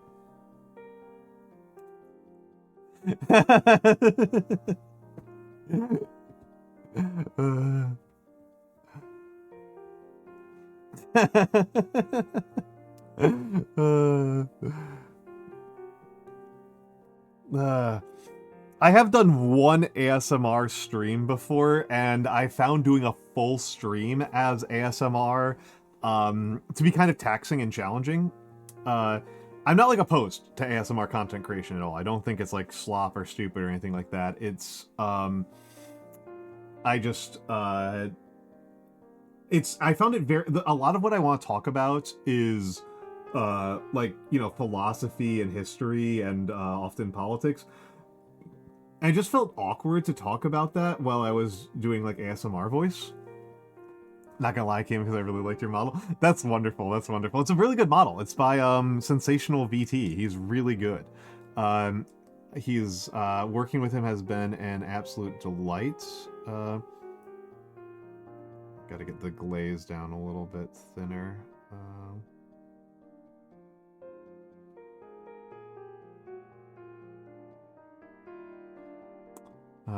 Oh, the ASMR stream was a while ago. It's like over a year ago. I think I didn't have a bad time, but I do think it wasn't like that strong of a stream as my streams go. Because I think like it limited me. I think it limited me as a streamer. Is it the same person? Yeah. Yeah. Hold on. The model. Which part? The model and my model is all the same person. He didn't rig me. I have a separate rigger from my model artist.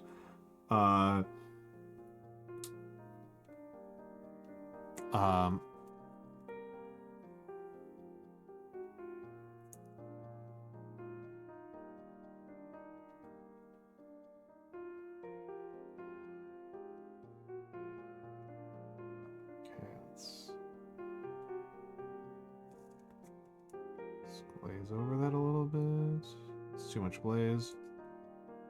Actually, no, this looks fine. Looks fine.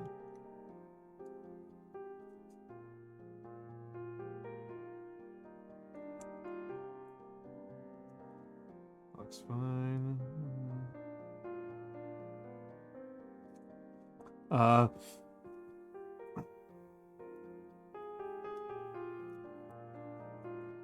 Let's try up here a little bit.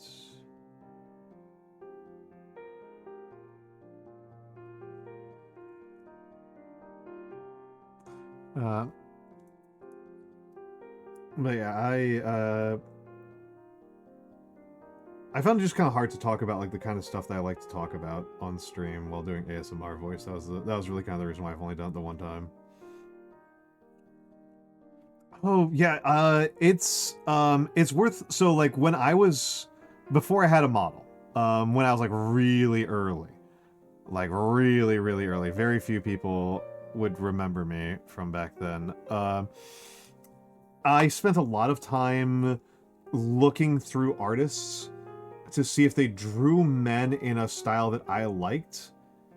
I really didn't want to do like the traditional like twinkie boy look. That was a big thing. I was like, I didn't want to look boyish. I want to look manly. And I kind of want it to be a little bit more like realistic, I guess. I feel like it's still very cartoony, but people tend to say that this looks more realistic.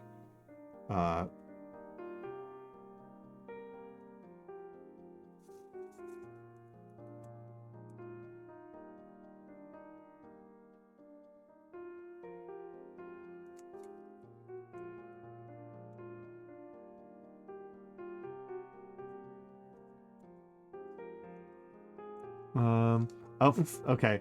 Don't overuse it. Don't overuse it, please, or it'll stop being special.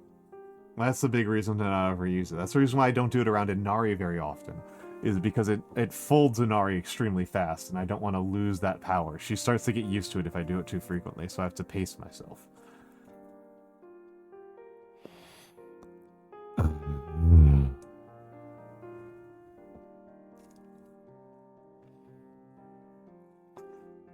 No, it was actually a really funny story. I was trying to tell it earlier. There was a stream a while ago, a long time ago, like maybe a year or two ago now, where my friend Inari, Inari is a really good friend of mine. We talked about her a little bit before. She was feeling sick, but she still wanted to stream, so she did Placid Plastic Duck Simulator with an open VC. And just let people join. And I joined, and I spent hours there. And it was just me for a while, and I was asking her about, like the Ara thing, because she's more of a voice actor than I am. She's a more talented voice actress than I am, by a pretty considerable margin. I should say talented. Skilled. She worked for it. So I asked her about it, and she was, like, talking about, like, making it sexy and stuff like that, and she's like, I don't know, just like add a little bit of sexiness to it. I'm like, okay. And I'm like, okay, hold on. And she continues talking. I wonder if I can find it actually. I'll just. We're in a visual media. We're in an audio visual media. We're in an audio visual media. So let me go to Inari.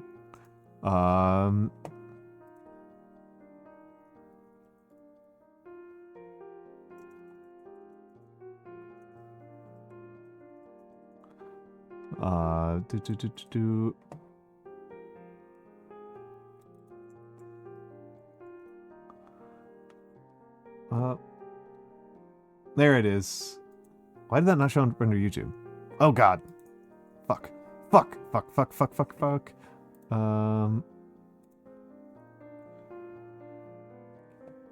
kill Firefox.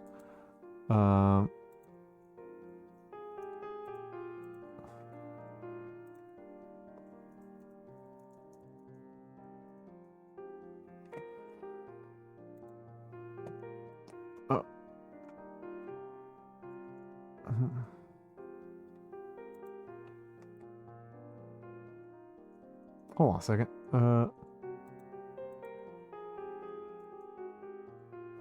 Oh.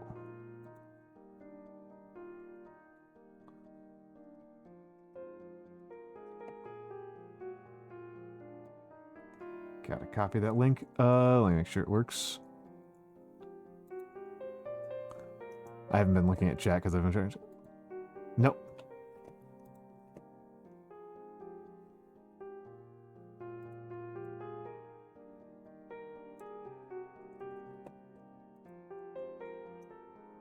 Okay, hold on.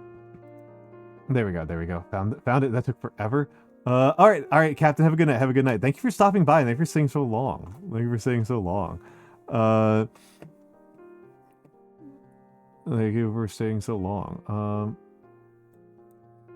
Yeah, this is, let me bring this up. This is one of my favorites clips of all time.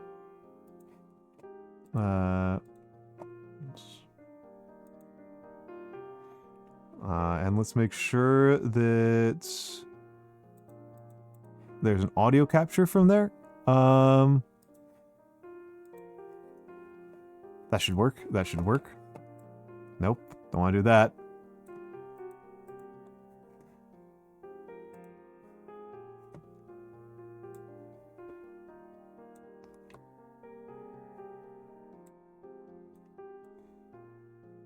Vertical video. Okay, let's make sure the audio works.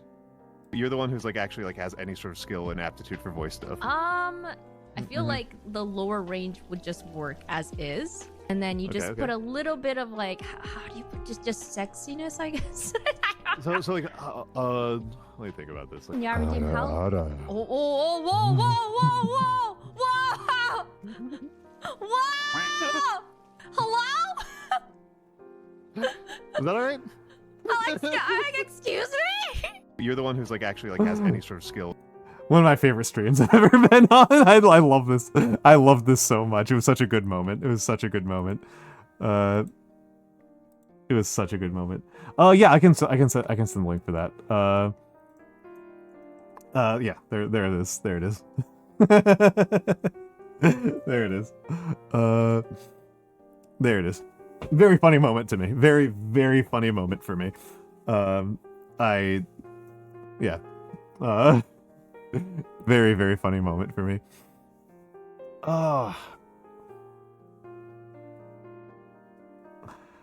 Hello, Hoomter. Hello, Hoomter. You've come in on a painting stream.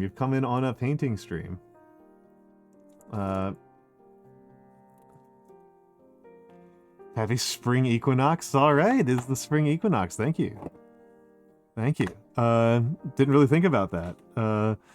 That's a lot of things happen in close succession to each other. Isn't that crazy? Isn't that crazy how calendars work out, that like the assassination of Julius Caesar and St. Patrick's Day and the spring equinox all kind of like come right on top of each other?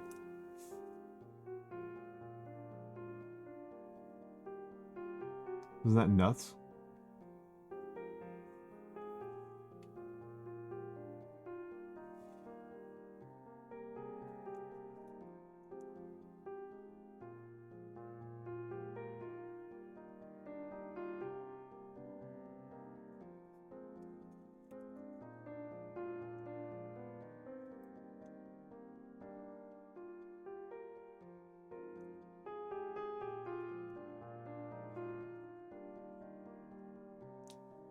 The assassination of Julius Caesar. Not to mention the escalation of the new Gulf War. Oof. Well, this is one of those things I think is actually kind of interesting, right? That, so why is September not the 7th month in the calendar, right? Why is December not the 10th month in the calendar? It feels like they should be, right? It feels like it should be, you know, December, you know, September, October, November. November should be 7, October should be 8. I'm sorry, so September should be 7, October should be 8, November, 9, right? All that feels right, and then they're not. And so the answer is, at one point they were. Well, it's not necessary. I don't think it's actually specifically Julius Caesar.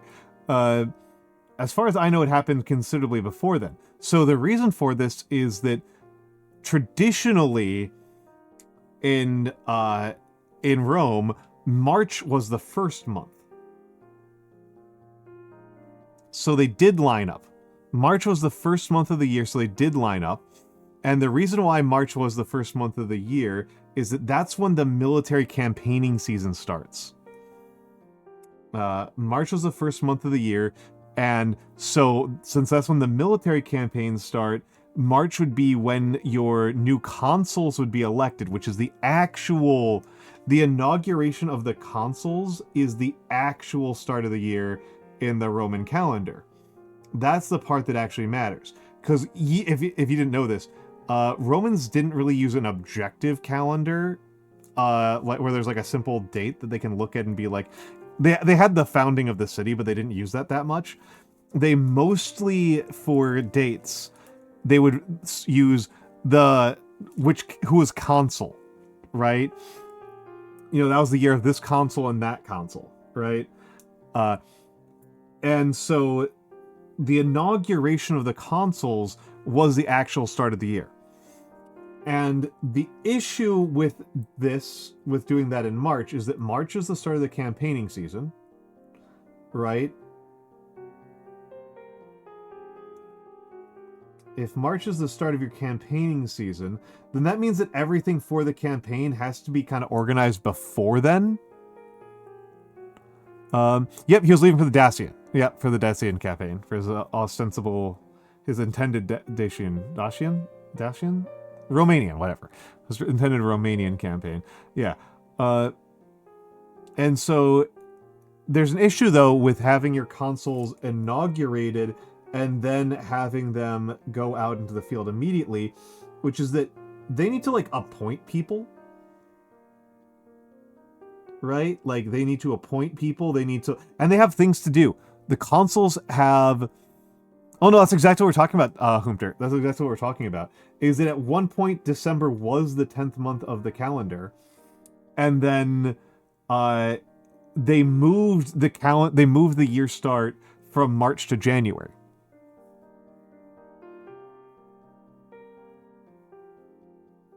In order to make their military campaigns, in order to make their consular elections more efficient.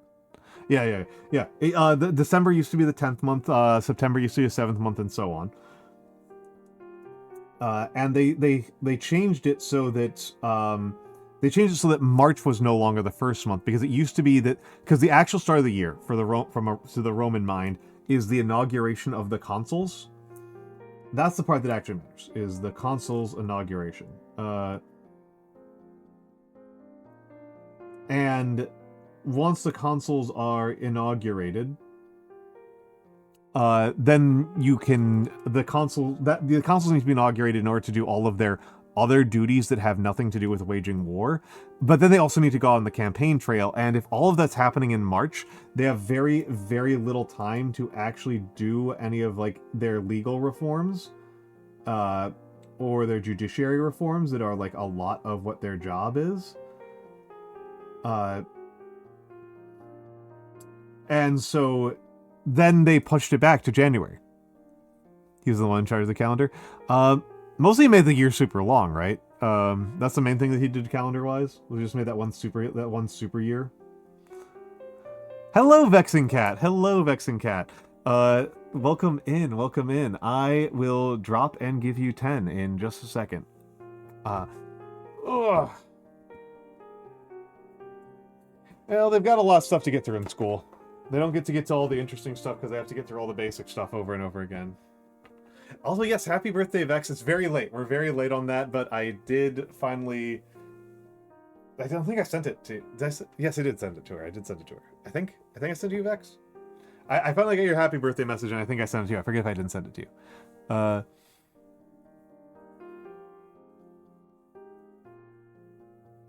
Alright.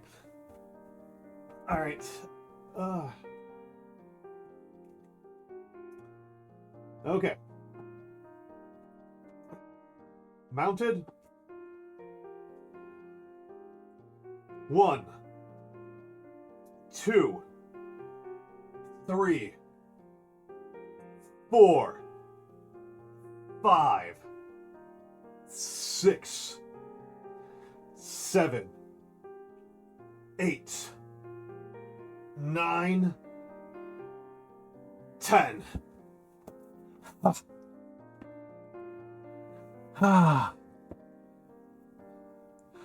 Post on social. I can send you the I can send you the better. I'll send you the slightly better. I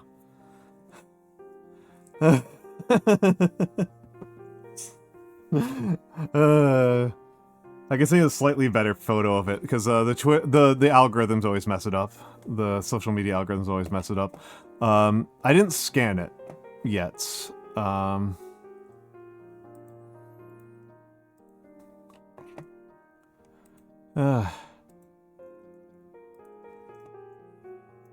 There we go. That one should be a bit better.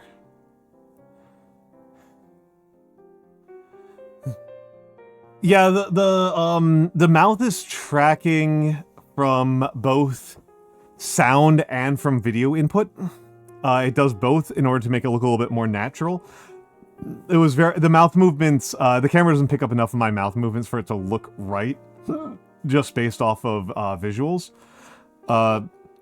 So yeah, that'll happen.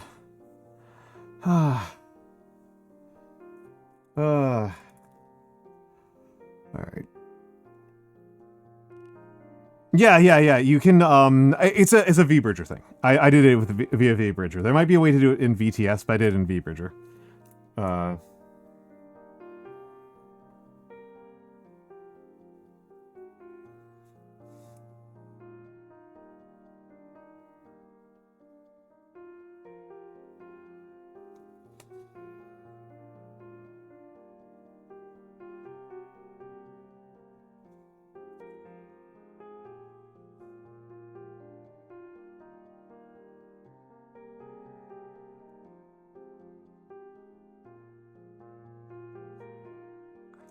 Yeah, that's the V Bridger thing.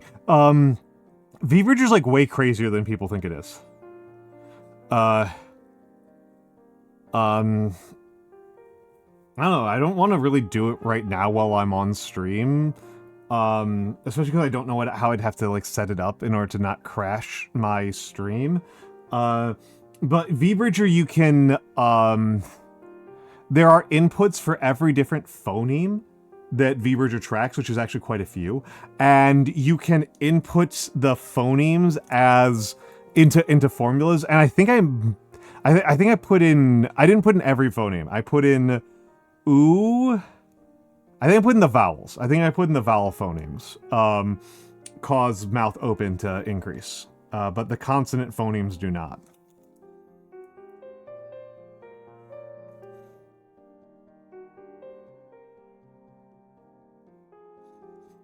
Yeah, VBridge is actually like way more powerful than people give it credit for.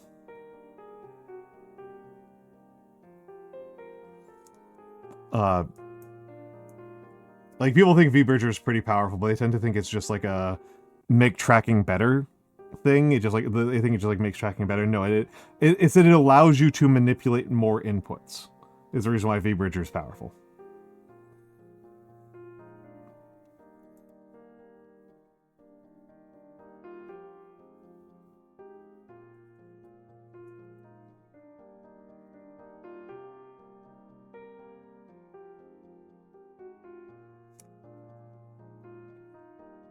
Okay.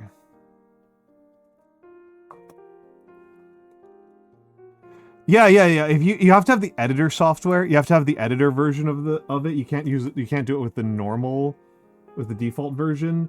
But if you have the editor version, you can like program entire formulas as input curves. Have a good lurk. Have a good lurk, Vexen Cat. Thank you for showing up at all. And we're about to go into ad break again, and this time I am going to get up because my back is killing me. And I am going to get up. I'm going to stretch. So it'll be at least 3, possibly more minutes.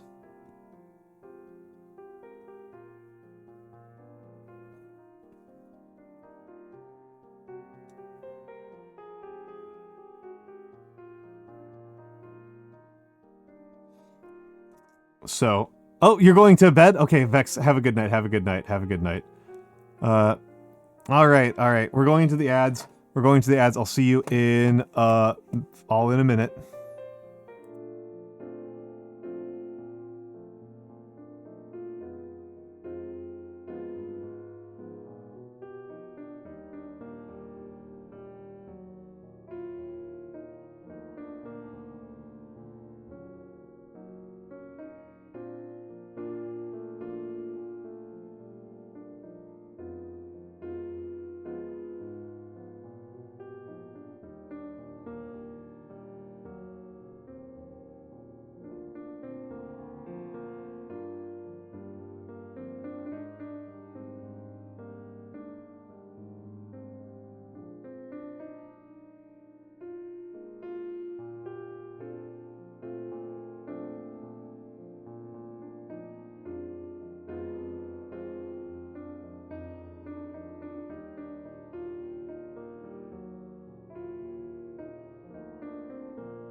And I'm back, and I'm back, and I'm back. Cracked my back just as I sat down. Felt wonderful.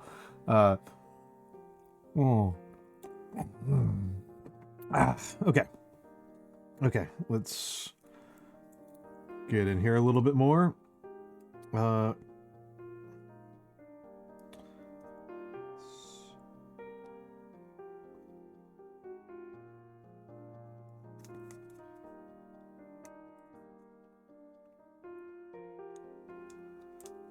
Okay.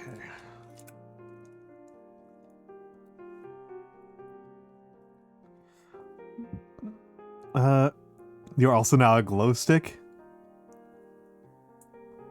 Are you also a glow stick? Are you talking about how pale I am? The camera actually makes me look considerably paler than I am in real life. Part of that is because there's a whole LED. There's a whole ass LED like 1 inch above my hand. Like there's an LED ring lit like right there. Oh, you meant cracking. Oh, nah, just nah. See, at first I thought you were talking about like the CIA, and I was like, I don't know. No.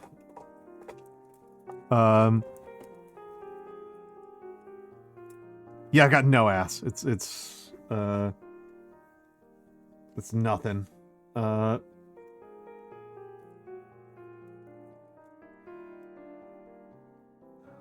Utterly assless.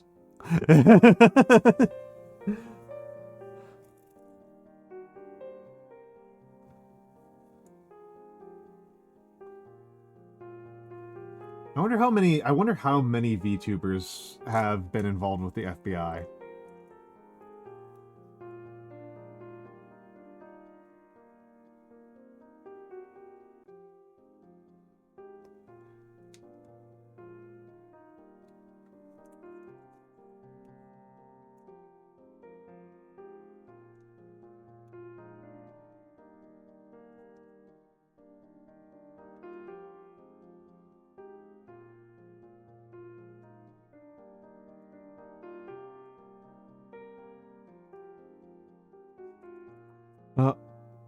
And hello, Scaldy. Hello, Scaldy. I'm getting alerts for people being in chat and then not seeing a message from them. Yeah, it's a cutting board back there. Yep.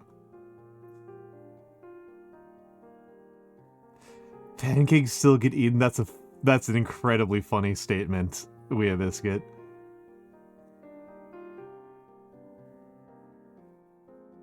You would have bet money that I had an ass? Yep, sorry to disappoint.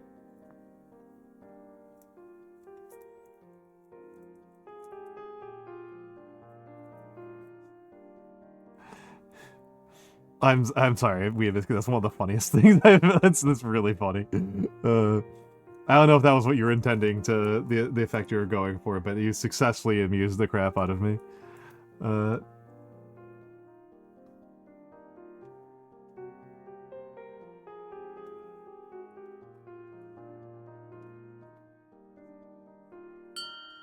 Oh, Atini Stray Karat. Thank you for the follow. Thank you for the follow.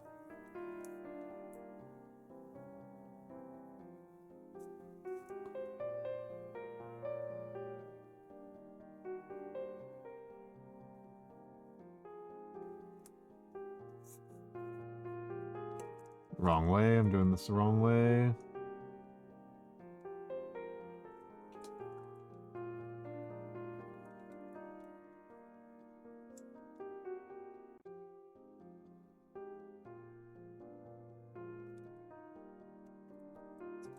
That's better. That's a lot better.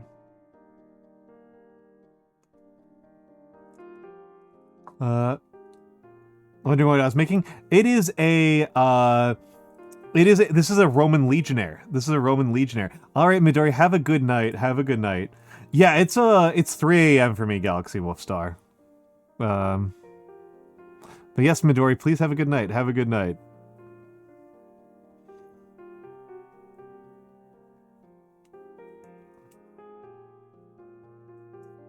Going to bed? All right. Oh, no, to everyone who is going to bed. Okay, I thought you were...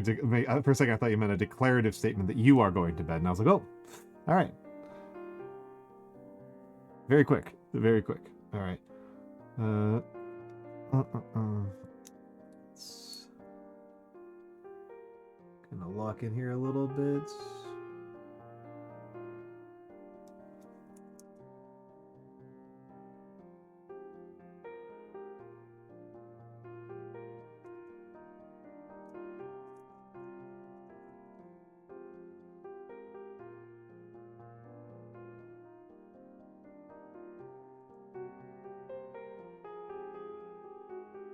Just adding a little bit of metal detailing here. There we go.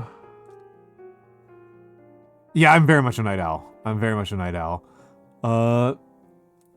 Yeah, thank you, Tini. I'm just a novice painter, refining my technique. I'm mostly a calligrapher.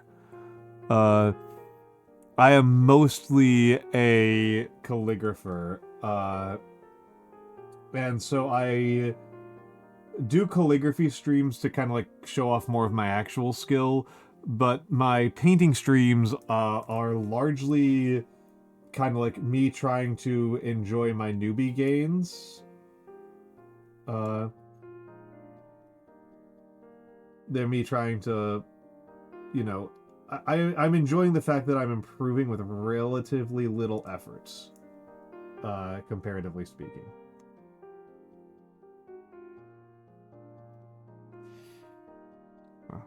Wrong paint there. We're gonna have to go nearly 2 months without it. Oof.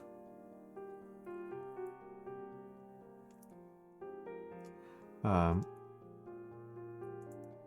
I don't know. I've kind of always been a night owl. It's cursive. I think my regular handwriting is unremarkable. I don't think I've got. Do I have any? That's a password sheet. I'm not gonna show you guys a password sheet. Unconscious_A. Thank you for the follow. Thank you for the follow. Yeah, my normal handwriting is just kind of like normal cursive. I guess business hand would be the phrasing. I think it's fine. I don't think my regular handwriting is anything to write home about one way or the other. I can make it a little bit neater or messier by like concentrating. If I concentrate enough, I can make it look a little bit neater or a little bit messier. Well, concentrating or more or less, right?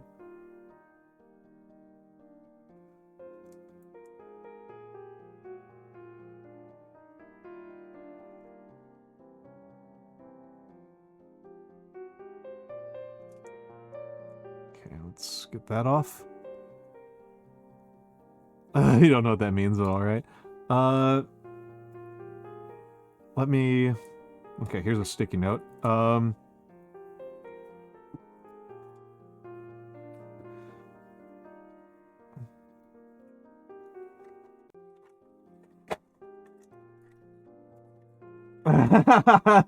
thought you were doing that on purpose.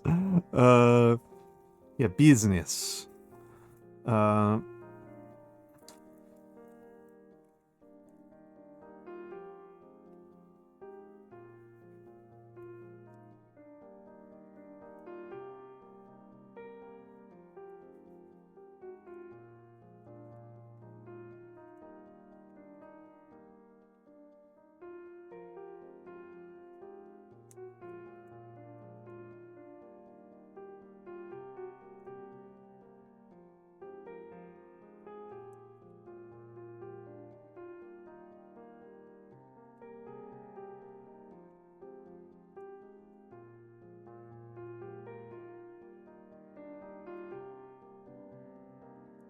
There we go.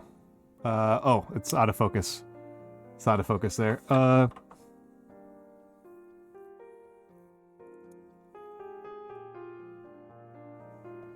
There.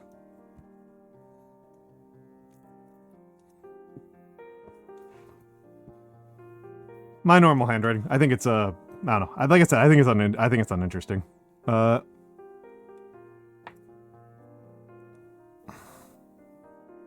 Yeah, I think it's fine. I think it's unremarkable.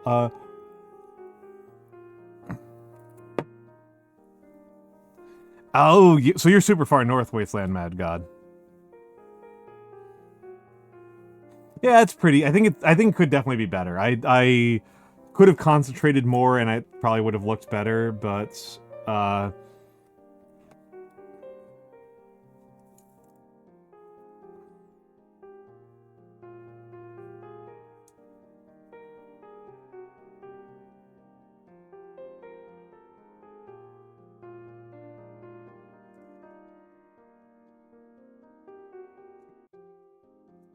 okay. I think I'm gonna use ice yellow for the highlights on the leather this time. I usually use orange. Oh, no, I'm gonna go back to orange. I'm gonna go back to orange.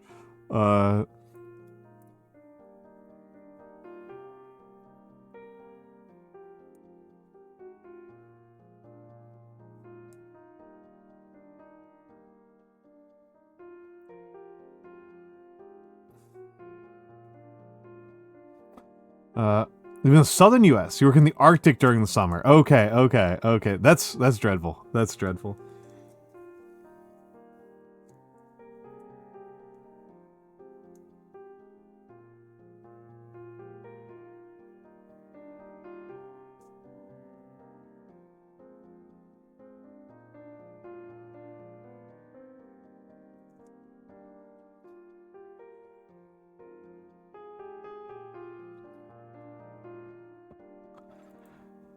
Jewel.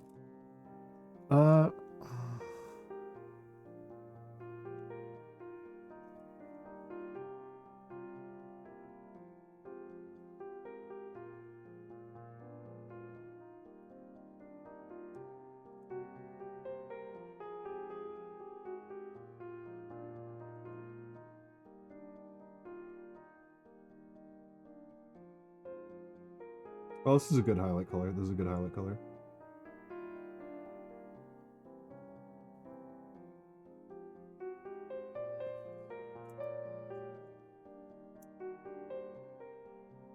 Sorry, chat. I'm really locked in on this highlighting. There we go.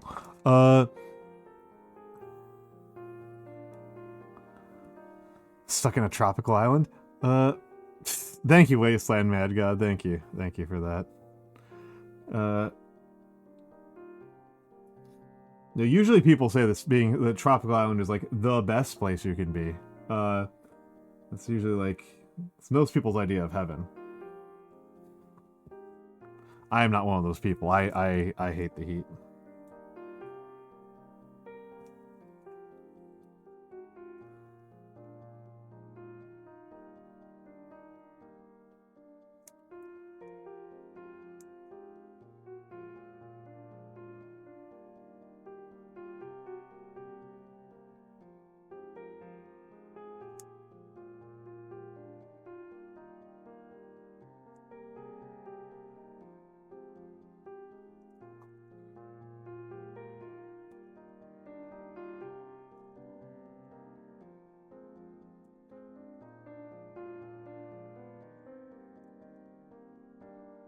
Let's...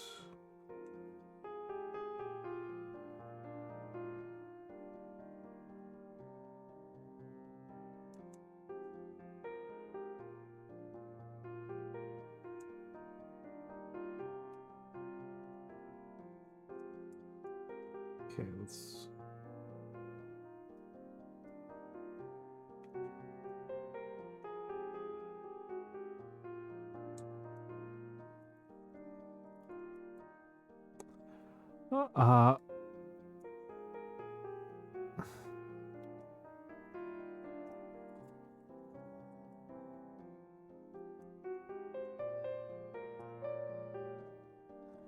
Searching the Franklin Institution. Excellent.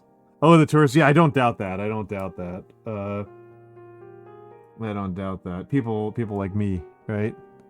And yeah, Wasteland Mad God, that rules. That rules.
Okay, there we go.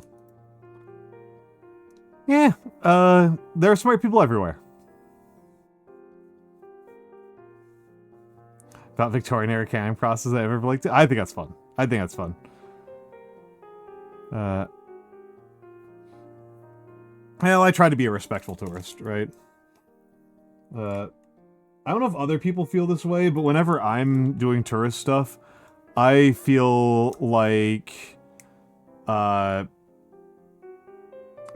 owe it at the very least to other tourists to, like,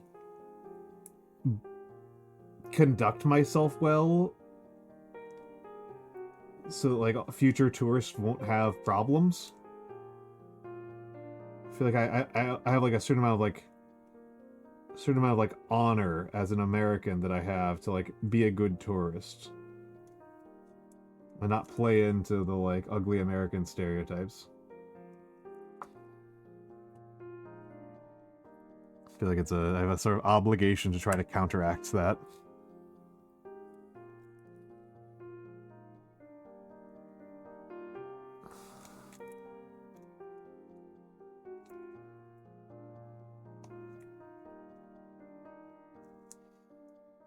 Well, from having talked to people, it appears that the ugly American stereotype has largely been vanquished.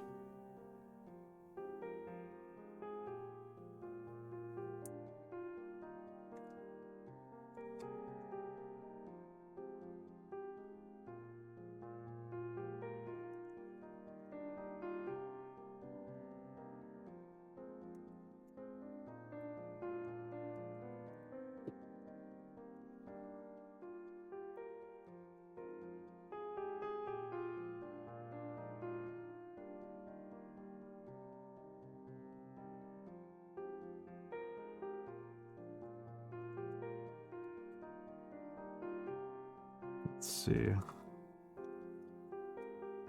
Alright, yeah, I need to highlight this guy's face.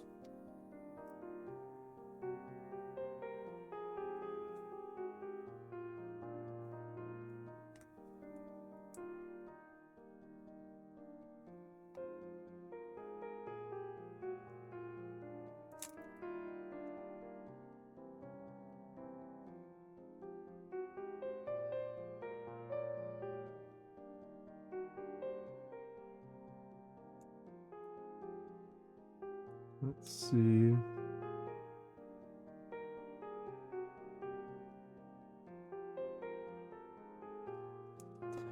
Alright.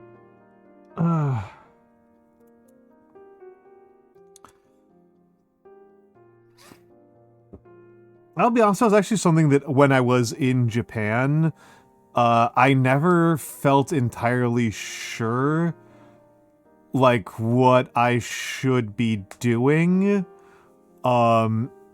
Because the usual advice, right? Do as the Romans do. But a lot of what I was doing, right, was I was visiting temples. And when I'm at a temple, I, like, these temples are, and shrines are in, you know, current use, right? These are not, like, historic sites that people just kind of visit. These are places of worship that people are currently worshiping in. And I could never quite tell if, like, there's a bunch of things that people do as part of the worship, right?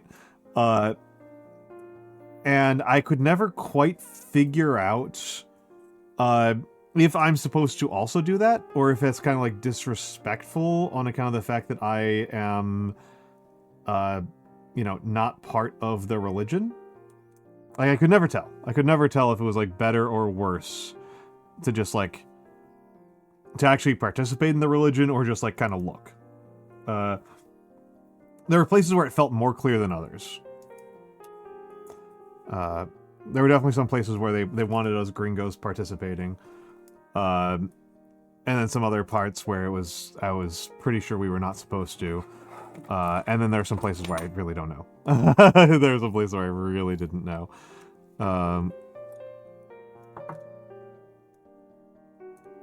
Gringo. I refer to myself as a gringo all the time.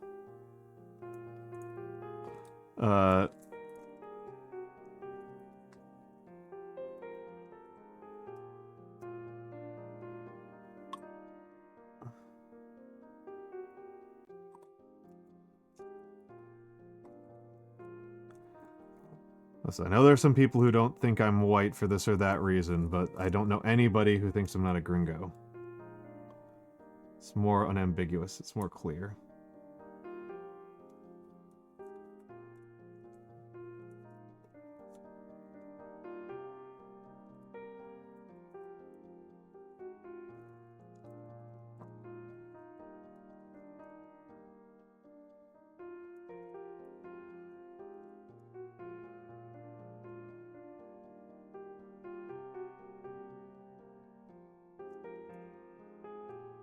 If all sales politely ask a Roman. Yeah, yeah.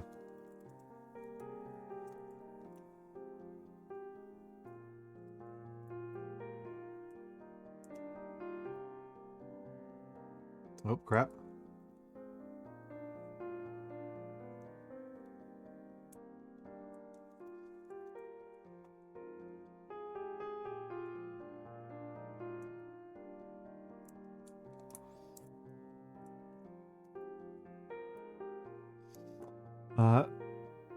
Chromatically the whitest VTuber I watch? Well, then you're not watching Noir. Then you're not watching Noir. I mean, this again, this is washing out my hand like crazy. This is closer to, that looks more normal to me. I am, you know, I am, by most people's standards, white, but I am darker than the average American, I think. Not for, like, any particular reason. I don't have, like, Hispanic ancestry. Oh, the character design. Okay, I can believe that. I can believe that, actually. I can believe that. Yeah, that works out. That works out. That makes sense. That makes sense. That makes sense. That adds up. That adds up. Alright.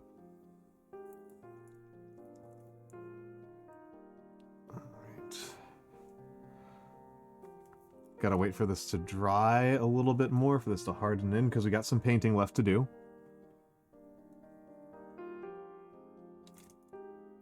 Why Grandpa so wide? Big. Because I'm big. I'm chunky. I'm a large fellow.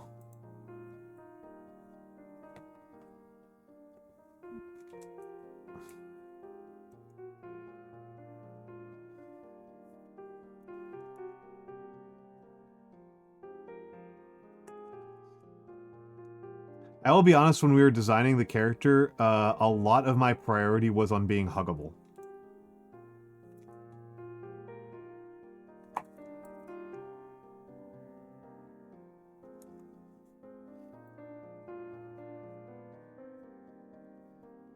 Yeah, to give big hugs. Yeah, that was intentional. That was intentional. I'm a very huggy person. I'm a super huggy person, just like as a human. Within humans, I am like one of the huggiest people I've ever met. And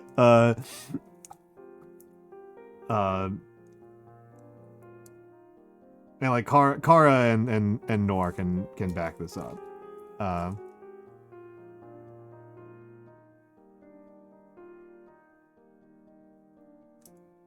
Well, they're gone, but they could have backed it up while they were here. You wish you liked hugs? Not everybody has to. Not everybody has to. Not everybody has to. I find I'm just in general a very affectionate person. I love people. I love the people around me. I love the people that I've met in this world and in my life. Hello, Blue Rose. Hello, hello, hello. I think I've been very blessed to meet a lot of amazing and fun people in my life, and I think people should know that. Should know that they are loved and appreciated, right?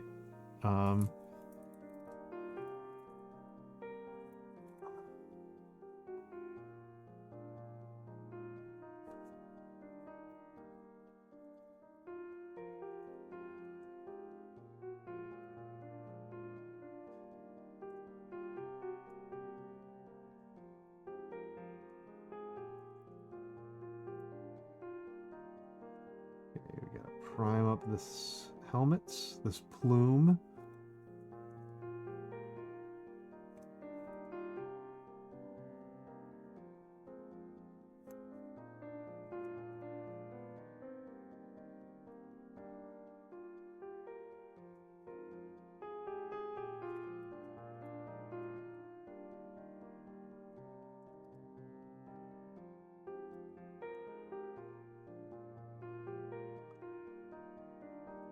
No, not the spray bottle. As long as you don't get yourselves hurt, kids. Yeah, no, I'm a big hugger. I love hugs.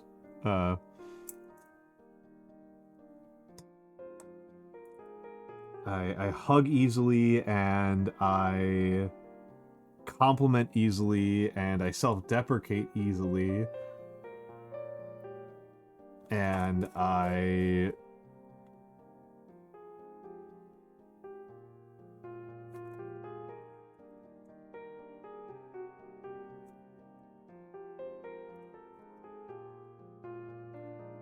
Is this a pilot pattern that's ever attested to? Why does it have a butt spear?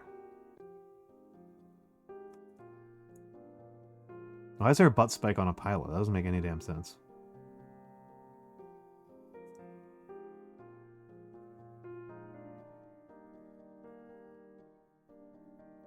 Yeah, dramatic up the highlights a little bit.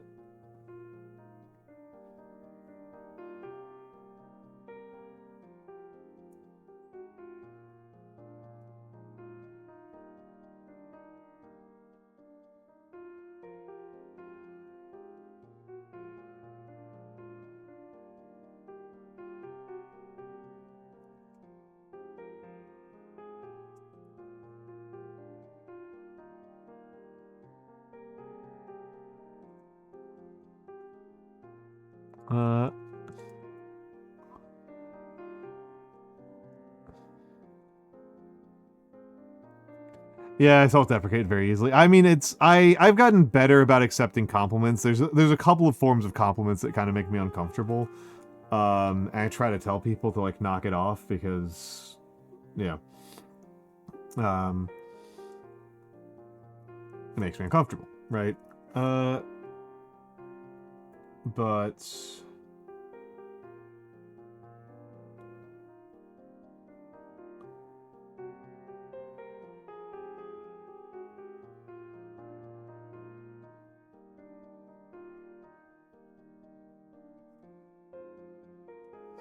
let's get in here. Let's do some more of this green. I'm going to give him a green plume. Also historically attested, right? Moss was a known clothing dye to the Romans.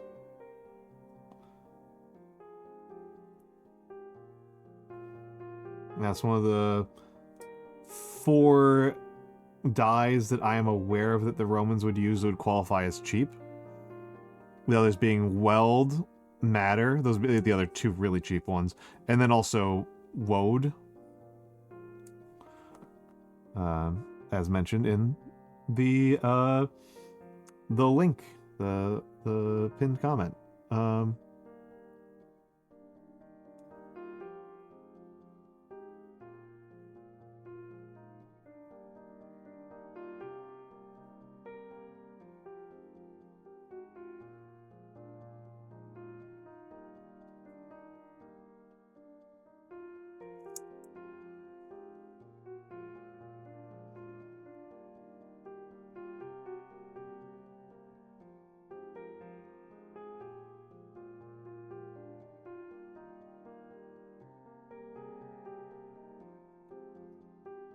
We're gonna need a couple more layers, I think. That's super thin.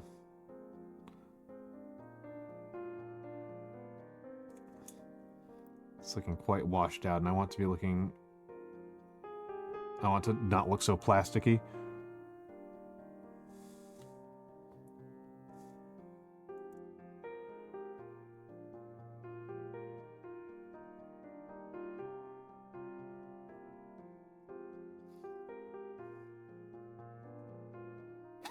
It shows how to make woad dyes. Yeah, I've never done it myself. I've done very little experimental archaeology. It feels like a bit of a miss on my part. Great Spectre Francis, thank you for the follow.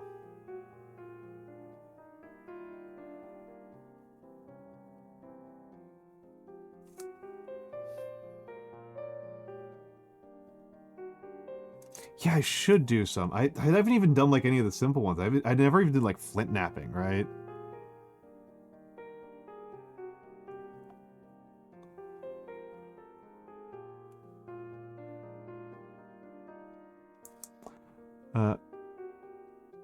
Dad like clothes, scars, and whatnot. That rules. That rules. My understanding with WOD in particular is that WOD, based on that paper that I linked, in order to get like the WOD colors that people tend to think about,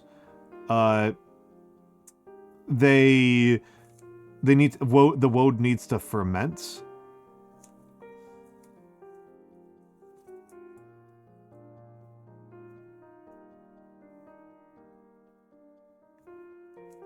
Which is a bit of a challenge.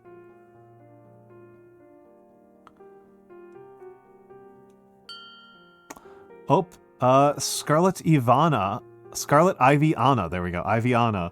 VT, thank you for the follow. Thank you for the follow. We're getting pretty towards the end on this guy.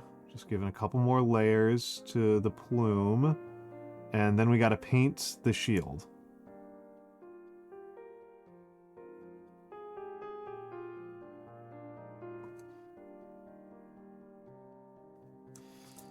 In case people are wondering, the box set did come with decals. I just like freehanding.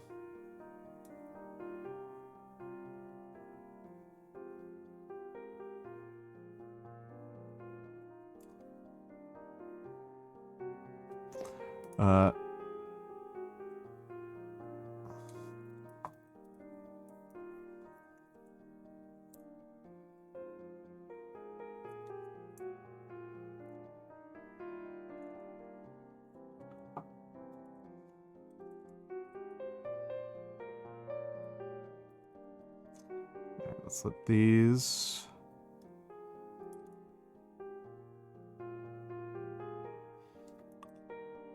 Let's let these melt up a little bit. Oh yeah, that's the smell. That's the smell. I actually do kind of like that smell. I'm not gonna lie. I know like probably I don't actually like getting high. I just like the smell. Unlike weed where I hate the smell.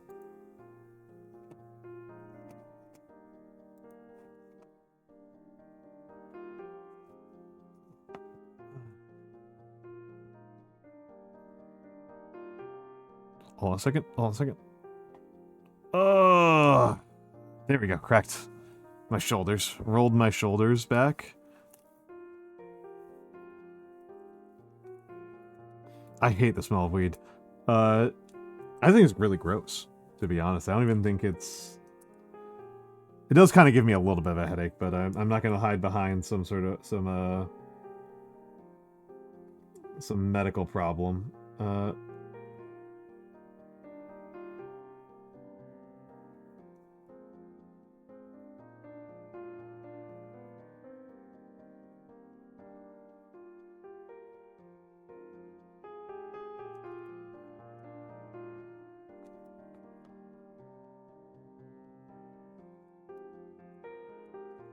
Oh, Tyrian Purple's insanely expensive.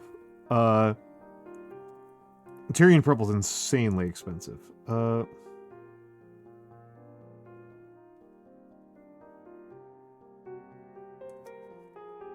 have multiple reasons for not doing anything with Tyrian Purple.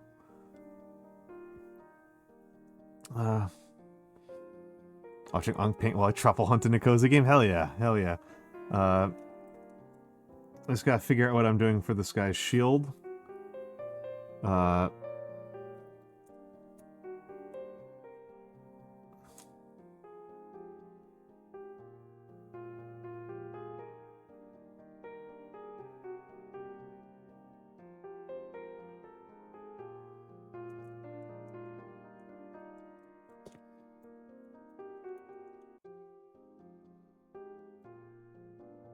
Okay, this is the pattern I almost always do. Nope, too thin. Too thin. Oh, okay. What's that called? There's a technique that's known as. Hello, zestful look. Some of the yeller, yeah. It's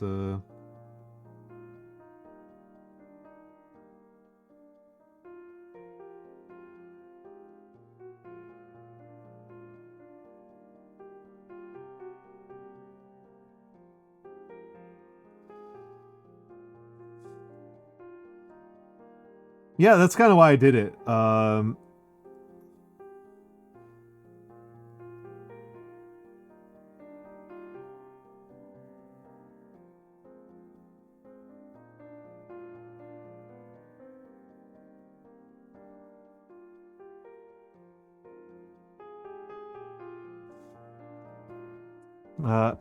Tempera. Yeah, tempera. Tempera.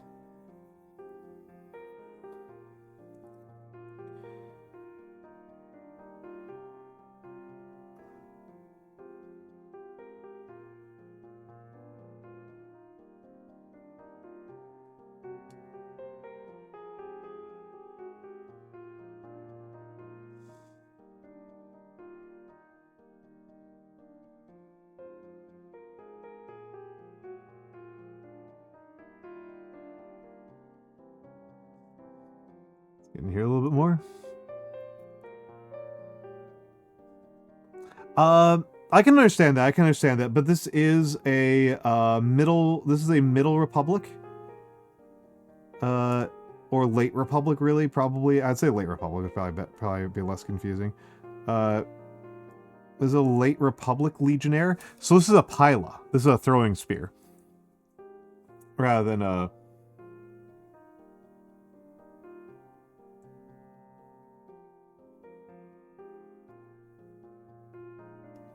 This is one of those things I do think is actually pretty interesting, is that the way that the legions fight, right, it changes over time.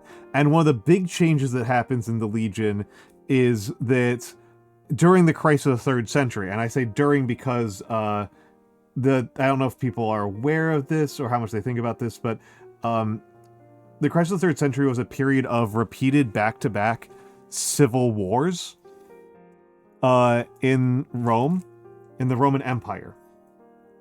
And we don't have a lot of our record keeping during the crisis of the 3rd century is pretty poor. That's what I'm going for. So the record keeping is pretty poor. So we know that pre-crisis, the legionnaires fought generally with 2 pila and a sword.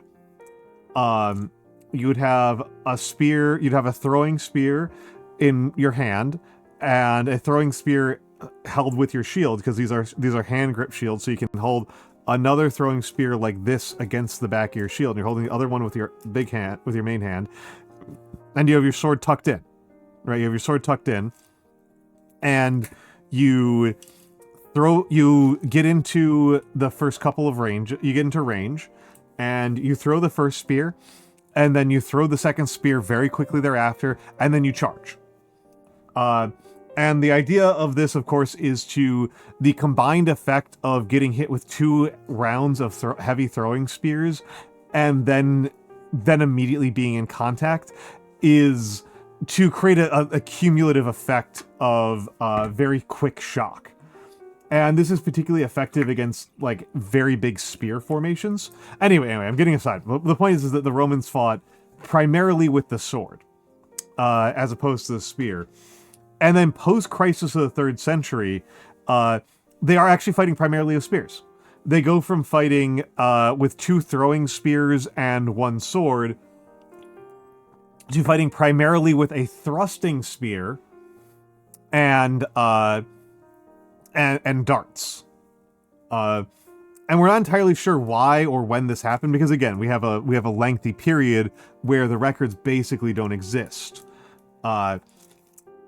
My read of this is that when the legions actually were put into, like, very manpower constrained into very manpower constrained ways. They went more towards shields. I'm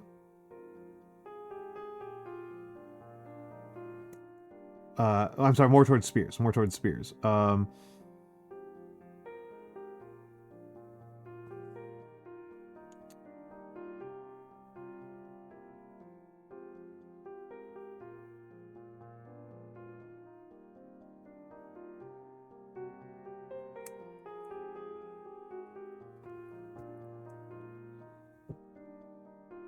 It's yeah, the Roman Empire's ability to stay alive as long as it did, in particular the Crisis of the Third Century, is actually a really noteworthy event if you're thinking about it from this angle, because the Crisis of the Third Century should have ended the country, right? Like,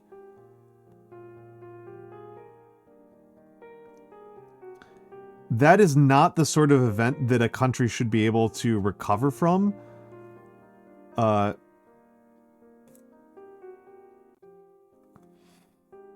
But they do, and they keep going. They recohere, and then they fall apart again, and then they lose the eastern parts. The western parts of the empire, slip out of control, out of centralized control. So, like, my own theory, right? My own approach to this is, unsurprisingly, again, through my very sociology-ass lens, which is that if a country starts to fall apart and then comes back together, the main thing that you can take that as evidence for is that people liked being a part of it. A really good contrast point in terms of popularity is the Assyrian Empire, who are very similar to the Romans in a lot of ways. In terms of being like the Neo-Assyrian Empire specifically, because there's 4 Assyrian empires, so it actually gets really confusing. The Neo-Assyrians are almost certainly the one that, if you've heard of the Assyrian Empire, it's the Neo-Assyrians, almost certainly. The other ones are much less talked about.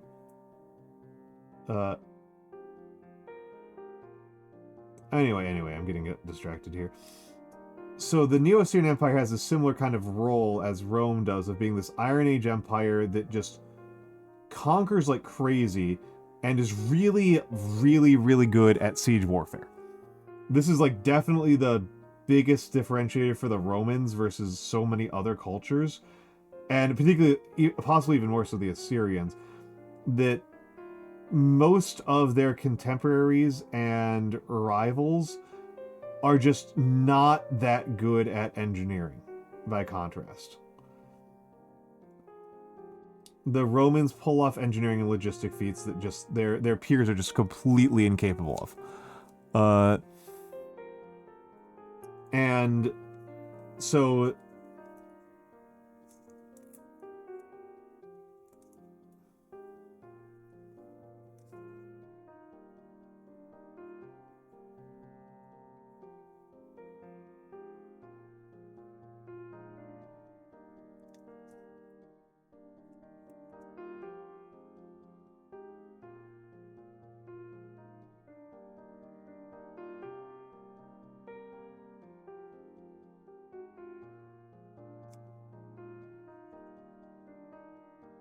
okay, that actually helped a lot.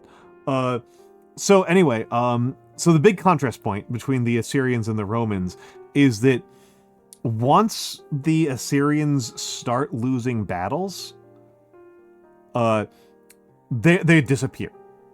Like, the whole empire is gone in like a decade from the first time they lose like a major battle.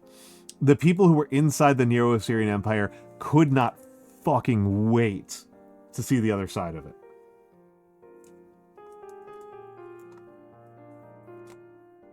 They were so enthusiastic to get out.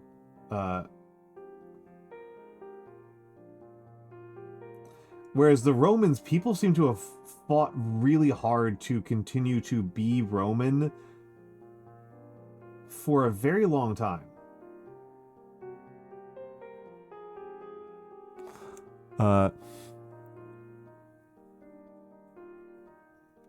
I mean, it's like a, yeah, it's like a, and it's hard to think about this in the modern world because of the way that, like, the concept of national self-determination has played out, has made it so that fission is really a lot easier to initiate.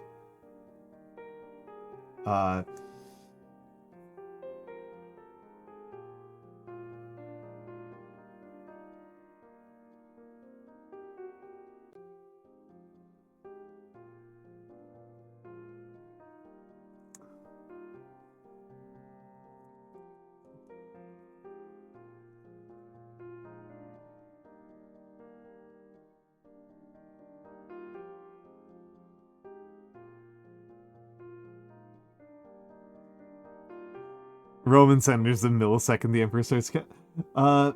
It's, yeah, it's I don't know. There's, I don't know a lot about the empire, right? Is actually where I'm at on that one. I'm just like, I actually don't know very much about like the empire. I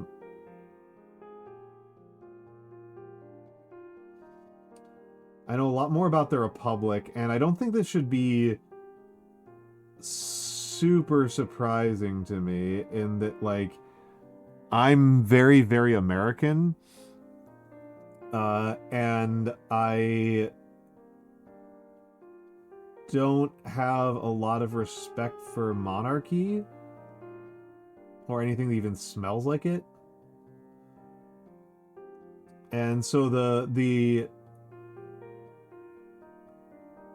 Roman Republican hatred of kings is something I find very sympathetic.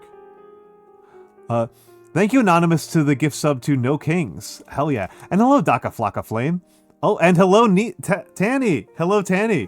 Hold on. Let me do a quick ad snooze because they were coming up. The ads were coming up. Hello, Tan. Hello, Tanny.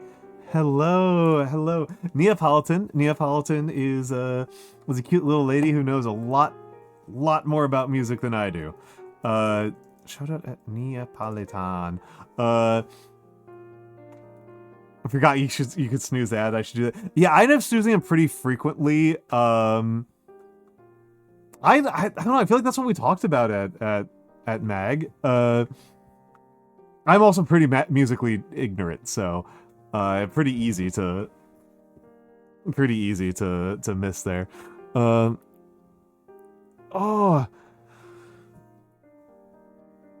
Yeah. No, it's not 3 per stream. It is 3. You can bank up to 3 at a time, but you bank up more snoozes as your stream goes on. You can use more than 3 snoozes per stream. But yes, Tanny's quite cool. You've got an upcoming debut. Am I recalling that correctly? Well, Tanny answers that question. For the readers, my name is Almantas VT. I am a former professor of sociology, a current VTuber, an old man who loves old things. I mostly do calligraphy. This is what my handwriting looks like. So I think I'm all right. I take commissions. I think I'm a pretty decent calligrapher. Today, however, I am painting a miniature because painting minis allows me to work with my hands, but also get newbie gains. I am also getting newbie gains. I'm improving quite rapidly at my painting. So I am painting a miniature. I'm painting una miniature. And we've actually been talking about the Roman Empire. I was kind of relaying that my hypothesis about why the Republic, I should say, and later the Empire lasted as long as they did, was civic investment in the continuation of the culture and the polity among its own citizenry, right? Roman citizens seemed to like to be Roman citizens and want Romanness to continue into the future, regardless of their genetic lineage or extraction. It was a civic citizenship, not a genetic one. And so they, that's kind of the evidence that it looks like to me, is that the people who were inside their own empire wanted to continue to be inside the Roman Empire, even as it was falling down around their ears. And so I don't know. I think it's kind of an interesting thing, and I was contrasting it with the Neo-Assyrian Empire, where the Neo-Assyrian Empire, as soon as they start falling apart, they fall apart super hard. They fall apart super duper hard. Like, people do not like being inside the Neo-Assyrian Empire. They get the slightest little sliver of an excuse to get out, and they do. And we are pretty late in painting this miniature. As you can see, this is a Roman legionnaire, and I decided to go with yellow. Hello, Nocturnal Ash. Hello. I decided to go with this kind of yellowish, which would be based on the dye weld, as opposed to madder, which produces the red that you're thinking about, or moss, which produces this green on top, or woad, which produces a lot of different colors. Woad produces a lot of different colors. Greens, blue is what's most famous for, but green and pink. There's a woad pink, which I might do some legionnaires in. And I decided to give this guy a bit of a Wesley Snipe level of skin tone. Roman legions would be very diverse over the course of their history. They would be very, very diverse over the course of the history of the Roman Empire. Sub-Saharan Africans would not be the most common, but probably at least as common as like British level pale, right? It was like turbo white. The Romans were a Mediterranean empire, so the average Roman is going to have a a tan skin tone, which I have not been doing a great job at. I can get the more like North African darker, deeper tan, but the more like Italian olivey tan, I've not been able to nail. I've not been able to get it. I've not been able to get that one up. I mean, Zestfulok, we kind of do. I mean, that's what MMA is, right? It's kind of the role of MMA in our world. I am guessing, hello M Facepalm, and hello Mr. Soffit, and hello Lucky Plush, and Robert Brown, and Neapala, and I'm guessing that people went to bed.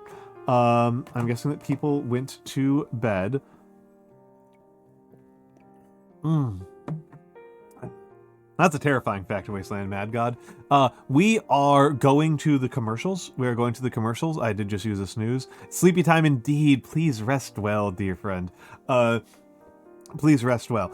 I am going to get up and stretch and let the commercials run, and we will be back in 3 minutes or so, depending on what happens in the meantime. Please, everyone, if you want to snitch on the ads, that's always very funny. If you want, but otherwise, I recommend getting up, moving around, and getting in some motion. Right. I will be right back.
Hello, Dulcet. Hello, Dulcet. Good to have you here. Good to see you, buddy.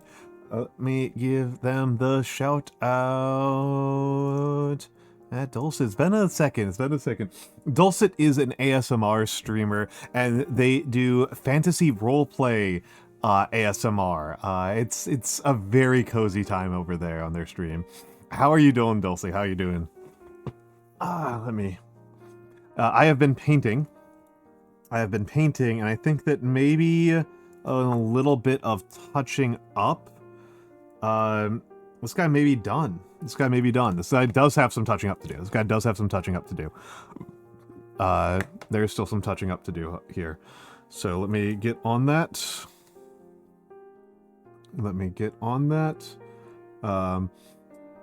We are getting pretty late in the stream. I will say we are getting pretty late in here. I can feel it in my back. I can feel it in my back. I can feel it in my...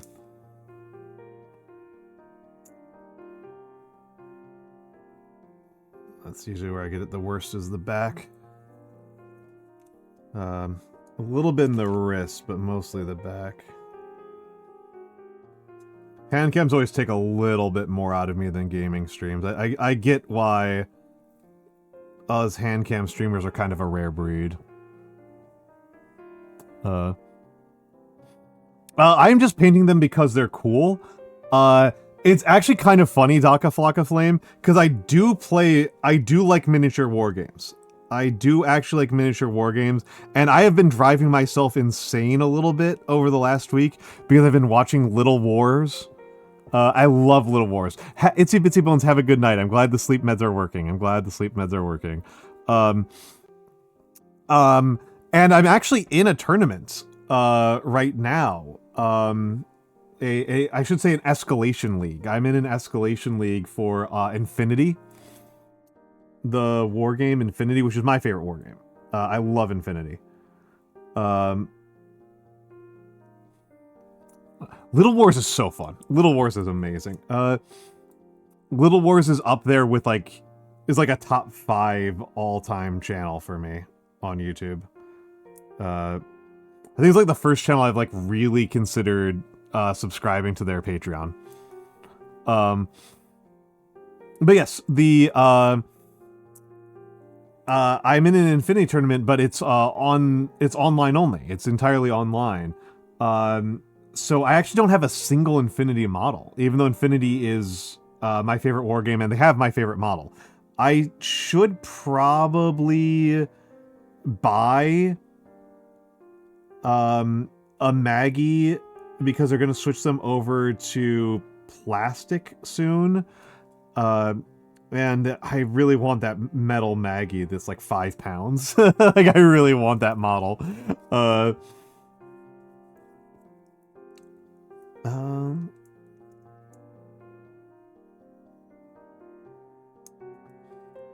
I'm gonna test some. Mixed my metal and my non-metal paints a little bit there. And the real irony on top of all this is that I don't even have a ancient Roman era game that I particularly want to play. Is the real punchline. I know Saga, but I've never played Saga. I just know Saga.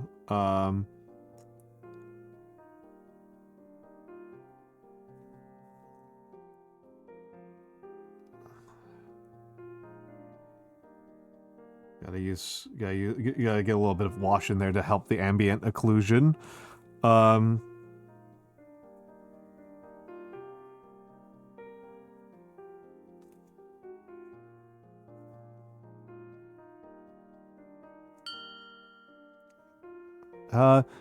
Daka Flocka Flame, thank you for the follow. Huh. Yeah, I won my first round. I won my first round 6-1. And second round, I've been making a list. As in like Civilization. I didn't know that there was a Civilization war game. And I've been making my list and talking about it on the Discord, and I haven't made my list for round 3 because it's an escalation league and it's my first time playing this edition of Infinity. Yeah, I am still live. We're getting towards the end. I've put in the raid block. I've put in the raid block. Oh,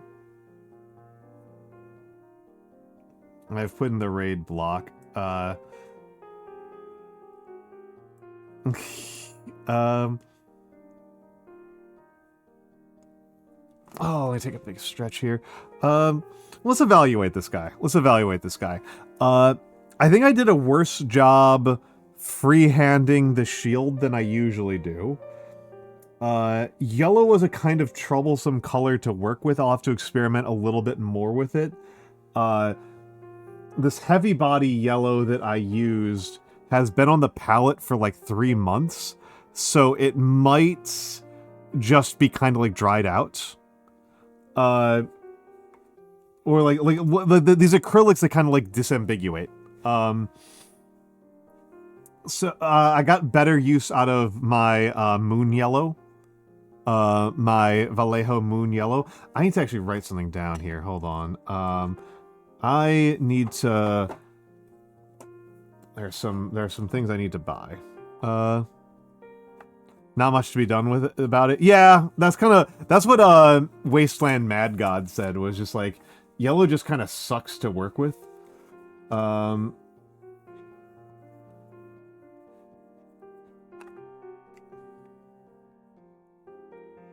just writing something down here.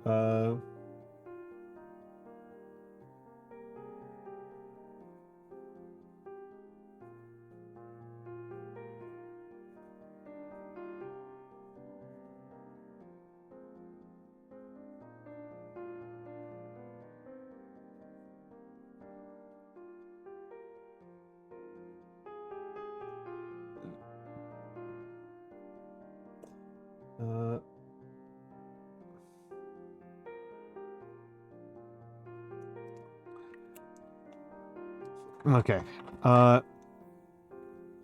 Okay. Yeah, do your stretches. Yep.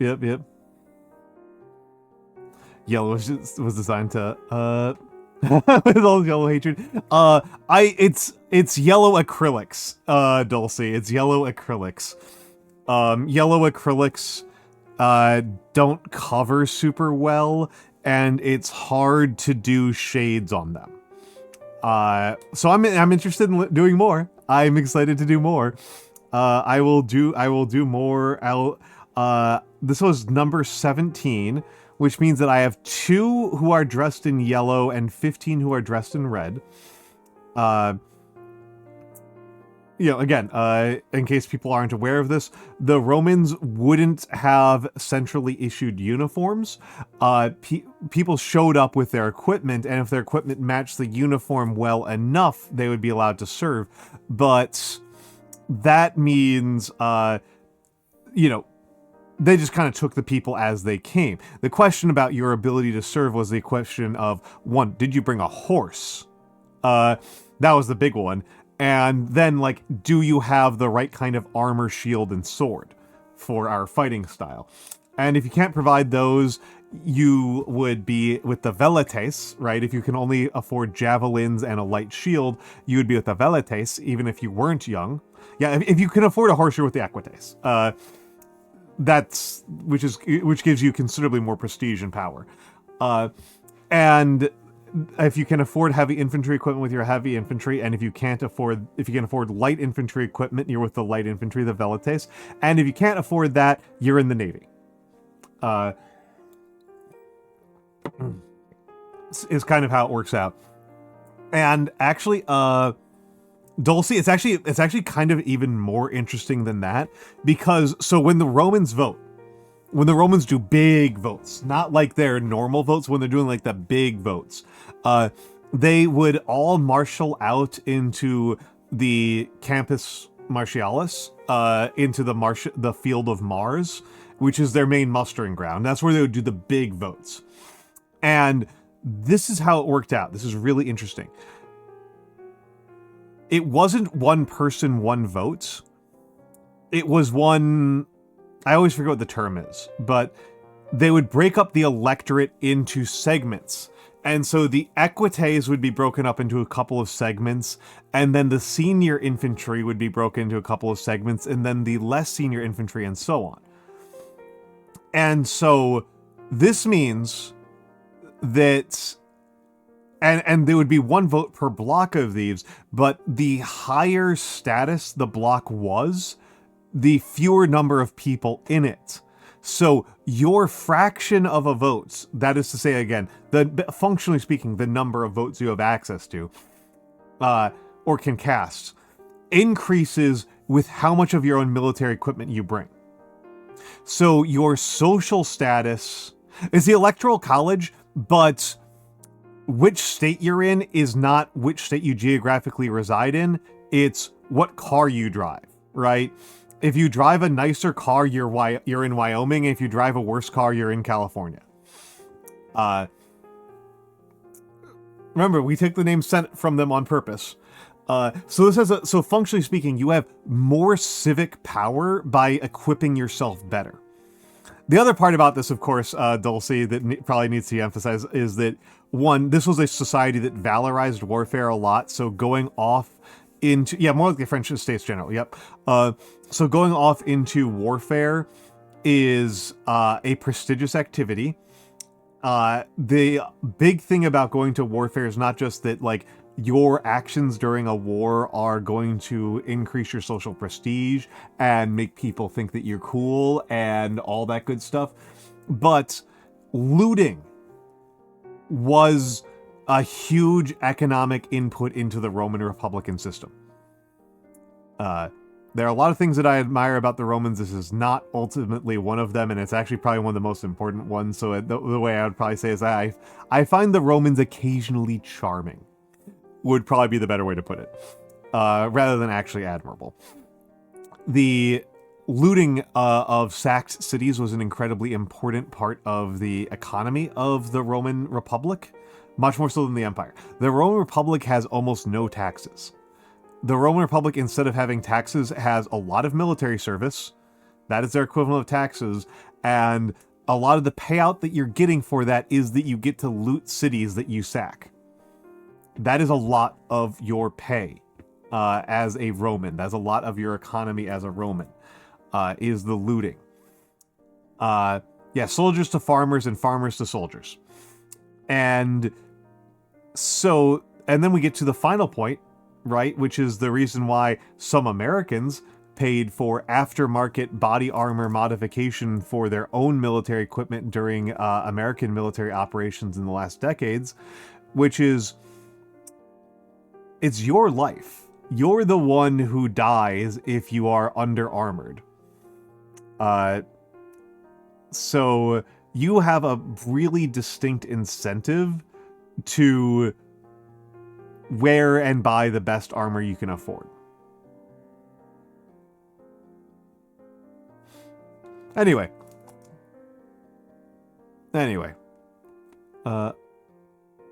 Who fronted all the public stuff? Rich people. Rich people did a lot of it. They did start building larger stuff, but there was... the transition from Rome from being a, like, nearly no tax state to being a heavily taxed state is a gradual process. It isn't like they never did taxation. It grew out. So inside the actual main area of Rome, the Latin areas of Rome inside Italy, taxes were very low, military service expectations were very high. When they start establishing provinces, somebody here might know better than me. I think the first province is Sicily. I think the provinces are taxed. The provinces are taxed and don't have as much of a military service requirement.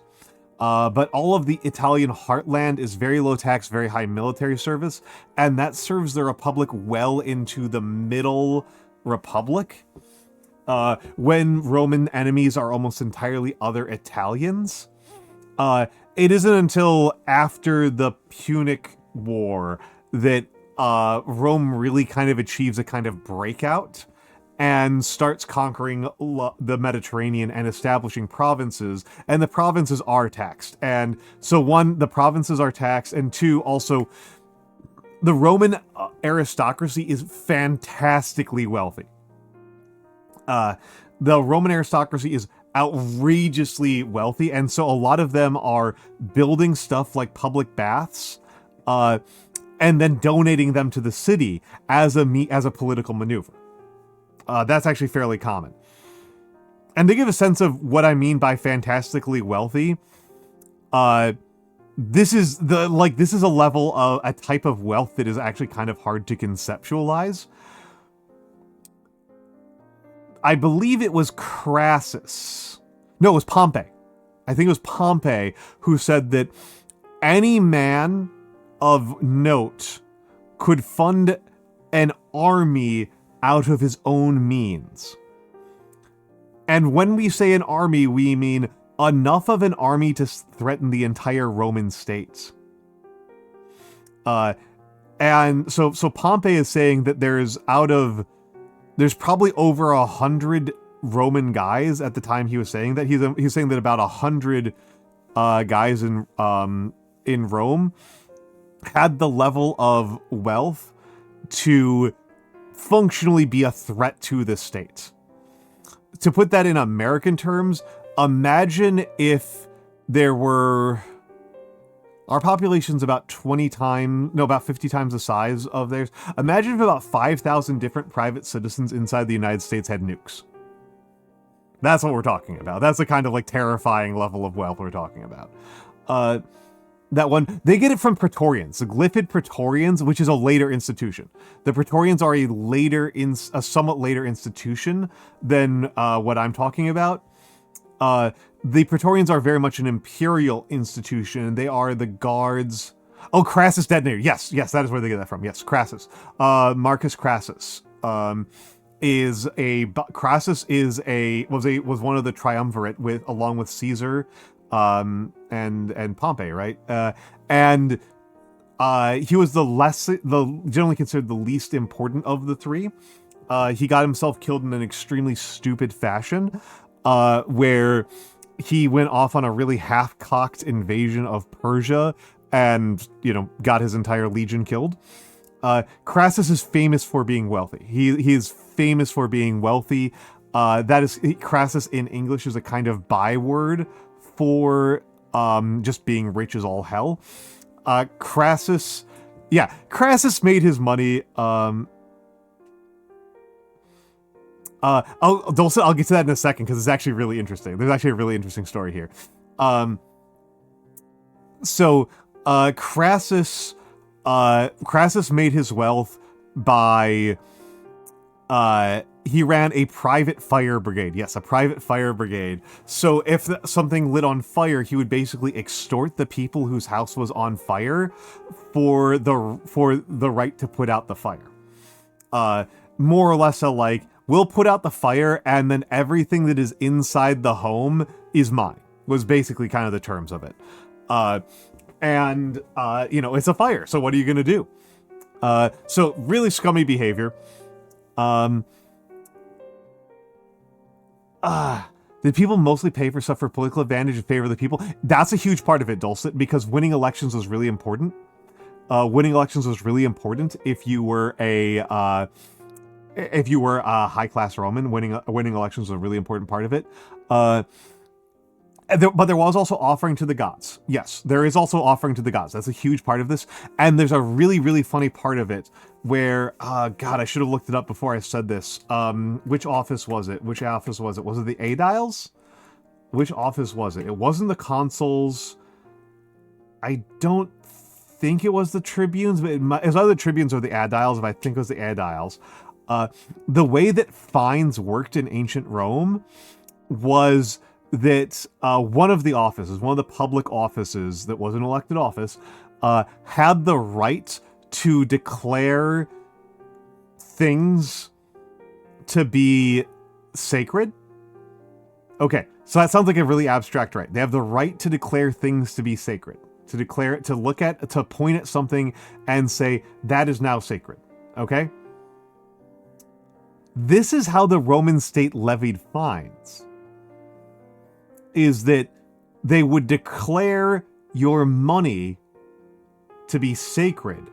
And so now that money belongs to the god in question, you know, Juno Moneta or Mars, or Demeter or whomever. And now it's no longer your money because it's now sacred. It's now been devoted to that god. So yeah, yeah. It now belongs to the temple. So that is how the Romans would levy fines during the early Middle Republic era. Obviously, like I said, things get you get by Domitian, and particularly after Domitian, you have like an actual kind of recognizable formal bureaucracy in a way that you didn't at the time. Yes, he did also put down Spartacus. Yes. Yeah. Crassus is not somebody. Crassus is a person who's hard to find people saying good things about him. It's very hard for people to say. It's very hard to find somebody who says nice things about Crassus. Kind of a grand historical punching bag, as these things go. Okay. I am going to throw us over to. I'm going to put up the schedule. Okay. This schedule is a little bit incomplete. I will be on Nando's stream on Saturday for like 15 minutes in the middle of the afternoon. In the mid-late afternoon. Let me give the shout out to Nando. The Nando VT. Nando's a good friend of mine. The Saturday is his streamer anniversary. I will be showing up on there. A lot of other people will as well. I know John Ken Palm will be on there. I know Inari Reiju will be on there. His last guest is going to be Tippa. Pontificates. Thank you. Oh, yeah. Obviously, it's the pontiffs. Obviously. It's so obvious. They're the priests. Have you ever heard the phrase Pontifex Maximus? That one of Caesar's big titles. That means, you know, the number one priest. But on 7 p.m. at 7 p.m. I will be on Pro Stoics. Pro Stoic and I are going to be playing Mechabellum. Mechabellum is one of my favorite games. I have been getting my ass kicked at it since the latest patch dropped. I got my ass I'm getting wrecked at it. So we'll see if I can break my losing streak. I am on a downslide. I have lost 200 MMR this week. I am getting slaughtered. I do not know what has happened to me. I do not know what's going on. But yes. Let's get that shout out. Can't fail to shout out. I'm being rate limited by Twitch. And that is the week. Was I doing something on Sunday? No, I'm not doing anything on Sunday. I kept on thinking that the Nando thing was on Sunday. No, it's on Saturday. I keep on thinking it's on Sunday, but it's actually on Saturday. And I will be doing calligraphy next week. Doing calligraphy next week, and oh wait, no, Sunday is my tournament game. That's what it was. Sunday is my tournament game. For Infinity. So that'll be my next match. The 200 points of uplink. So that should be exciting for me, not exciting for anybody else. There we go. There he is. There's the lad. If you like white-haired men with deep voices, go watch Pro Stoic. And me as well. Okay. My raid targets have been thinning out. Pretty extremely. Aiko just went to bed. Who was one of my last ones? Madra Mimi went to bed a little bit ago.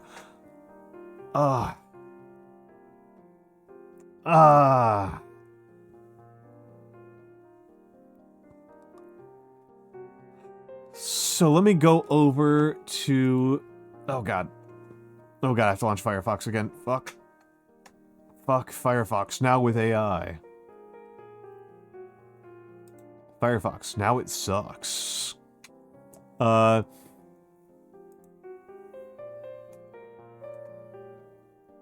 Let me take a look. Who is live?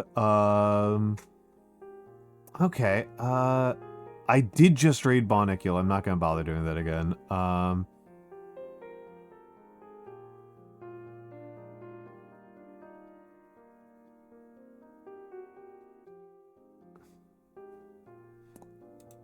Is anybody I follow...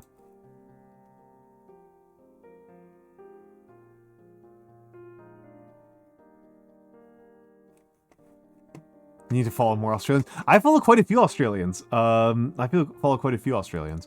I follow Uji. I follow Mako. I follow Cleo. That's a pretty good mix of Australians. Yina's doing an uncapped subathon, but she's asleep right now.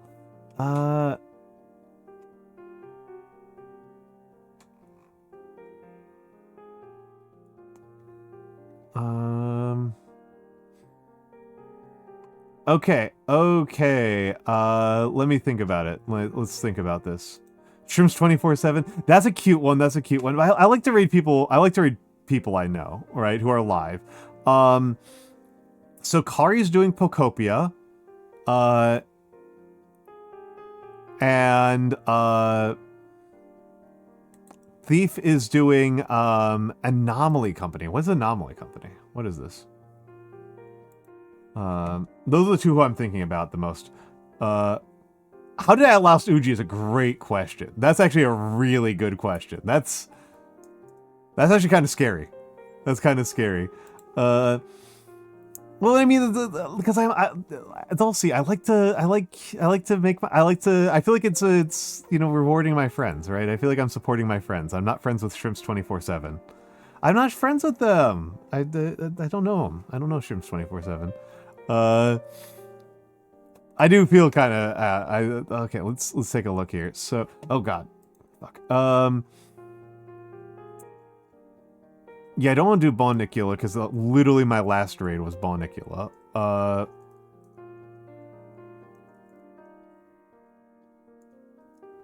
Yeah, some of these people I don't know super well, but, it's probably going to be Kari. We're probably going with Kari. Because Kari is a dear friend. And she's a shrimp. You know what, actually, Dulcie, you were complaining about shrimps. We're going to see shrimp. We're going to see shrimp. We're going to see shrimp.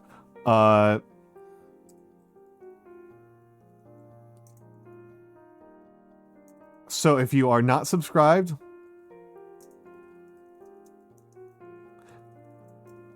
and if you are subscribed, there we go. Thank you all for being here. I will see you all Monday. See you on Saturday, hopefully a little bit early. Of course, Wasteland Mad God. Wasteland Mad God, I think you're actually very insightful and clever. I actually like what you rate a lot. I am very grateful that you have chosen to spend your time on my stream. I think you've got a lot of interesting experiences and insights. Yeah, please take the free one. I didn't make it for no reason. I made it to be used. Mary Lee, welcome in. Good to see you, and thank you for... Well, you're welcome. Love you all, and I am going to go lay down.